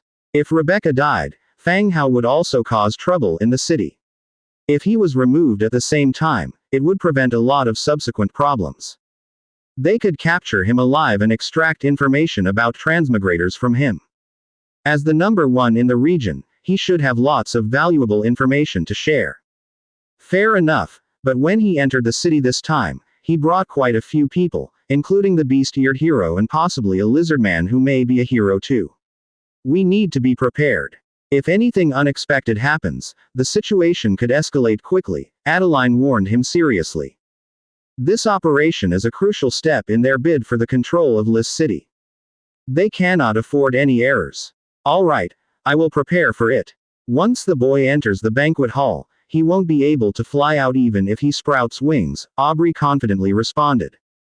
Ha, good then, you are the best, said Adeline, breaking into a smile. Her delicate fingers gently brushed Aubrey's cheek. Aubrey, who was becoming dispirited, felt a spark of wickedness ignite in his heart. He fetched a medicine bottle from the drawer, poured out a pill and swallowed it. His eyes began to turn red, and he said to Adeline, I'm ready again, my lady. Adeline flashed a seductive smile, crawled back onto the bed and said, Go on, show me if you still have it in you. With this encouragement, Aubrey threw himself on her. The next day at noon, Fang Hao, accompanied by Demetria and 50 Lionheart Knights, went to the temple to deal with the rat problem. Of course, since they were venturing into an unknown area, even though the drainage channels under List City were likely to be safe, Fang Hao was still apprehensive. It was not him personally who went to the temple, but his Diome doll. The Diome doll, naturally, did not appear in skeleton form but used the demon mask and took the shape of Fang Hao. Even those who were familiar with Fang Hao couldn't tell the difference at a glance. Not only did the exterior appearance match, the actions and behavior were controlled by Fang Hao himself too. So, one could say that the two individuals were both Fang Hao. A total of 52 people arrived with tools at the back door of the temple. After briefly advising the assistant priest on guard, they went straight in through the back door. The entry of the Diome doll into the temple did not draw any attention. But when Fang Hao used God's presence, he felt a hot burning sensation from his consciousness. Luckily, this burning sensation was still within Fang Hao's tolerance. They passed through the back door and directly arrived at the entrance to the underground passage. They then opened their bags, took out the nightstone lanterns and distributed them among a few people. Once all their preparations were done, they directly made their way downwards. The stairs to the sewer were narrow and gradually widened to accommodate 5 people walking side by side with plenty of space. Upon reaching the bottom, they found the space to be considerably wider than anticipated. This sewer was much larger than Fang Hao had imagined. The arched corridor was over 3 meters high, and the width on both sides was more than 5 meters. This canal was bigger than the hallways in the city lord's mansion. It seemed that Miriam was right. The underground world here was older than List City above. My lord, we need to be careful if the area is as broad as this, Demetria cautioned. If it were just a small subterranean culvert, the enemy might indeed be rats. But this place was so vast and spread beneath the entire Lys city. Thus, it had enough room to accommodate large creatures. We should be careful. Our main goal this time is to gather useful information. We should try to avoid any conflict, and if there's a risk, we should retreat along the same route we came in, Fang Hao nodded and said. With the 50 Lionheart Knights and Demetria, the Orange Hero. As long as they did not encounter a quasi-god, he had a chance to teleport them out to safety. Yes, my lord. The group answered in unison. They formed a 3-person abreast formation, keeping Fang Hao in the center and cautiously advancing forwards. The two sides were lined with smooth stones, and only the middle area was recessed, for sewage to flow. Thus, the road was not difficult to navigate. Going forward through the corridor, various green fungi and moss had grown in the damp, dark corners, startling a variety of reptiles that scattered in all directions. The gentle light of the nightstone was enough to illuminate a large area ahead. The group kept the formation and continued to move forward. Everyone was holding their weapons, their minds highly concentrated, ready to deal with danger at any moment. They've been walking for over 10 minutes. Suddenly, the path ahead splits into multiple directions, ahead and to the left and right, with corridors all of the same design in 3 directions. For a moment, everyone was unsure about which direction to explore. It seemed that descending into a burrow to catch a rat wasn't an intelligent decision to begin with. Squeak. Just when everyone was hesitating, unsure of which path to take, a noise sounding like a rat's squeak came from the left corridor. Shining the nightstone to the left, they saw a white-haired rat standing upright at the end of the corridor, looking in their direction. With the illumination from the nightstone, Fang Hao saw its Mediterranean hairstyle. The middle part of its head was completely bare, a comical sight. This type of rat was the same as the one they encountered in the cave before, who was carrying a nightstone and hurrying along. Let's go, take the left path, and be careful, Fang Hao said. The group immediately began walking towards the left corridor. At the same time, the rat that had squeaked spun around and ran away. When Fang Hao and the others reached the spot where the rat had just been. Squeak. The rat was once again not far ahead, squeaking at them. Let's go. Squeak. This was the 3rd time, Fang Hao and the others started feeling something was off. This rat seemed to always be waiting at a fork in the road for them. As if it intentionally guiding them. This made Fang Hao and the others even more suspicious of potential dangers ahead. After the rat had squeaked 3 or 4 times, they still stood on the spot, not moving forward. Squeak. The rat continued to squeak, its impatience making it hop up and down. Let's go, see what the hell it's up to, Fang Hao decided to continue on. This time, the group didn't get lost but just followed the rat. They walked for over half an hour. Fang Hao had a good sense of direction, several also caught references with a map in hand. He was fairly certain that they were now nearing the northern edge of the city.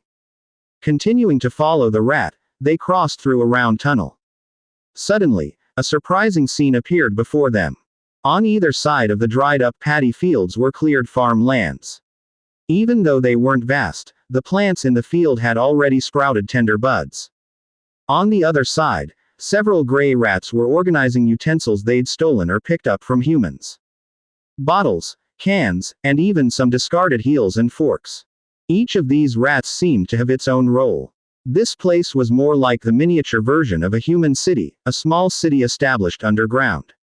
Not just Fang Hao, everyone was surprised. Ordinary gray rats obviously did not possess the intelligence of the balding white-haired rats. Upon seeing Fang Hao and his group, they started to flee into the dim corridors. Squeak. Not far away, the Mediterranean rat that was their guide was still squeaking. Fang Hao followed it forward. After passing through another round tunnel, Fang Hao confirmed they had reached the end. Upon seeing the scene before him, Fang Hao's pupils suddenly contracted, even more surprised than when he saw the rat city outside. This place was a semi-elliptical plaza. In front of Fang Hao and the others were stands that looked like an audience area of a stadium, tier upon tier. Each seat was occupied by a white-haired rat, amounting to at least 10,000. These rats, similar in size to wild rats, had one unique characteristic. the middle of their heads were hairless, replaced with a translucent membrane which revealed a pulsating brain beneath. A Tier 1 cranial rat. He observed their name when he was close enough. Fang Hao had indeed a deep impression of this name, cranial rat. So, these rats were the cranial rats. At this moment, tens of thousands of these cranial rats started to pulsate their brains in unison. The rat at the front suddenly spoke, "Welcome to the Gray Maze, human Fang Hao. Why are you here? What are you looking for? Or are you partaking in the troublesome treasure hunt that your kind seems to enjoy?" Shua shua shua. The human language spewing out of the cranial rat left the soldiers momentarily stunned. Then they all drew their weapons and took a fighting stance. The atmosphere within the vast hall immediately took a chilling turn. When the leading cranial rat spoke, all other cranial rats' brains, covered by the membrane, started to vibrate in unison. It seemed as if it wasn't just one rat speaking, but the entire group that was communicating simultaneously. Fang Hao was taken aback by the strange spectacle in front of him. It wasn't the right time to inquire about that, so he said, "The temple said there had been some strange noises coming from down here, so I was sent to investigate any potential dangers." Fang Hao spun a lie. Apparently, the rats that Miriam had mentioned, the ones who had the habit of reading books, were these cranial rats. Oh, it might have been some wild ones who had sneaked up. We will rein them in. Such incidents won't happen anymore, the cranial rat continued in its thin, high-pitched voice. Fang Hao was equally surprised at this reply. The rats proved to have a strong ability for diplomacy. They had given an analysis based on Fang Hao's and his companions' background and demands and offered a peaceful resolution that both parties could accept. "I'm satisfied with this answer." Fang Hao signaled his guards to withdraw their weapons, then continued, "I'm curious, how do you know my name is Fang Hao?" The brains within the cranial rats started to quiver in unison again. "In this city, we can see and hear everything, including you, human Fang Hao. Many people have mentioned you in secret, calling you a latent threat, the top one, and some even a dandy." The cranial rat quoted 3 descriptions of Fang Hao that people said behind his back. These comments came from 3 different types of people: faceless ones, transmigrators, and some merchants who had lost business to him. The cranial rat didn't continue, hinting that there must be more interesting remarks about him.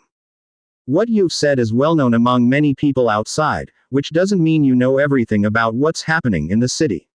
Unless you can reveal something that even I." Before Fang Hao could finish, the cranial rat interrupted him, "We know what you need. The faceless ones have a clear plan for you and Rebecca, but you, human, should understand that information has its value. It requires goods or information of equal value in exchange." The intelligence of these cranial rats was no less than that of a human. And, using their convenient location in the underground world, they seemed to have procured many secrets within the city. They not only knew about his alliance with Rebecca against the Faceless Ones, but also knew that the Faceless Ones had already laid a concrete plan for them. Suppressing his surprise, Fang Hao asked, "So, Mr. Cranial Rats, what should I offer in exchange for this information, or have you already determined your need?" They could no longer be looked at as mere rats. A righteous exchange was a primary condition for any cooperation. Woo woo woo. The brains of the cranial rats under the membrane started to shake violently. Then, the cranial rat spoke again, "For ordinary information, we need materials, resources, and supplies to build an underground city. But this time, the information we will show you is very important to you, so we need something of equal value to your life." A thing of equal value to his life. Fang Hao was unclear about what it meant. The cranial rat probably wanted to stress the importance of this piece of information.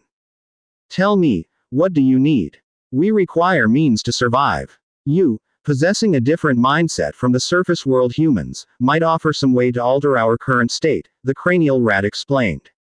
Fang Hao frowned. "What do you mean? We are weak, but when we gather, we can have the wisdom of a human. We have always been hiding in the underground world of this city, avoiding any conflicts or frictions with the surface humans so as not to reduce our already small numbers." The cranial rat looked back at his companions, and it seemed that within a short period, they had reached some consensus. We need higher grade test subjects, specifically from related species, to alter the genetic barrier within us. Genes. This was insane. The rats were now researching genes. Through his conversation with the cranial rat, Fang Hao gleaned some information. These cranial rats have created a world of their own beneath Lis City. Employing their intelligence, which rivals that of humans, they manage and operate this underground world. The cranial rats have built a world for rats under Lis City, and they also use the complex labyrinth of underground tunnels to form a network connecting to the surface world. With their convenient living conditions, they can learn about anything happening in the surface world. Regardless of whether you are a common peddler or a city lord or a noble living in this city. No deeds of yours will evade the watchful eyes and keen ears of these rats. Today, the cranial rat brought Fang Hao here specifically to exchange information with him. Information about the faceless targeting him and Rebecca. The condition for the information exchange are the gene barriers that the cranial rat mentioned. If the gene barrier was proposed by the goblins who have a complete energy system, Fang Hao would be slightly surprised, but would easily accept it. However, hearing about genes and barriers from the mouth of a rat in the sewers of Lis City feels unspeakably strange. Human, the conditions are equivalent. The information we know concerns your life, and what we need also concerns our future. Hence, the price for the exchange is reasonable, the cranial rat spoke up again. Fang Hao believes that these rats could get some news that they did not know about. However, he did not buy the idea that the plan of the Faceless endangered his life. It would be difficult for entities like the Faceless, given their capabilities, to target him as he has 4 heroes by his side and 208th Order Lionheart Knights for protection. It's the same for Rebecca, who has the protection of the Lis City army. It is impossible for her to be in danger. Even if he did not believe that his life was in any danger. Still, Fang Hao intends to make a successful first trade with the cranial rat in any possible way. The cranial rats have an information gathering ability that they lacked, and a first contact also laid the groundwork for future cooperation. That's indeed reasonable, but I know little about gene stuff. Why don't you name a few specifics so that I can see if I can provide, or if I have something similar to substitute, Fang Hao said with a smile. Yet, he does not care much about the plan from the Faceless that the cranial rat has mentioned. The cranial rats discussed again, before speaking again, materials for gene research, alchemical potions which improve special bloodlines or more advanced inheritances. It seems that the cranial rats have quite an understanding of the outside world. In Fang Hao's understanding of this world, there are 3 ways to obtain special powers. These are bloodline inheritance, divine gift, and self-improvement through acquired means. Transmigrators, who learn skills from books, simplify the difficulties in learning and breakthrough and have it easier than the natives. However, the natives, including the group of cranial rats before him, have to observe these 3 rules to break the status quo. Breaking down genes can be considered a way to change bloodlines by external forces. This may be due to the cranial rat's habit of reading books and obtaining knowledge from various sources. Still, while having the methods, obtaining the necessary materials remained a challenge. Hence their hope of exchanging necessary items with Fang Hao. Fang Hao did not immediately respond, considering what he could offer for exchange. He had money and perhaps could purchase bloodline improving potions from the trade alliance. However, such potions are likely rare, and it may take a long time to obtain them. This inevitably extends the timeline. Just when Fang Hao was about to reply and offer to buy the potions, Demetria quietly reminded him, "My lord, there's a corpse of a demon rat hero within our territory." Right. Fang Hao's eyes lit up. Not long ago, during the demon rat migration mission, a corpse of a demon rat hero was left behind. Due to fears of the plague, Fang Hao had it sealed in a stone coffin and buried underground to later determine whether the corpse carried any virus after Nelson's return. The corpse was still buried outside the city. The corpse of this demon rat hero could be considered as research material that Cranial Rat had mentioned. He could offer the corpse to the cranial rats if they needed it. However, it was the corpse of a purple hero, and extra charges were necessary for the trade. After confirming his decision, Fang Hao said, I have the corpse of a demon rat hero. Not sure if this meets your needs. The brains of the cranial rats began to resonate collectively. Then, the leading cranial rat said, "We are satisfied with your trade, the news we shall tell you." Right before the cranial rat could speak, Fang Hao interrupted again. "This is a whole, purple hero's corpse. Its value definitely surpasses just one piece of information, so I'm demanding an addition to the trade conditions, in order to make this deal fair." Hearing that it was a purple hero, the cranial rats showed their true nature. They no longer communicated with a collective consciousness. Instead, the various rat individuals started making chittering noises, causing chaos all around. All the cranial rats were in disarray, and even the leading rat could no longer speak human language. It turned and began chittering loudly, calming the chaotic scene. The brains of the cranial rats reorganized a collective consciousness, allowing the leading cranial rat to speak once more. "The purple hero indeed has high value. Tell me, what should we add?" the cranial rat asked. Fang Hao pondered for a moment, his gaze kept moving towards the group of cranial rats in front of him. Yet there was already an idea in his mind. He said, "It's simple, just one request. Help me wipe out all the faceless in the city. If there are no more faceless in this city, we can consider this deal closed." No, you're asking too much of this deal. Besides, frequent contact with the surface will pose unavoidable risks to us, the cranial rat refused decisively. "How is a reasonable exchange condition greedy?" Fang Hao retorted. "The faceless is an organization, they will continue to expand their forces from time to time. If we agree to your request, we will have to provide information constantly, which is not an equivalent exchange," the cranial rat answered. "How about cleaning out the current faceless in the city, and if I need information later, exchange it with other items?" Fang Hao continued. The cranial rat fell silent, weighing Fang Hao's words. Meanwhile, it was 5 in the afternoon on the surface. Fang Hao's real body was sitting in the hall, listening to Angia and the others chatting. A maid came in from outside the door. "Master, a carriage from the Lord's mansion is here. They said to pick you up for Lord Aubrey's banquet," the maid said. "A banquet?" Upon hearing this, Angia's eyes lit up. "Yes, there is indeed a banquet.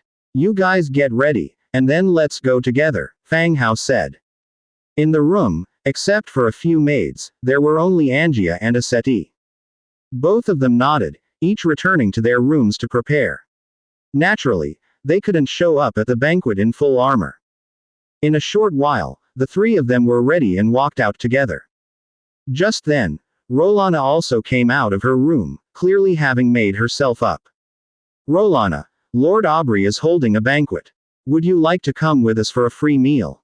Fang Hao tactfully extended an invitation.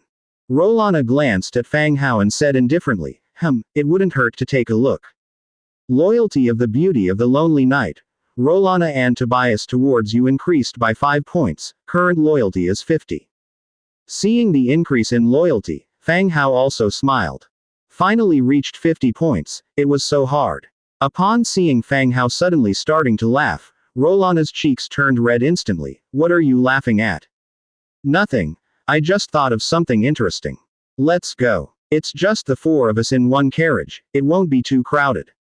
Fang Hao smiled and went out, boarding the carriage directly. Additionally, 20 Lionheart Knights protected the carriage and they all headed towards the Lord's mansion. There were many luxurious carriages parked outside the Lord's mansion. These carriages all belonged to the city's dignitaries. Such occasions often involved some competition for show. After Fang Hao and the others got off the carriage, their guards were taken to the waiting area. The 4 showed their invitations and entered the hall directly. The hall was filled with wealthy dignitaries of the city, all dressed in dazzling clothes, talking in groups. But it was noticeable that most of the people here were women. Most of their gowns were made by Bone Textile Store. Even when passing by a few noble ladies talking, you could hear them discussing the latest designs, as well as the craftsmanship and fabric of the clothes. Fang Hao.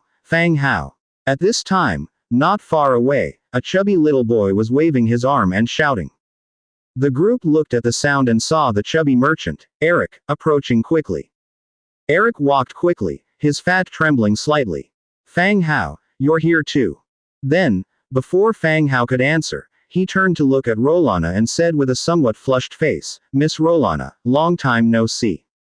Since missing the opportunity last time, Eric had been thinking about Rolana. Later, he had Fang Hao deliver a love poem to her, but like a stone dropped into the sea, he received no response. Seeing Fang Hao and Rolana entering together today, he immediately left the companions he was chatting with and walked over quickly. Rolana glanced curiously at Fang Hao as he greeted her, her eyes questioning. Seems like she didn't remember this chubby boy. Cough cough. This is Eric, the one who had me deliver a letter to you last time, Fang Hao gently reminded in a whisper. He didn't want to get involved in these matters. But since Eric had some friendship with him and was so persistent, he felt bad about refusing outright, but he was also afraid that Rolana would slaughter this fat boy in a fit of anger. That would really make a big scene. Rolana immediately remembered the identity of the chubby boy in front of her after reminiscing a bit. Her face showed no expression as she said coldly, you need to improve your writing skills. I'm not interested in you. Plus, being too fat can affect the taste of your blood. After saying this, she turned to Fang Hao and added, I'll go look around. You don't have to wait for me if I don't come back. Oh, Fang Hao nodded. Rolana left decisively, not giving Eric a chance to speak. It wasn't until Rolana had disappeared into the crowd that Eric suddenly came to his senses. Fang Hao, what did Miss Rolana mean by the taste of blood? Asked Eric, his face still flush. He recognized that he was being rejected, but the reasons given, blood and taste, were so vague he had no idea what they meant.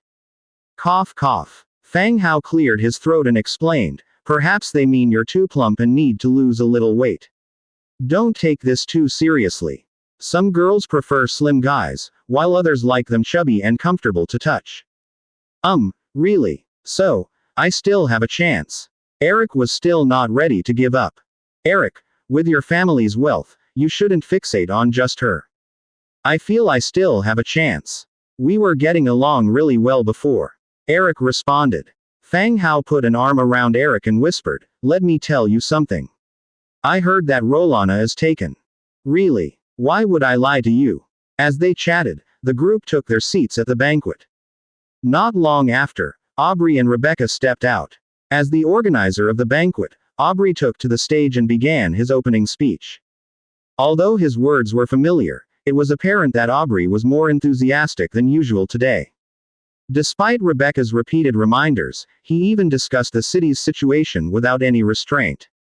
As Aubrey droned on about uninteresting things, Fang Hao focused on the demon doll in the underworld instead and continued the unfinished negotiation with the cranial rat. Underground. After the final round of haggling, both parties had reached a preliminary agreement. Fang Hao would provide a heroic purple demon rat's corpse and open a secret market for the cranial rat, where they could purchase some daily necessities from him. In return, the cranial rat would reveal the Faceless One's plan against him and Rebecca, along with a list of known Faceless One members.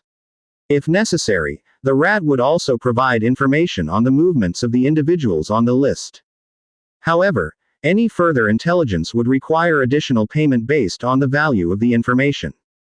Good. I will arrange for the demon rat's corpse to be delivered here in the next couple of days. By then, I hope you will have the information ready, said Fang Hao, controlling the demon doll.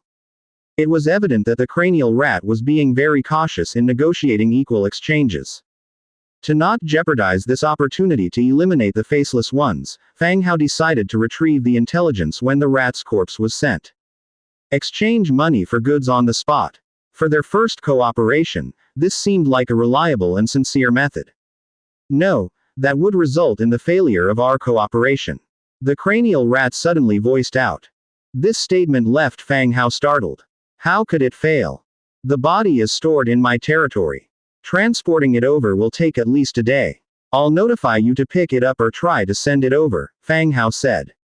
However, the cranial rat still shook its head. It explained, No. The Faceless Ones have already started. They have gathered all their members to usurp the Surface City's government tonight. You might be safe, but Rebecca will die, and the Faceless Ones will successfully seize control of the city. Fang Hao objected immediately. Rebecca is the city lord's wife. The faceless ones won't be able to get to her. No, no. What if the faceless one is someone close to her? Like, say, the organizer of a banquet. Upon hearing this, a chill ran through Fang Hao's heart. Inside the city lord's residence, the banquet continued unabated. All the nobles of the city gathered here, indulging in a feast of delectable food and sweet wine. Fang Hao, just as he was about to raise his wine glass for a sip, suddenly froze in place. His complexion turned a shade, placing his wine glass back on the table. Opening the storage space of the Book of Lords beneath the table, he pulled out 3 bottles of advanced antidote potion and handed them to Angia and Aseti. Both of them were seated next to Fang Hao and were somewhat confused when they saw the antidote handed to them. However, upon noticing Fang Hao's stern expression, they immediately understood that something was amiss at this banquet. Someone had poisoned the drinks. Moreover, this poison required the use of the advanced antidote potion to neutralize it. It seemed a major event would be unfolding tonight. The trio kept their expressions unchanged. After quietly consuming the antidote, they remained seated without any sign of disturbance. Fang Hao looked towards the second floor.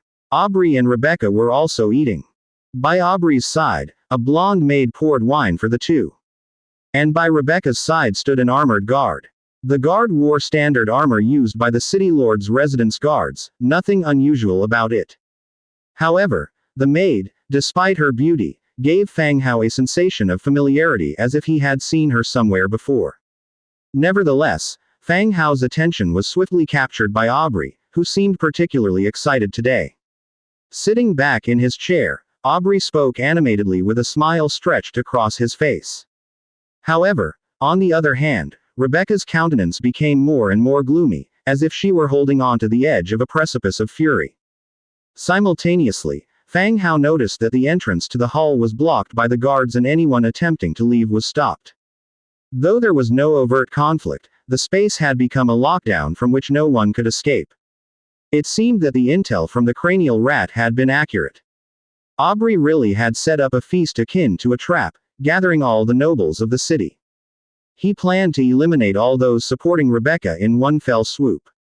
Afterward, he intended to seize the position of the ruler of Lis City. At this moment, the Dione doll was leading people back in a hurry. What he needed to do was to ensure the safety of his people. His gaze swept over the hall, but he did not see Rolana anywhere. She must have gone to find Rebecca. Afterward, Fang Hao scrutinized the guard beside Rebecca more closely. The guard's height did seem similar. As Fang Hao looked around for an escape route. Bang! The wine glass in Aubrey's hand lightly fell to the ground. As though a signal had been given, the corridors on either side of the party hall suddenly filled with a peculiar smell, quickly pervading the entire hall. All the dining guests in the hall fell unconscious one by one, slumping on the table. Fang Hao, Angia, and Aseti looked at each other and feigned unconsciousness by slumping onto the table. The aim was to see what these people were up to next. The erstwhile bustling banquet immediately plunged into silence. On the second floor, the voices of Aubrey and Rebecca transmitted clearly into Fang Hao's ears. Rebecca stood up in anger and roared, "Aubrey, you dare collude with the faceless." Having reached this point, Rebecca's astute mind led her to guess that Aubrey had colluded with the faceless. She had given Aubrey everything the man possessed. Never did she expect that Aubrey would involve himself with the faceless. Toppling her seemed to hold no benefit for him. Neither had Rebecca nor the faceless, prior to uncovering Aubrey's true identity, ever thought that this effeminate man would be a member of the faceless. Hee, why so agitated, Rebecca? It's not like you, said Aubrey, a smile on his face. Why did you do this? Rebecca roared in anger. No particular reason. I felt stifled under your command. I just wanted to live like a man, Aubrey replied indifferently. Huh, but Rebecca sneered, Aubrey, you are as hypocritical as ever. If your pride mattered to you, you wouldn't have been my fake husband, enjoying the wealth that I bestowed upon you and claiming to want to live like a man. Even you don't believe those words. Born into a destitute minor noble family, Aubrey was also burdened with massive gambling debts. At the same time, Rebecca was facing difficulties in her legitimate succession of Lys City. Their marriage was one of mutual usage. Rebecca needed a male counterpart to legitimately control Lys City. Meanwhile, Aubrey needed someone to help repay his gambling debts and even escape his poor lifestyle. Even though their marriage was a sham, Rebecca still provided Aubrey with a lifestyle akin to that of a city lord. Aubrey could even manage some of the affairs within the city. But he was not content with this arrangement. He believed he could have more. Listening to Rebecca's mockery, Aubrey remained undeterred. Over the years, the comments he had endured from outsiders were 100 times more vicious than Rebecca's words. He shrugged and said, "It doesn't matter anymore. Look around, who else is listening to your words? Your supporters are going to be buried along with you." All the nobles of the city were passed out downstairs, and no one would hear the conversation between them or let it leak. Rebecca was going to die during this banquet. And he had already chosen the murderer, a certain transmigrator named Fang Hao. Then, using this event as an excuse, Lys City would formally send troops to attack the nearby cities held by transmigrators. The entire plan was tightly linked together, step by step. The final victory belonged to the Faceless, and it also belonged to him, Aubrey. "Do you think by killing me, you'll get Lys City? You're just a waste of space," Rebecca continued. "What does it matter if I'm a waste?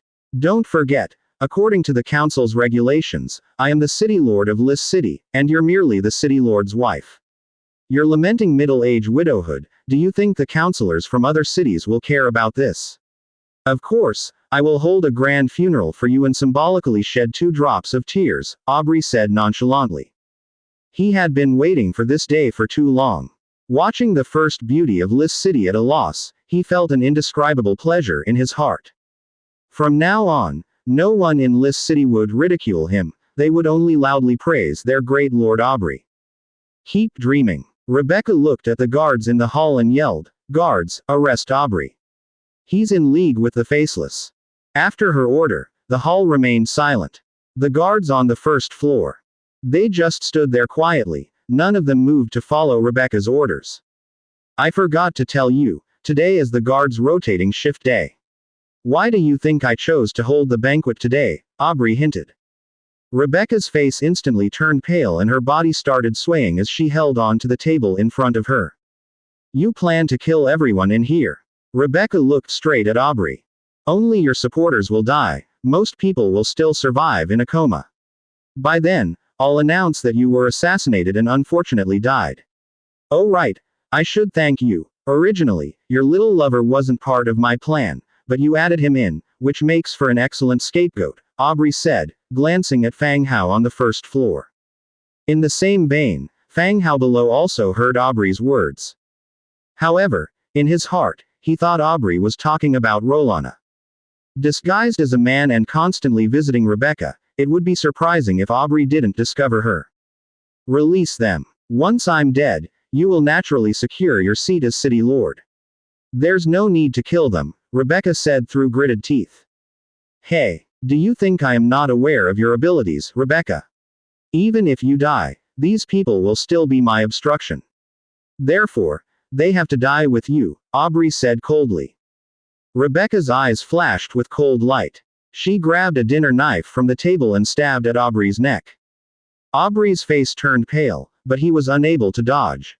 But at that moment, a maid beside them grabbed Rebecca's wrist. With a slight effort, the dinner knife in Rebecca's hand fell to the ground. "Aubrey, when will you stop playing this game?" the maid asked with a frown. Aubrey, sweaty and terrified from the last scene, hurriedly said, "Lady Adeline, I entrust this to you." At the same time, he once again instructed the guards below, "Proceed as planned, kill all of Rebecca's supporters, especially that black-haired guy, cut him into pieces." Clatter. All the guards immediately took action. They walked towards the dining tables in the hall, planning to execute all of Rebecca's supporters. In the dining area, Angia lay on the table and whispered to Fang Hao, "Hey, he wants to cut you into pieces. Must be a mistake, I've never offended him, barely even spoken to him," Fang Hao whispered back. "He mentioned you as Rebecca's lover. Don't talk nonsense, he was referring to Rolana, it has nothing to do with me." What? Rolana. Angia's eyes widened. The two attracted the attention of the guards with their whispered conversation. A large group of guards surrounded Fang Hao and the others. Ah, braised lion's head, so delicious, Fang Hao murmured as if sleep-talking, while squinting at the situation around him. Just as he had assessed the situation, he saw an iron sword coming at him. Fang Hao dodged the attack and stopped pretending to be unconscious. He retrieved a weapon from his storage space and threw it to a settee, and himself gripped the Thunderhawk blade. Angia, who usually fights with her bare fists, didn't need a weapon either. The three of them suddenly coming to their senses made the guards subconsciously take 2 steps back and get into a defensive position.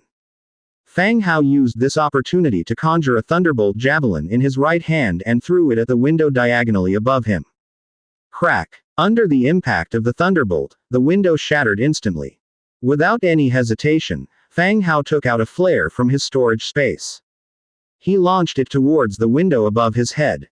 The flare burst open in the sky above the city lord's residence, illuminating the surrounding sky with bright orange light. This smooth operation left everyone dumbfounded. Even if the people outside didn't know what was happening inside. The city's soldiers, upon seeing the flare above the city lord's residence, would come over to offer their support. Seeing the flare explode above the city lord's residence, Aubrey's face instantly turned to one of fear. He shouted loudly, "Quick, kill them, or we'll all die." He couldn't understand why such a perfect plan had gone wrong. As long as anyone ate the food and smelled the sedating fragrance, even a hero unit would fall into a deep coma. So what was going on with these 3 people? But now wasn't the time to study this. If he couldn't kill Rebecca and these 3 before the city's forces arrived, not only would their entire plan fail, but he would also die here. Therefore, these people must die. Hearing Aubrey's shout, the surrounding guards also realized the seriousness of the situation. They drew their swords and charged towards the trio. Clang, clang, clang. In an instant, the guards surrounded the 3 of them, engaging in fierce combat. Angia and a settee shielded Fang Hao, protecting him. Fang Hao stood behind the 2, beginning to gather his spells. The Wood Samurai Spirit, Flame Spider, Multi-Headed Fire Python. One after another, summoned beings appeared in front of the 3 of them. They forcibly blocked the charging guards, and under the fire attacks of the Multi-Headed Fire Python. Several guards were ignited by the flames, turning into charred corpses amidst their painful wails. This sudden burst of damage only slightly slowed the guards' attack. After assessing the situation, the guards resumed their assault. Fang Hao held the Thunderhawk blade in his hand, fighting in close quarters. The level 7 damage from the dark gold weapon made it as if it could cut through iron like mud. With a single swing, wherever it hit the enemy, it would break through their defense. Its lightning attributes would kill the enemy. Even a stout shield would leave a tragic scar on it. The lightning attribute of the attack would connect to the guards holding the shield, making their bodies start to convulse violently, being killed by Fang Hao's second sword. At the same time, the Starfire wand in his left hand continuously unleashed various spells and launched them at the enemy. His proficiency in both magic and martial arts allowed Fang Hao's killing speed to match that of Asceti's. Even faster than Angia's. At this moment, even without a ranking evaluation for transmigrators, one could assert that he possessed the strength of a hero. Second floor. The faceless Edeline engaged in battle with Rolana, who was dressed in guard's armor. Without any extra words, they attacked each other with all their might. Rolana continuously threw dark blood spears conjured in her hands towards the maid-clad person in front of her, as dense as bullets. At the same time, Edeline also exhibited amazing strength. Swiftly dodging, the blood spears exploded behind her. With a loud bang, a gap over 3 meters wide was blasted into the wall, dust flying everywhere. The color on Edeline's face also turned serious. In the intelligence of the Faceless, there was no knowledge that such a powerful hero was by Rebecca's side. This did not allow for any relaxation. She swung her right hand, and countless rusty chains sprung out from thin air. Like serpents crisscrossing and glinting with cold light, the hooks flew towards Rolana. Rolana's long sword was enveloped by a red glow. She swung her sword in close combat, and a glow like a blooming blood moon, slashed towards the chain. Boom. The two collided, an explosion of airwaves. The entire second-floor platform instantly collapsed, falling from the air, the rubble burying the unconscious guests below. The two of them simultaneously spread their massive wings. In the air of the hall, the battle continued. Similar to Rolana's bat wings, Edeline's wings also resembled bat wings. However, the dark brown wings were covered with small spikes and the ends were tattered as if stitched together from chunks of skin. The two women continued their fierce battle overhead. Blast after blast of energy waves, all the glass shattered, and rubble from the walls kept falling from the air. Many people were killed in their sleep as a result of the two women's battle. Rolana looked at her iron sword, which had become jagged, and threw it down. She had only been worried about faceless assassins at the banquet attacking Rebecca, and donned her armor to act as a bodyguard for close protection. Little did she realize, the whole banquet itself was a trap to kill Rebecca. She was even more surprised that there was someone in the enemy ranks who could fight her up to now. Rolana, here's a sword. Take it and fight her outside. From below, Fang Hao's voice came. At the same time, a Valkyrie fine iron longsword was thrown up in a spiral. Rolana grabbed the long sword, and dark energy surged around her. Countless red blood spears flew towards Edeline from all directions, forcing her to fly upwards. The two of them broke through the ceiling, one after the other, flapping their wings, flew into the sky. Intense battles were taking place both in the sky and inside the city lord's mansion. However, in the corridor on the second floor, Aubrey, clutching a dagger, glared intently at Rebecca who was in front of him. He kept muttering to himself, I still have a chance, yes, yes. As long as you die, I will be the city lord, it's me who should be the city lord. His eyes revealed a fierce madness. Aubrey tightly gripped the dagger. His gaze was deadlocked on Rebecca in front of him. They had been preparing for today's plan for a long time. The shift of the city lord's mansion guards, the tasks of the city defense army, he had made preparations for everything. Everything was following the process he had designed. Everyone was unconscious, Adeline killed Rebecca, and the guards on the first floor dealt with Rebecca's supporters. It was such a simple task. However, this seemingly comprehensive plan fell apart at the last step.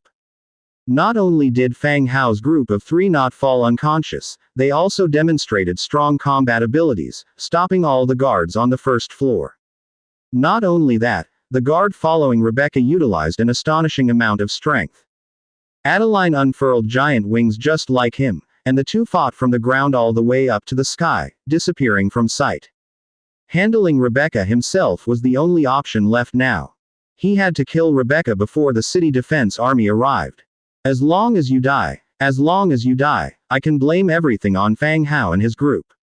I am the city lord, the army will definitely listen to me, they definitely will. Aubrey's voice was raspy and nearly to the point of roaring. As long as he killed Rebecca, even if the army saw the signal flare and arrived, he could frame the murder on Fang Hao and his outsiders. With his notorious reputation as a freeloader, no one would believe he had the courage to kill Rebecca. The plan will still succeed when that time comes. Aubrey looked as though he was manic, his thin face growing increasingly ferocious. Once he had made up his mind, he tightly clutched the dagger in his hand, slowly inching closer. On the other side, Rebecca slowly retreated step by step. She was wearing a dress designed by Fang Hao for today's banquet. It was a form-fitting design, meaning she had trouble performing any combat moves and had nowhere to hide weapons. Aubrey, you're only in charge of the military affairs. You're nothing more than a useless freeloader who knows nothing except eating and drinking. Without others, you will only die faster. Rebecca's voice was cold, her eyes deadlocked on her opponent as she slowly retreated. Indeed, she was in control of the city's army. But her abilities were only average. Her own abilities were just average too, she hadn't participated in a direct combat since she took this position. She wasn't sure whether she could defeat Aubrey or not. But she couldn't show weakness, otherwise Aubrey would only become more brazen. Hearing Rebecca's words, Aubrey paused momentarily, then lunged at Rebecca with his dagger. Rebecca, don't blame me, I can only survive if you die. Rebecca's countenance changed dramatically as she prepared to defend herself. The distance between them quickly closed. Once close enough, Aubrey's dagger lunged forward. Rebecca dodged just in time, but not completely. The dagger grazed her side, inflicting a wound. Although it didn't stab her directly, Aubrey's forward momentum was enough to send Rebecca flying. The platform of the second floor had already collapsed during the fight. Rebecca's body flew backward, falling toward the first floor lobby from the second floor. At this height, with Rebecca's physical condition, if she didn't die, she would be gravely injured for sure. As her body was rapidly descending, her mind went blank. Looking at Aubrey up above, with a face full of joy and relief, she felt somewhat desperate. Just when Rebecca thought she was going to fall to her death, a howling wind rushed past her ear. A gust of wind from underneath lifted her up, slowing her descent. Simultaneously, several tendrils extended from the air. They coiled around her ankle and waist, pulling her towards a corner. By the time she realized what happened, she had already been brought to Fang Hao's side. After the tendrils loosened, she landed directly on the ground. The battle on the first floor was far more intense than she had imagined. The unconscious people hadn't woken up yet, but the area where Fang Hao was standing was already piled up with dead bodies. Blood flowed like a river. The entire space was filled with the stench of blood. "Are you okay?" asked Fang Hao as the electric light of Thunderbolt flashed in his hand. He repelled the rebel soldiers in front of him with a swift sword swing. "I'm fine, the reinforcements will arrive soon," answered Rebecca. At this point, she had no time to care about her image. Tearing off a piece of fabric from her skirt, she gritted her teeth and used it to bandage her wound. "I hope so." Without saying more, Fang Hao took out a sword from his storage space and threw it in front of her. Rebecca didn't say anything. She directly picked up the sword from the ground. Even though she couldn't match Fang Hao and his group's strength, having a weapon in hand could guarantee some level of self-protection. Aubrey stood on the second floor, watching as Rebecca, who had fallen from the second floor, was saved by Fang Hao and his group. He bellowed loudly, "Quick, kill Rebecca, or we'll all die." Aubrey's roar echoed through the hall. Fang Hao looked up, formed a thunderbolt javelin in his hand and hurled it towards Aubrey. Boom! There was a loud explosion. Although it didn't hit Aubrey, the explosion had blown him away. He sat weakly in the corner, completely powerless. At this moment, loud sounds of fighting could be heard from outside the City Lord's mansion. The City Defense Army and the guards of the City Lord's mansion started to fight each other. Both parties wore Lis City's armor, but they were fighting each other. In the dim night, the scene was incredibly chaotic. As they fought, they even couldn't distinguish who were the rebels and who were their own men. The scene was a total chaos. The battle outside lasted for half an hour. The sealed gate was hit with continuous pounding. As the main gate was breached, troops of soldiers clad in armor swiftly charged in. A commander wearing the Temple Guardian armor advanced with purpose to the front. Haber Purple, Level 2. Upon his entry, Fang Hao took note of his name and rank. Unexpectedly, there was another Level 2 purple rank commander in Lis City. Moreover, the temple armor that Fang Hao sent was given to this person, Rebecca. A purple rank amongst heroes marked a high-level character, akin to a leader within a faction. It looked like the commander in charge of Lis City was this Haber. Haber looked at the blood-stained hall, his face unusually grim. It was only when he saw Rebecca, still alive amidst the blood, that his expression slightly softened. Taking brisk steps forward, he spoke, "Miss Rebecca, we saw the flare shot from here."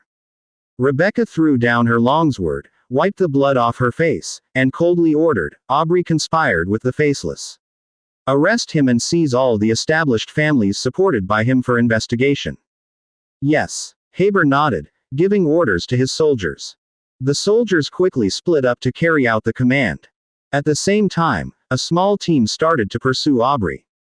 Aubrey had suffered considerable injury from Fang Hao's lightning strike. Catching up with him would only be a matter of time. He wouldn't get far. "Miss Rebecca, let's go. I will escort you to a safe place." Haber stepped forward, offering to guard Rebecca. Fang Hao carefully inspected Haber, his eyes showing a hint of mistrust. It wasn't because he knew Haber beforehand. It was just that since Aubrey could be a faceless, he was not sure whether this commander in front of him was a second layer of protection set up by the faceless. Before Rebecca could respond, Fang Hao said, "We're staying here. Surround the area and call for the temple to aid the unconscious."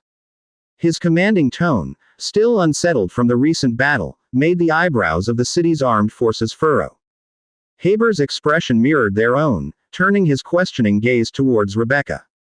Rebecca glanced at Fang Hao and nodded, "Do as he says." "Yes, miss." Without hesitation, Haber began arranging according to Fang Hao's orders. The whole city lord's mansion was enveloped by layer upon layer of guards, and half an hour later, the secondary priests of the temple arrived to rescue the still unconscious nobles. Above the city lord's mansion. In the midst of the night, two females with massive wings were engaged in fierce combat. Magical energies crisscrossed between them, their weapons clashed, and surges of power exploded like thunderbolts in the night. Rolana, after spreading her enormous bat wings, red pupils glowed, and a bloody aura surrounded her. Adeline Emily the Faceless was even more terrifying in appearance. Her skin was stripped, revealing deep red flesh. Huge demon wings sprouted from her back, and chains rusted over time coiled around her body. Her image was not of a human, but more like a demon emerging from hell. "Blood Clan, you actually serve a human, how surprising." Adeline's voice was strange, like something beyond human capacity. After evading Rolana's long-ranged attack, she taunted with a cold voice. Under the moonlight, Rolana maintained a steady stream of energy for her fight against Adeline. Adeline was forced into a state of offering her own flesh as a sacrifice to tap into her power. "HMPH, you ugly creature," Rolana snorted. In the blink of an eye, she was gone, appearing beside Adeline. The longsword in her hand accumulated a rich, dark energy, slicing towards Adeline like a crimson moon. Adeline's face fell. Her chains instantly blocked her front. Boom. As the two collided, Adeline plummeted down as if being hit by a missile. Crash. She destroyed houses below along her descent, landing in an exceptionally miserable manner. Adeline stood up among the ruins. Her longsword wound on her chest spurted out worm-like flesh tendrils. The tendrils twisted around each other, and in a flash, the wound was as good as new. Not even a scar was left. After recovering from her injuries, Adeline pushed herself off the ground and again whizzed into the sky. The chains from her body shot out once more, locking into brutal combat with Rolana. Suddenly, a golden light streaked through the night sky. Fang Hao, manipulating the demon doll, arrived to lend his support. Having discerned the identities of the two from afar, he instantly cast a heal. The demon doll, fashioned from the bones of a church priest, possessed abilities derived exclusively from the Church of Light's spells. Light Scholar and Chosen of the Light, both passive skills, were solely products of light magic. Then came the heal skill. It could heal the wounds of living creatures.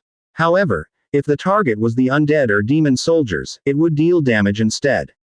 The healing spell descended straight onto Adeline's head.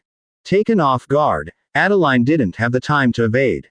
Sizzling sound. Ah, it was just a regular healing spell. Adeline's face twisted agonizingly, her body began to uncontrollably stiffen. Poof. By no means missing this opportunity, Rolana swung her sword, slashing it across Adeline's neck. Viscous blood appeared but didn't drop. Once again, flesh worms crawled out at the wound site, restoring it. With Rolana hot on her heels, brandishing her iron sword time and time again, Adeline countered with chains of her own. As Fang Hao approached, he also took note of the enemy's characteristics. God Renouncer Adeline, Orange Level 7. Adeline. Fang Hao felt this name was very familiar but completely unable to recall the past encounters. But one thing was certain, Adeline did have formidable strength. Otherwise, with his orange level hero strength, he wouldn't have held out this long against Rolana of dark gold level, and the two under the enhancement of the night moonlight. If it weren't for the attempt to frame Rebecca, Rolana could have ended it quicker with a direct assault. The fight between the two women continued. With perfect timing, Fang Hao released another heal spell. Adeline screamed in pain as Rolana struck her with several sword chops. After several slashes, flesh worms emerged to repair the wounds again. But the speed of the flesh worm regeneration significantly slowed down. Seeing this, Fang Hao and Rolana felt a glimmer of hope for killing the enemy. Cautiously eyeing both, Adeline deemed it time to retreat. With the failure of the original plan, hanging around would only result in her death, making her another casualty in Aubrey's cause. Additionally, she needed to relay Lis City's situation back to the headquarters of the Faceless. By then, the headquarters would assign someone to deal with Fang Hao, and she wouldn't need to lift a finger. With this in mind, Adeline turned to flee. But would Fang Hao and Rolana let her get away so easily? While Rolana ferociously kept Adeline tangled, Fang Hao used light magic spells to further drain her energy. When Adeline's body resembled charred coal, the flesh worms could no longer repair the wounds on her body. All of a sudden, the moonlight above turned dark red. Rolana's silhouette vanished, only to appear behind Adeline within a matter of seconds. With one hand, she caught the chains lunging towards her, the other grabbed Adeline's skull. "You can die now," Rolana declared. Next, violent energy converged in Rolana's palm, akin to a rampant storm ripping through Adeline's skull. Ah! Adeline's already grotesque face grew even more terrifying, emitting roars like those from the depths of purgatory. The shrill screams echoed in the city night sky. Bang! At the next moment, Adeline's head burst apart. Blood and flesh fragments rained down from the sky. Flesh worms tried to mend the wound once more. After two of Fang Hao's light magic spells, Adeline's body fell from the sky, a charred mass. Upon hitting the ground, her body shattered like scattered ashes. After the battle, Rolana curiously looked at Fang Hao in front of her. It was her first time seeing a demon doll. It had the same appearance and features as Fang Hao, but with a pair of massive bat wings. "This is my substitute. I'll explain it to you when we get the chance. Rebecca is already safe. You'd better think of a reason to explain your wings," said Fang Hao. "Yes, I know," Rolana replied, then flew down. At the same time, Fang Hao, controlling the demon doll, flew off into the distance, disappearing into the night sky. Compared to Rolana, Fang Hao was not worried about himself. After all, he was still in the city lord's mansion hall with Rebecca. Who would consider that he was controlling a duplicate to fight for him? Thus, there was no need for much explanation. On the contrary, Rolana had shown such strength in protecting Rebecca. Added to the recent battle, if someone were to investigate, it would indeed be hard to explain. It was already dawn. After ensuring safety, Fang Hao took the initiative to leave. He bid Rebecca farewell, then took Angia and Aseti back to their residence. There were still large forces circulating in the streets, arresting anyone connected with recent events. The moment Fang Hao entered his room, he restored the demon doll. He looked out of the window at the deserted street. Even though the ordinary citizens didn't know what had happened, they could still feel a sense of desolation permeating the city. At this time normally, there would already be people leaving for work, but the streets were still empty now. Leaning against the window sill, Fang Hao reminisced about the events of last night. He had been too careless. If he hadn't gotten a heads up about Aubrey's plan from the cranial rat, he would have been in danger himself. If he, indeed, had fallen into a stupor, Aubrey would really have taken him out. The plan of Aubrey had been flawless. He could eliminate Rebecca and pin the blame on Fang Hao. Most importantly, it involved all the nobles in the city, all in attendance as if they were equally guilty. By that time, if the Federation Conference were to investigate, these people wouldn't dare speak out for fear of implicating themselves. Thus, he thought, the cranial rat had appeared in the temple under public gaze, and then the temple had assigned Fang Hao the task of rat extermination. The cranial rat had provided him information. The careful plan step by step made him wonder if the cranial rat had already known how to counter his strategy. Otherwise, everything just seemed too convenient.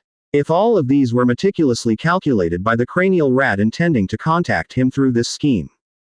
The wisdom of the cranial rat was more profound than what he had imagined and more refined.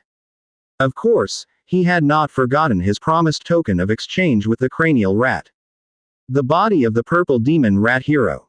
When the time comes, he would ask for it to be delivered and then hand it over to the cranial rat. After a thought, Fang Hao opened the door and told Winnie, who was about to go to work, "Madam, let everyone know not to work today. The converted restaurant and fabric shop should remain closed too. Everyone should rest for a few days." Winnie paused and looked back with curiosity but did not say much. "All right, I understand. Tell everyone not to go out. The city has been in a bit of chaos recently," Fang Hao continued. "Yes, I understand." Having settled his instructions with the maid, Fang Hao went back to bed. At 3 in the afternoon, Fang Hao woke up and after a quick meal, headed out with several heroes from List City. In a secluded cave outside the city, he met up with the Rockhead who had come to deliver goods. "Lord, I have brought you the corpse," said the Rockhead.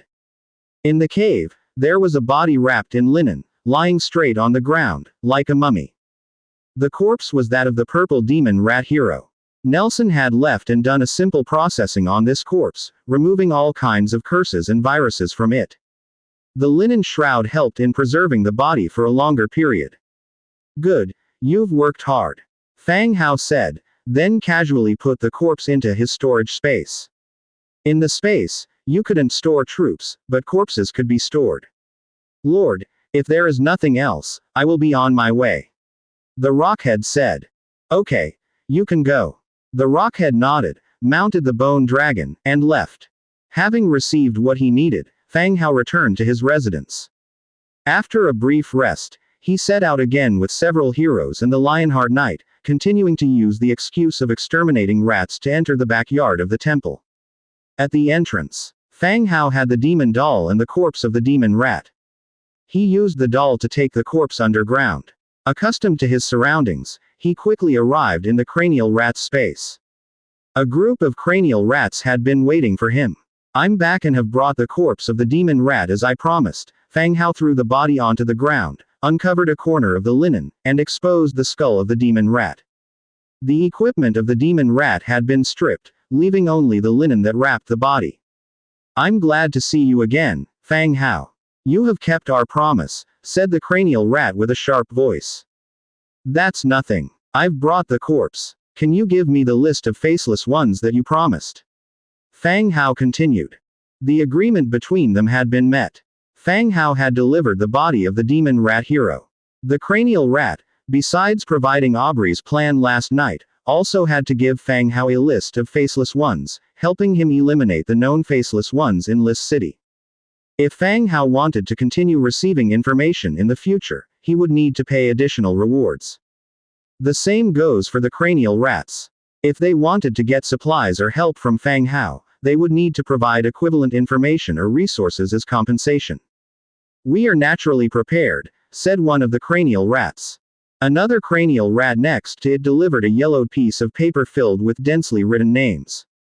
So many. Fang Hao did a rough count and figured there were at least over 40 people. Little Yu told him that only about 5 or 6 people attended the Faceless Ones meetings, while the list provided by the cranial rats was several times that number. "We are aware of everything in the surface world. We have countless eyes that observe everything from every dark, narrow corner. What you've heard may not be as real as what we've witnessed," the cranial rat told him. "All right, I believe you guys," said Fang Hao, tucking the list into his robe. The Faceless Ones can call on people from various domains, clearly indicating there were far more people than Little Yu had seen. The authenticity of the list provided by the cranial rat was, to some extent, higher. The underground world doesn't place as much emphasis on connections and power as the surface world does. After tucking away the list, Fang Hao immediately thought of a question. Lei Li on the list has run away. I need his location. Sure, but it requires an exchange, the cranian rat explained. Fang Hao took out a bead and placed it on the ground, rolling it towards the cranian rat's feet. Polluted blood. Type. Blood. Description. The blood carries the secret gene modifications of the demon rat species. This was an item dropped upon killing a demon rat. He had gathered tens of thousands of these. Only after promising to use the demon rat corpses did Fang Hao realize these beads could probably be of use to the Cranian rats. Within the area channel, those lords who completed the task of relocating the demon rats were also selling this polluted blood. No one knew its specific use. The price was therefore set according to rare materials. Each bead of demon rat's polluted blood for 10 pieces of information, Fang Hao said. The cranial rat picked up the bead that rolled towards it and sniffed it. Then, it turned its head and nodded to the back. Being a rat, it had a keen sense of smell and could detect the smell of the blood concealed in the bead, confirming that it was indeed demon rat's blood. 10 is too many. We can consider each bead as 3 pieces of information, responded the cranial rat, clenching the bead in its short forelimbs. All right, Fang Hao nodded. The bargaining for 10 pieces of information was just a tactic to increase the number of information tidbits. Hadn't expected it to really succeed anyway. The cranial rat handed the bead to the rat on the side, turned its gaze to Fang Hao again and asked, "So, what information do you need?" The location of Lei Li, a weapon blueprint named Swords of Absolution, and a blonde woman named Adeline. I need this trio of information. If you manage to get a hold of some special blueprints and rare materials, I can also exchange these beads for them, continued Fang Hao. Fang Hao, we've noted down your demands. Lei Li is located in the basement of a deserted warehouse in East City. As for the other 2 pieces of information, we'll send them to your residence once we get them, said the cranial rat, extending its clawed hand. The deserted warehouse in East City. Fang Hao memorized the location in his heart. Which warehouse in East City? There are quite a few of them, and it would be really troublesome to search them all, persisted Fang Hao. Indeed, there was a group of abandoned warehouses in East City. It used to be an industrial area of the city, but was then deserted due to city expansion. Some of the warehouses were used to store miscellaneous items, while many others had been deserted for a long time and rarely visited by anyone. If Lei Li was hiding there, it was indeed a good spot away from the public's sight. From west to east, the 5th warehouse, the cranial rat informed. All right, our cooperation was pleasant. I won't disturb you guys anymore, said Fang Hao, preparing to turn around and leave. But the cranial rat stopped him again and said directly, wait, you mentioned earlier that you need blueprints. We have one here, for 5 beads. Fang Hao, who was about to leave, stopped his steps and curiously looked again at the group of cranial rats in the center of the hall. Blueprints in the hands of rats. It can't be a blueprint for something like a rat nest, can it? If it is, could I perhaps set up an underground intelligence organization of my own? Walking back to his original spot, he spoke to the cranial rats. A trade is possible, but the amount of pearls that can be exchanged will depend on the level and function of the blueprint. Some things may be useful to you, but they may not necessarily have equivalent value to us humans. Please wait, Fang Hao, human. Fang Hao sat down on an old wooden box nearby, waiting for them to bring the blueprints. Soon, a cranial rat returned, carrying a sheet of blueprint in its hand. Diversion type underground pipeline construction blueprint purple grade. Diversion type underground pipelines. Category: special buildings. Description: the setting of an underground diversion type drainage system, with independent sewer and rainwater drainage systems that collect and drain sewage and rainwater separately. The blueprint brought by the cranial rat was not for some rat nest, but for an underground drainage system. It was now autumn, and rainy days were becoming more frequent. At this time, a complete drainage system was indeed needed by Fang Hao for future city development and expansion. So this blueprint was indeed very valuable to him. Good, I will take this blueprint. It costs 5 pearls, which I didn't bring with me. I'll give them to you when I get back, Fang Hao said. That's fine, when you get back, just ring this bell and we will come to collect the pearls. Our future trade will also be conducted in this way, replied the cranial rat. And then it handed over a small bell. The bell was only the size of a thumb. The exterior was made of metal, but the clapper seemed to be made of bone. Good, for the time being we'll leave it at that. After I go back, I'll give you the pearls. Fang Hao put the bell away and instructed. For the next while, try to appear less at the temple during the day. The cranial rat nodded, signifying it understood. Fang Hao didn't linger and turned to head back the way he came. He discreetly put away the demon doll at the entrance to the temple's backyard and planned to leave with everyone. Just as they were leaving, he saw the priestess Miriam coming towards him. Mr. Fang Hao, how is the rat problem coming along? Miriam asked, leaning on her cane and walking over to Fang Hao. It's progressing nicely. We've cleaned out most of the rats underground, but the underground pipe system is too extensive to be able to kill them all off. However, they probably won't dare to come to the surface to steal any more, Fang Hao replied. That's good to hear, as long as these little things don't come up to cause trouble, Miriam said softly. And then her voice changed as she continued. I heard there was a major incident at the city lord's mansion last night while I was not in town. It looked like Miriam had come mainly to inquire about what happened last night. Miriam and her half-demon son lived outside the city. She only heard about what happened last night this morning. As a guest at last night's banquet, Fang Hao naturally knew more than she did. Although Miriam did not care about the politics of the city, it did not mean that she didn't want to know anything at all. Keeping abreast of developments in the city was also a concern for the priestess of the temple. After pondering for a moment, Fang Hao said, last night, the city lord Aubrey collaborated with the Faceless Ones to carry out an assassination attempt on Lady Rebecca. Luckily, the guards by her side were skilled and repelled the Faceless Ones, and no danger ensued. What happened yesterday in the banquet hall was known by the city's elites who were all revived afterwards. Even if the news hadn't gotten out yet, everyone in the city would know in a couple of days. Since Miriam asked, it seemed better to simply tell her. When she heard that Aubrey had dared to attempt to assassinate Rebecca, Miriam could not hide her disbelief. If it were not for the fact that this really happened yesterday, she might not even believe Fang Hao. Then what about Aubrey? Miriam continued to ask. He has probably been arrested. The city will be in chaos over the next few days, so it's best not to have people from the temple wandering around, Fang Hao replied as he and his party reached the back door. After saying goodbye to Miriam, he returned to his own residence.